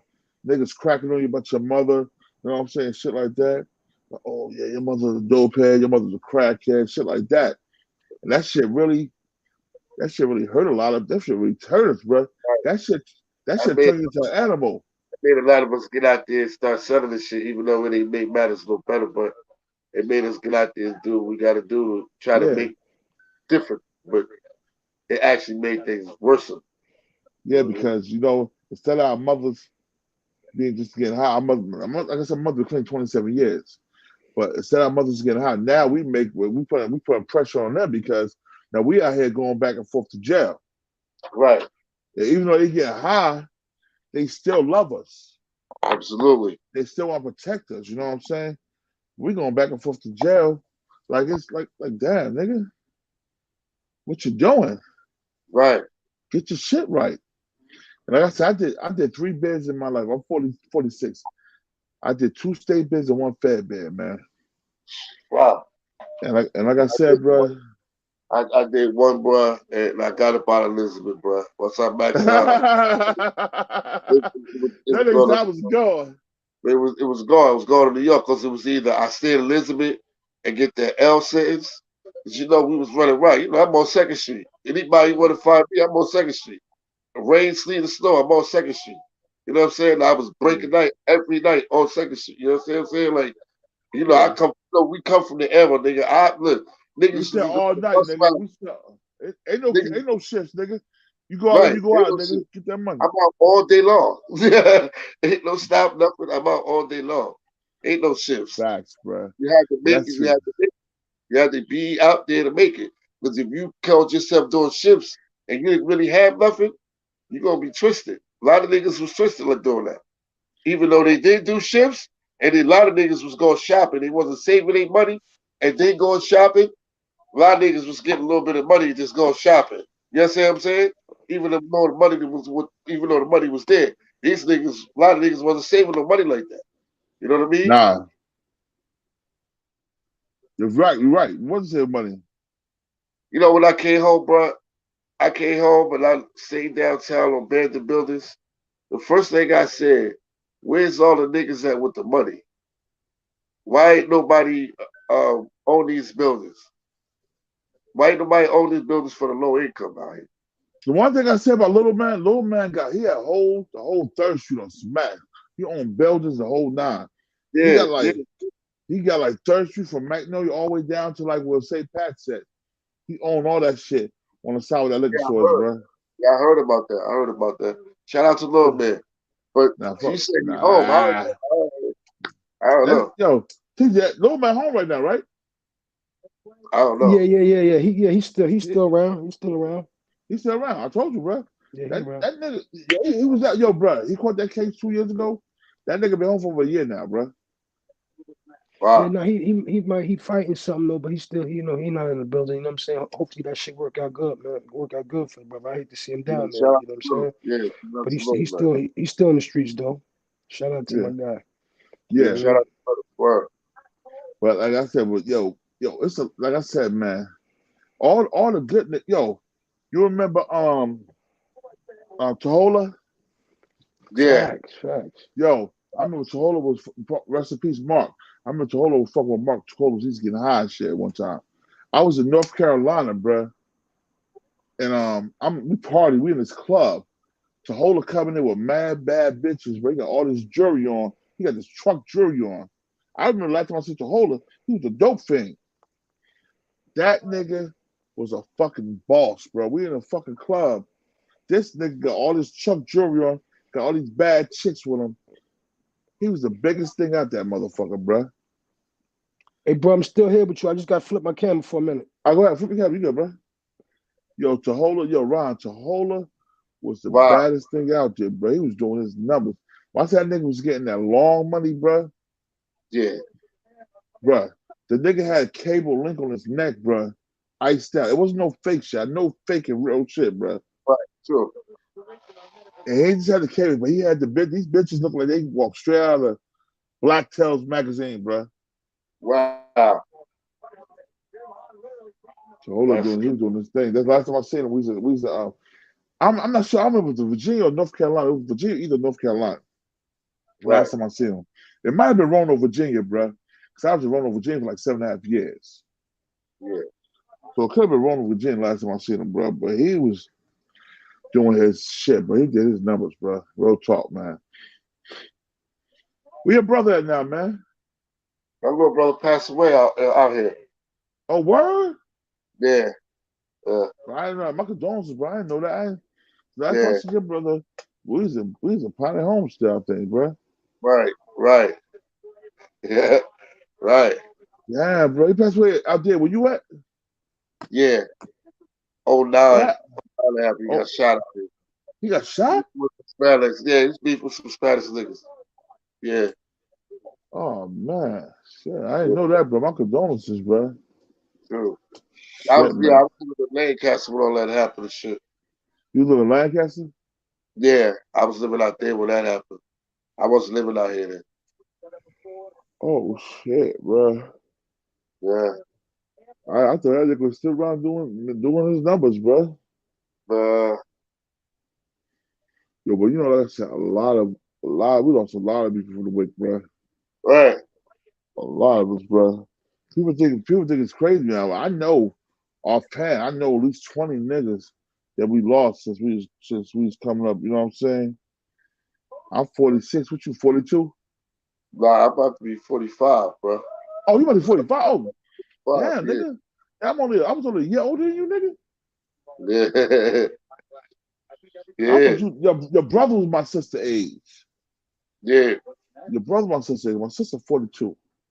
Yeah, I'm 42. My sister 42, yeah. Right. I've been around, bro. Been around. Yeah, man. Been around, man. But yo, I'm gonna keep it real, bro. We went through all we went through, bro. Like I said, to the parents and aunts and uncles being addicted, bro. To us, you know what I'm saying, having to sell or do what we did. To everybody now living pretty good, bro. Right. Because I'm looking at your background. You know what I'm saying? They got the paint, got the pictures on the wall and shit. It look like the party homes, bro. Yeah, nah. That shit like come up, nigga. Right, Yo, absolutely. that shit like come up, bro, for real. Right. Yo, go to the back channel, put your number in there, man. I'm gonna save your number in the back channel. You know. Shit, where? The back channel, private chat. You said the private chat earlier, so I thought you remember it. Yeah. But yeah, man, yo, man.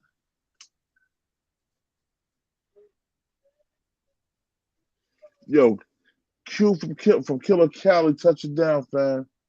Salute, B1, salute. I can see your blood one. Salute, bro.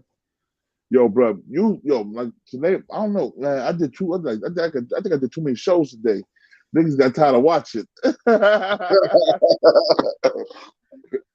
They should do some numbers though, you know. We got Eastwick. Yeah. We got Eastwick in here, you know what I'm saying? Yeah, it's all gonna do numbers, bro, because we the original, nigga. Right. You know, and I'm gonna chime into my people. I'm gonna share this joint with the people, you know. Yeah, oh yeah. Absolutely, you know what I'm saying? Yo, man, you know crazy shit about it, bro.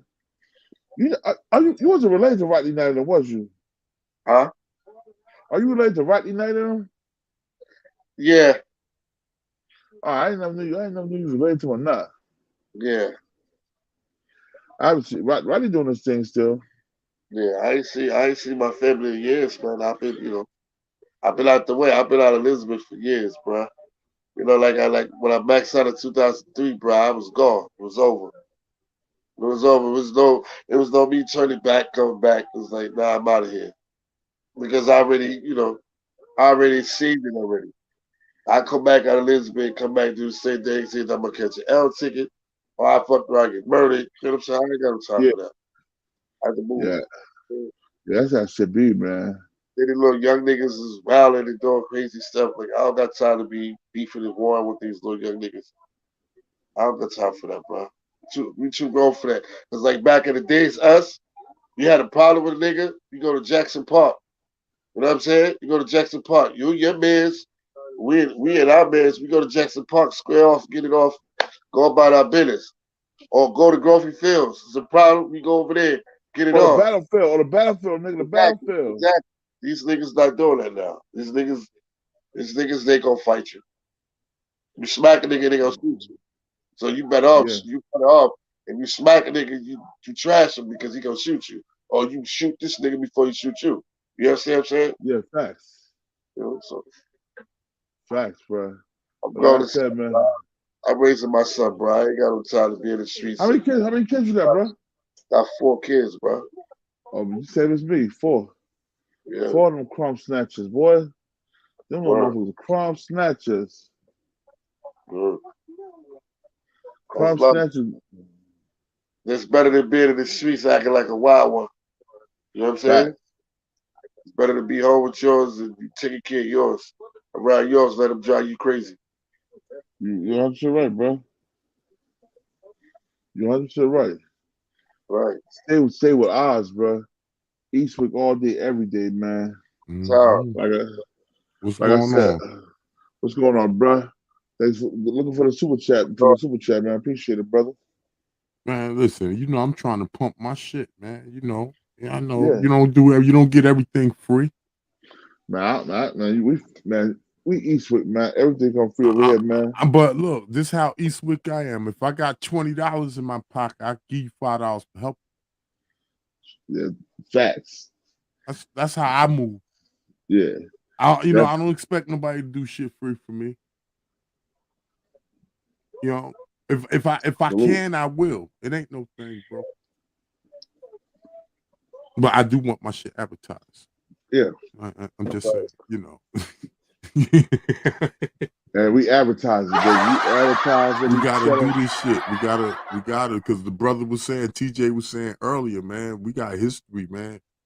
Right. The soil is rich in history in all fronts, like he said, entertainment, athletes, gangsters, the whole line, man. And it's like we ain't out there like Detroit. We ain't out there, and even Newark ain't even big out there like that. You know what I'm saying? When it comes to our stories, being out there, you feel me? We got, like you said, like I said, I remember the block parties. We used to have Big Daddy Kane, Cool G Rap, Master Ace. That was Cool V Word. Cool V Word. That was the Juice Crew coming through for him. Yep. Yo, Ryan, you remember that shit, Ryan? Right. I used to live on Emma Street. Absolutely. They lived across the street from the battlefield. Them they used did. to be over there all the time. Right. Yo, you know what else they said? You know what else the block parties at? They had the block parties on Bond Street, Bond to the highway. Right. From Bond to Jackson, they had a block party there. They had them over there by the battlefield where the Cool V was at. They had them downtown on Magnolia on Front Street. Right, absolutely. I was just about to say that. Right. Now, you remember? You can't forget the Point Blank MCs. The Point Blank MCs. Yeah, absolutely. Absolutely. Shout out to Shorty Fresh. Shout out to Shorty Fresh. Shorty Fresh. Shout out to Green Eye Bandit. What was Shimrock name? Shimrock. Well, that's Shorty Fresh. Oh, that was Shorty Fresh. No. Shim was down Point Blank MCs. Shorty Fresh was the Mad Maniac. You know what I'm saying? That was his own thing. Shorty Fresh was a dolo act. You know what I'm saying? No, Shimrock was the high school, but Shimrock like our age, right? Short man was it? That was Short Man, Finesse. That was Short Man. Yeah, it was Short Shimrock. Man. Short Man, Everlast, and Shimrock. Facts. And then they DJ. He in Atlanta. He's doing his thing. Finesse. Yeah, Finesse. There you go, Finesse. Yeah, that's got that bag in Atlanta right now. Yo, shout out to Finesse. Finesse was from being a dope man fucking that nigga, to being a motherfucker in Atlanta. That nigga got a mansion, bro. Yo, shit cheap down there. That motherfucker probably run them $300-400 now. No, bro, that shit ain't cheap, bro. Man, I feel like this. Shorty Fresh was buying dope and coke from me on Westminster Ave. No, not Shorty Fresh, bro. That's not Shorty Fresh. I mean, Finesse. Finesse was getting on back in there, and Finesse came back.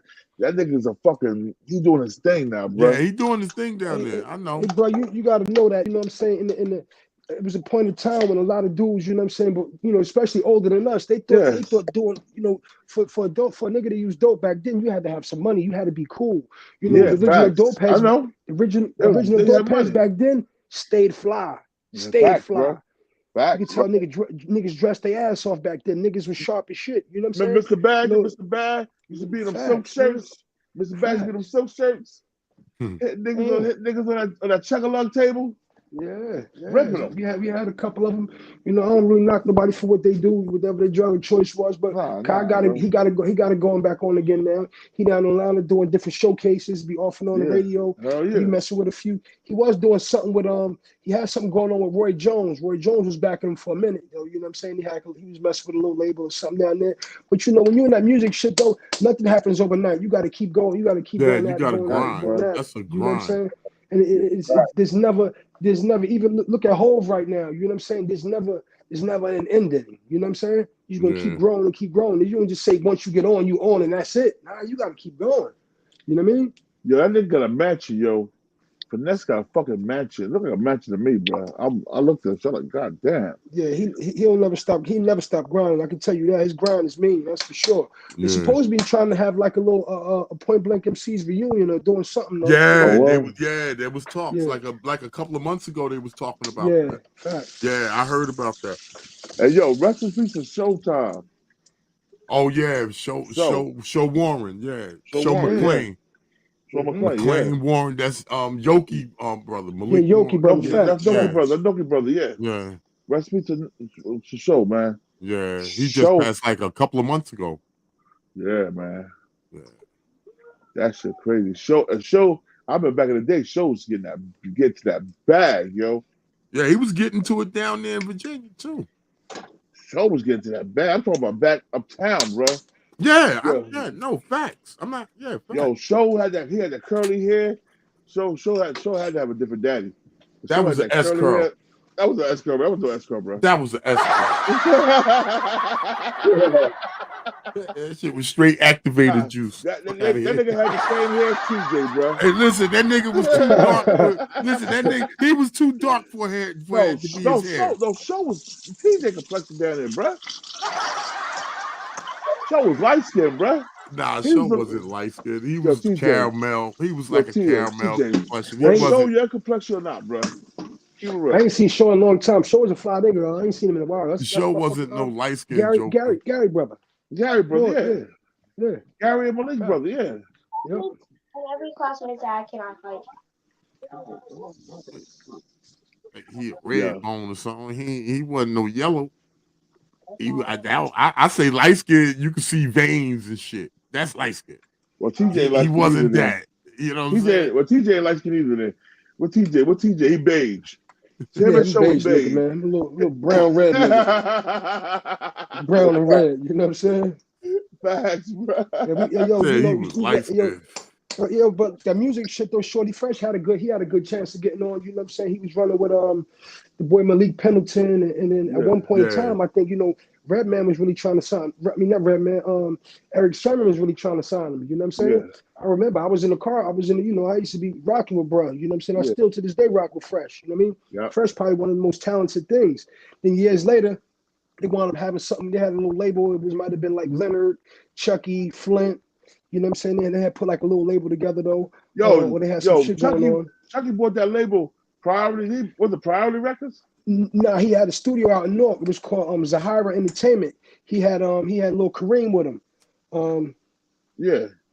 But the remember the Jackson he had? It was a record label he had bought. It was called Zahira. I think that was the name of his daughter. But he had a nice situation. He had like some state of the art studio. This was back in like the this was like mid to late 90s. Yeah. He had a situation going on down there. It was called Zahira Entertainment. But they had started touring. They had started a record label or whatever though, another label with Flint and all them involved with it though, and it was like going on and doing some shows. They did a small little tour, and they had the nice little tour bus. I don't know if they was renting it or what. I think Leonard might have had something to do with it. But they was really trying to make something happen. Right? Leonard, that's Chucky cousin. Black, facts. Geraldine's son Chucky, his cousin Leonard. Yeah, I remember. Yeah, yo. So they had something going on. Somebody said talk about Thugs Rico.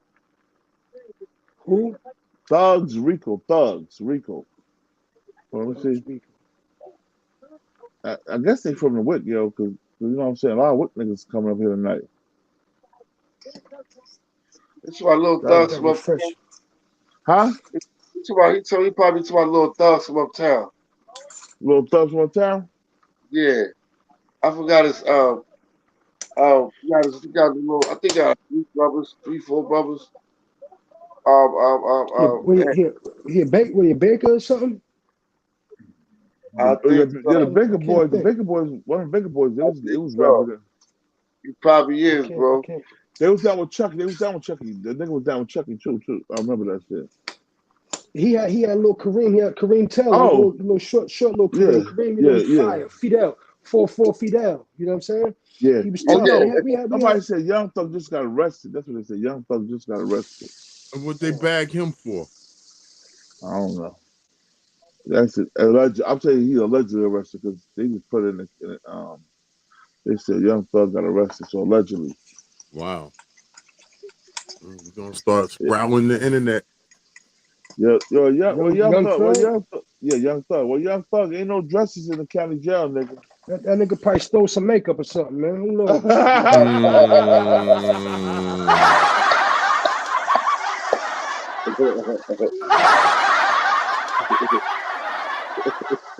Yo, I'm gonna keep it real. I'm gonna keep it real, yo. Even our homosexuals are listening with sterile, bro. The homosexuals we grew up with was sterile, bro. They grew up, but they was hood niggas, yo. For real. Man, these motherfuckers forget, man. They living the way they living, man. At the end of the day, they still built like a man. They still got that strength like a man. Some of them motherfuckers know how to throw their punches together. They know how to put you know what I'm saying? Oh, yo, Young Thug got a RICO charge, gang indictment. He's gonna like Bubba. Him and Bubba gonna be good friends. Young Thug can live his true self now. He's gonna live his true reality. Yeah, he ain't gonna be too sad. He's gonna be a little happy. He's gonna be all right. That's what I'm saying. Yeah, he's gonna be all right. He's gonna be fine. Facts. He's gonna be fine. Yeah, as long as he got a bunkie, he good. Yeah. Hey, y'all didn't hear that freestyle he did on K-Slay? I think it's a parody, but it's so fucking funny, and it just says who he is. I can't find it. I just shared it last week. There it is. Swing in the morning. I got Young Thug right here. He's gonna bless the mic. Show him what you working with, Young Thug. Questions about my sexuality. I'm ducking and dodging. I don't answer questions. It's that my style is be bad. How did she get this shit? I be like nothing. I'd rather wear some of my sister shit. So you start rapping now. That's how we doing it. Boy, we spin now. We spin that hot fire flame. Hold on. 1 second. Don't play that shit. They might demonetize me, bro. They might demonetize me, bro. Leave that shit alone. Young Thug might get mad. Man, fuck that nigga. He on his way to jail. He ain't gonna have time to worry about us grinding him up. Yo, you hear this nigga? Yo, TJ, this nigga crazy, bro. That's how uptown niggas do, bro. Uptown niggas, we don't give a fuck. We don't give a fuck. We rude like that. Downtown, you had to have respect downtown. If you did somebody was gonna bust your shit to the white meat. Let me tell you something. When Uptown, you around, I'm gonna say this. They're gonna take your mother on you uptown. They're gonna take your mother on you. I'm gonna say this. If I knew I had to go downtown, I was never going by myself. And if I was with motherfuckers, you got a rock, you got a stick, you got a knife, you got a pistol, whatever the fuck you got. Make sure you got some. Because because listen, it was a time where like if a motherfucker from downtown or uptown was seen downtown and vice versa, it'd be some shit. Yeah, that's facts. You know what I'm saying? Yeah, I remember I was going to Jeff, Ray G, and Big Kurt. Them niggas got into a fight. Big Kurt from Castle in the Grand. And yo, TJ, you remember that? No, I don't remember that. I can imagine them two big motherfuckers right there, though. Yo, Ryan. Yeah. You remember Ray G and Big Kurt from Castle in the Grand got into a fight by Jeff? Yeah, but I wasn't there. I missed it. He wouldn't let me go. That's when I was down with him then. Yeah. I was down with him then at that time. He wouldn't let me go. Ray G. Yo, I'm up there. We all up there watching this shit. Ray G's like, now take your ass to basketball practice, nigga. Or his body kick me out. Yo. Yeah, G, that's the big bro, man. He's super solid. Yeah, he's right. Like, yo. You know him, his mother, my mother was best friends. I'm dead, rest in peace. I dad my mom when I moved up to my grandmother, I dad moved. They moved. I dad how cool do my mom in the first court. You know what I'm saying? And Reggie came home. He was like, "Yo," he take my mom to look out for his mom and his little brother. You know what I'm saying? And we was always solid though. You know what I'm saying? Man, it's like everybody from Elizabeth, man. We was all solid with each other. Once we got to know each other, you know what I'm saying? It was like, I know jail brought us together too. Oh, yeah, for sure. I'll tell you that shit for sure. When we was in state prison, it came to the point, Elizabeth, North, Plainfield, Jersey City, Patterson, we all used to click up. Yeah. You know, and I'm talking from Jamesburg when I was in Trenton, before the gang politics came into play. You know? You're right. It was geographical. Yo, you know some funny shit, bro? Yo, right now we've been on this live 4 hours, yo. How many people up in here watching it? Right now it's about 19, 20. But 19, 20? Yeah, before we had about 80, 70, 80, 90, hey, 100. Man, those are numbers. Hey man, if they all share just once, you know what I'm saying? Hey, that'll be, you know, all they gotta do is all share it once. Right, indeed, yo. Right, yo, make a concerted effort and pick a day and time everybody could be conducive to it, get together. Bro, like I said, I told Hussein, I was like, yo, I'm gonna do the E4 Posse story. I'm gonna grab everybody from E4 Posse that's home now and just grab them on an interview, yo. That'll be get like 10 minutes out of each of them. I got Cool V already online. I mean, Cool V doing something. I was Juggernaut. Rest in peace, Juggernauts. I was Jugger was still alive. Right, rest in peace. Jug. Right. Jug, I'm gonna keep it real. Jug was the nastiest MC in Elizabeth, yo. Him and E-Dog. Was rest in peace, E-Dog. Them two was the best MCs in Elizabeth, man. And I hate to say it, man, you know, because we got some good. We got Shorty Fresh, but you know, Shorty Fresh was between Elizabeth and Pilots Cross and Edison. But straight Elizabeth niggas that I know from the mud, from the fucking sandbox, was Jugger E-Dog, yo. Yo, Money Malk was nice too. Money Malk had Money a Malk nice nice too. Money Malk nice too. Yeah, he down with Dwayne Wade. Mm-hmm.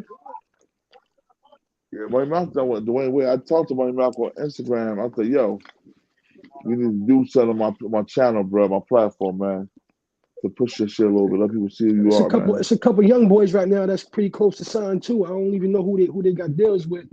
Young boy, Lil Ricky, Magnolia Marlowe. I think he in a bad situation right now, but he was tied to something right just recently though. I think he might be with like Lil Durk or somebody. But it's a couple of little young boys right now in the city. They, you know, it's a different era right now. Independent shit going different. So a lot of dudes are signing some young boys. They probably not getting a big bag, but they getting on. You know my little cousin Laquanda, right? Mm-hmm. When I was living with, while I had my furloughs and shit. Okay. Now her son DQ, Jamin Fitzgerald's son, Daquan Fitzgerald. He doing a little something right now with the music, heavy. Facts. So I think he about to do something. He got his YouTube popping right now. Word. So you know what I'm saying. So he doing a little something right now. He working and he rapping, yo. Matter of fact, the label that Wendell had, Flint had, that shit was called Loyalty Records. So Shorty Fresh was doing something with them. You know what I'm saying? That was the last little run that I know of. Loyalty, that's what it was. Loyalty, that's exactly called Loyalty. You're right. Yeah. I knew it was something. I can't remember. It's like they bought a record label. They took a record label. They bought a record label from an established record label. Loyalty. You're right. They had them jackets. They had them Loyalty jackets. I remember. Facts. Yeah. Just you know, I forgot what happened, man. You know what I'm saying? I don't know what it was, but maybe it's people caught cases. It didn't get too far. They had a little. I remember they had a small little tour, like a little college city tour. They was doing a couple colleges, probably doing something. Baltimore, Maryland, DC, VA, something like that. And then it was a quick little wave. Then it came back, and I don't know what happened after that. Yeah, like I said, I'm gonna get Wendell. I'm trying to get Wendell on the podcast, bro. Cause that was E4 Posse too. You know what I'm saying? Shout out to Cuz. Hope we do. Yo, salute to God. Hova. I remember I was so mad at Wendell, yo. I just came home, bro. We was on the 24th. I think he was halfway. I just came home, and he had the red flag on. He said, "Peace, God." And I said, "The peace is the absolute confusion, God. I'm confused right now. And he looked at me, he smiled. He knew what I was saying, you know what I'm saying? What the fuck that flag be about, nigga? You know what I'm saying? I didn't disrespect him, but I was like, yo, I'm like, pieces, the actions are all confusing, God. We was on the 24th, and we took the 24th to go to 3rd Street, yo. Mm. And he knew exactly what I meant. He didn't get mad. He looked at me, he started smiling. He's like, you got it. I'm like, yeah, I got it, man. Shit, sincere, man. Rest in peace, sincere. Sincere taught a lot of us, yo. He taught you how to acknowledge your lessons. He taught you how to box. Sincere was, you know, he was a jack of all trades in the hood. Mm. He's intelligent. He was nice with the hands, and he was a hustler. Him and Anthony Crawford, I put them two in the same category, bro. Mm. Yo, TJ, you remember Anthony Crawford, right, Lord? Absolutely. My cousin's married into the Crawford family kind of heavy though. You know what I'm saying? He did. You know what I'm saying? For sure. And Sultan Crawford married my aunt. Their uncle married my aunt. They've been married to my aunt for like 30 years now. Yeah, matter of fact, two of my cousins was married to Crawford. Ann Williams, she was married to the one he got killed by the highway, got hit by a car. Patrice went with somebody, and then my other cousin Tina Lee was married to the other Crawford, Kane. Oh, brother Kane. Okay, yeah, Kane, yeah. My Uncle Kane. Yeah, Kane. Kane doing good too. I just seen Anthony like about a couple months ago. He came by the house. You know what I'm saying? I think Randy came home not too long ago, maybe about 2-3 years ago. Sometime during the Randy pandemic. Randy came home a year and a half ago. Yeah, year and a half ago, bro. Yep. Yeah. He came home. He came home. I get to go to the party, right?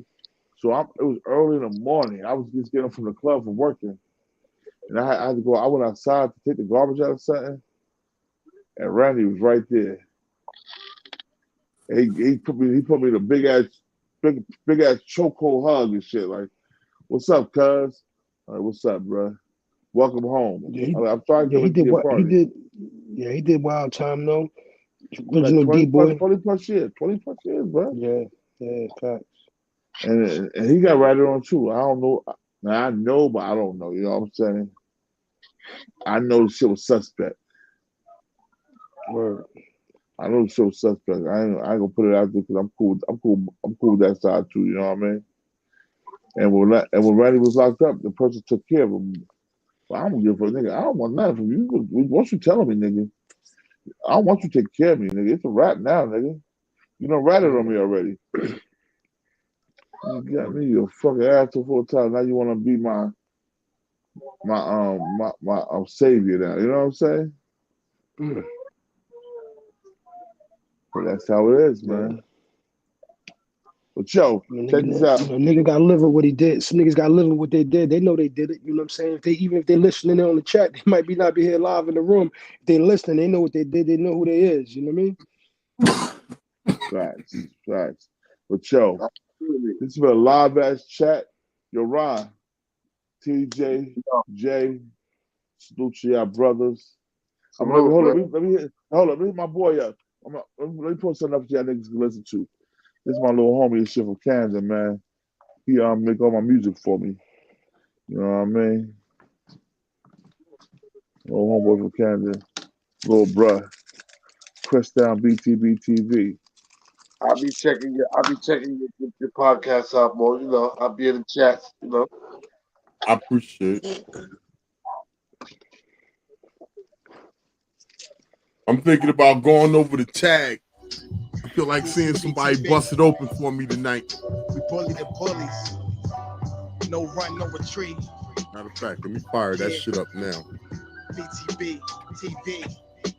One more time for y'all in the back. Y'all slow ninjas. Rah. Yo, John Gotti flow, rap Pablo, Escobar status, rap game Corleone. I can show you how you lay back and watch your pockets grow. Stay away from devious women, end up like Papa Smoke. Y'all wake up every day twitching like yo, I gotta post. I wake up every day mission. It's $1 million notes, dominoes, bodies drop, rot stink like holocaust. Broadway, man, if you know, then you know. TJ, what's up? Where you at? You out there living, bro? Got that and then some. Sway in the morning, I got Young Thug right here. Put your rappers in the tight squeeze and that clutch like Cobra rope. The okie doke, we don't go for that.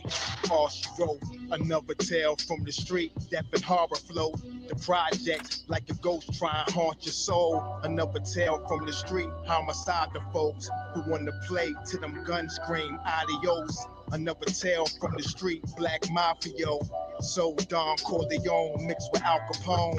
Another tale from the street, like an opera show. These kids be acting till they life movie curtain closed. Nowadays your foes will plot you wearing Malcolm X hats, 666, the devil on his shoulder won the death match. Reminiscing when more street ninjas was off the hook, chasing D's up off the block, trying to run and get the force, blood on pavement. He's 12 years old and he tough to play with. He don't go to playgrounds, that's his fiends who want their veins stick. We can't miss. We can hit the talk and put our hands behind our back, our eyes closed and half brainless. Don't play with us.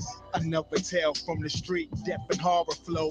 The projects like a ghost trying to haunt your soul. Another tale from the street, homicide the folk who want to play till them guns scream adios. Another tale from the street, black mafia. So Chris down. Mixed with Al Capone. Another tale from the street, Camden like brother, you know what I'm saying? These kids be acting till they like movie. Chris in New Jersey, BTBTV. BTBTV. It's the movement, man. You're born. You're born, let's get him. Let's get him. Yeah, bro, that's my man. That's my little brother, man, from Camden, man. Doing his numbers now. He about to be a Doggy Diamonds, and then he got an interview with Fat Joe, and he got an interview with Gully TV. Ooh. So he shout out BTBTV everywhere. So that song right there.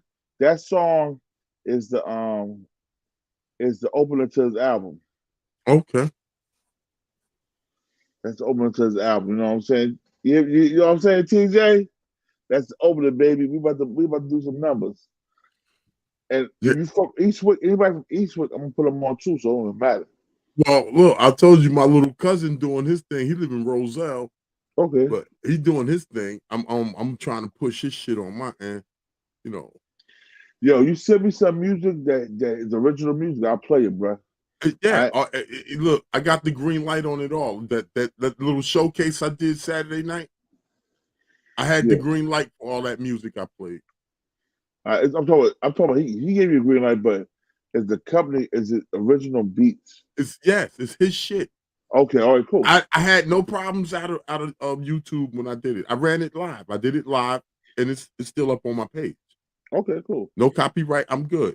We're in a good lane, sir. All right, facts. We're gonna do that. I'll send you his YouTube channel. All right. Juxico Stay Fly. Hold on, I'll type it in the description.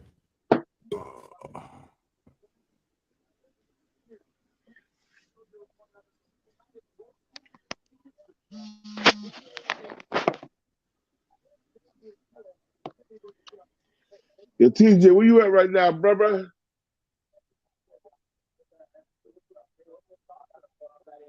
TJ. You're Ron. TJ nodded off from that wine.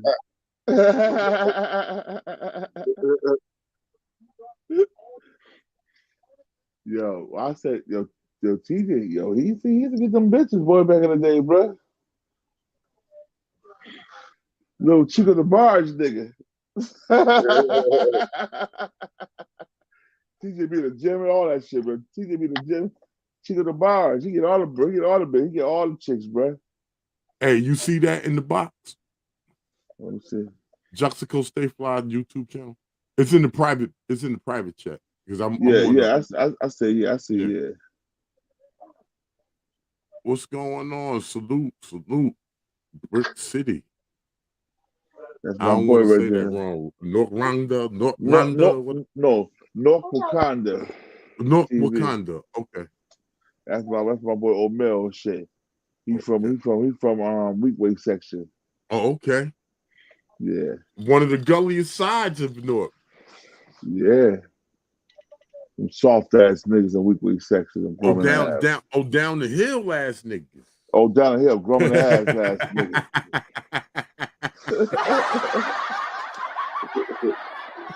Shout out. Yeah, shit, that shit right there, Grumming Ave was like on the border of Hillside, North and Elizabeth. Yes, sir.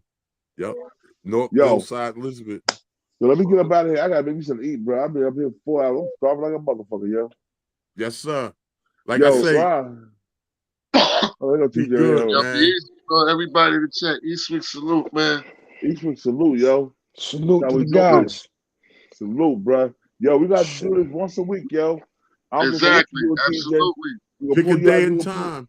All right. Yo, bro, I'm off Monday, Tuesday, and Wednesdays, bro. One day a week. We got to reminisce on some Eastwick shit. Fuck what these niggas think, bro. Facts. But we just do what we do, bro. I'm with that. All right, y'all. All right. I'm out of here. Yo, salute, TJ. I hate you, TJ. Facts. You didn't know this shit, bro. I hate you. All right. All right. Jamel, I'll holler at you too.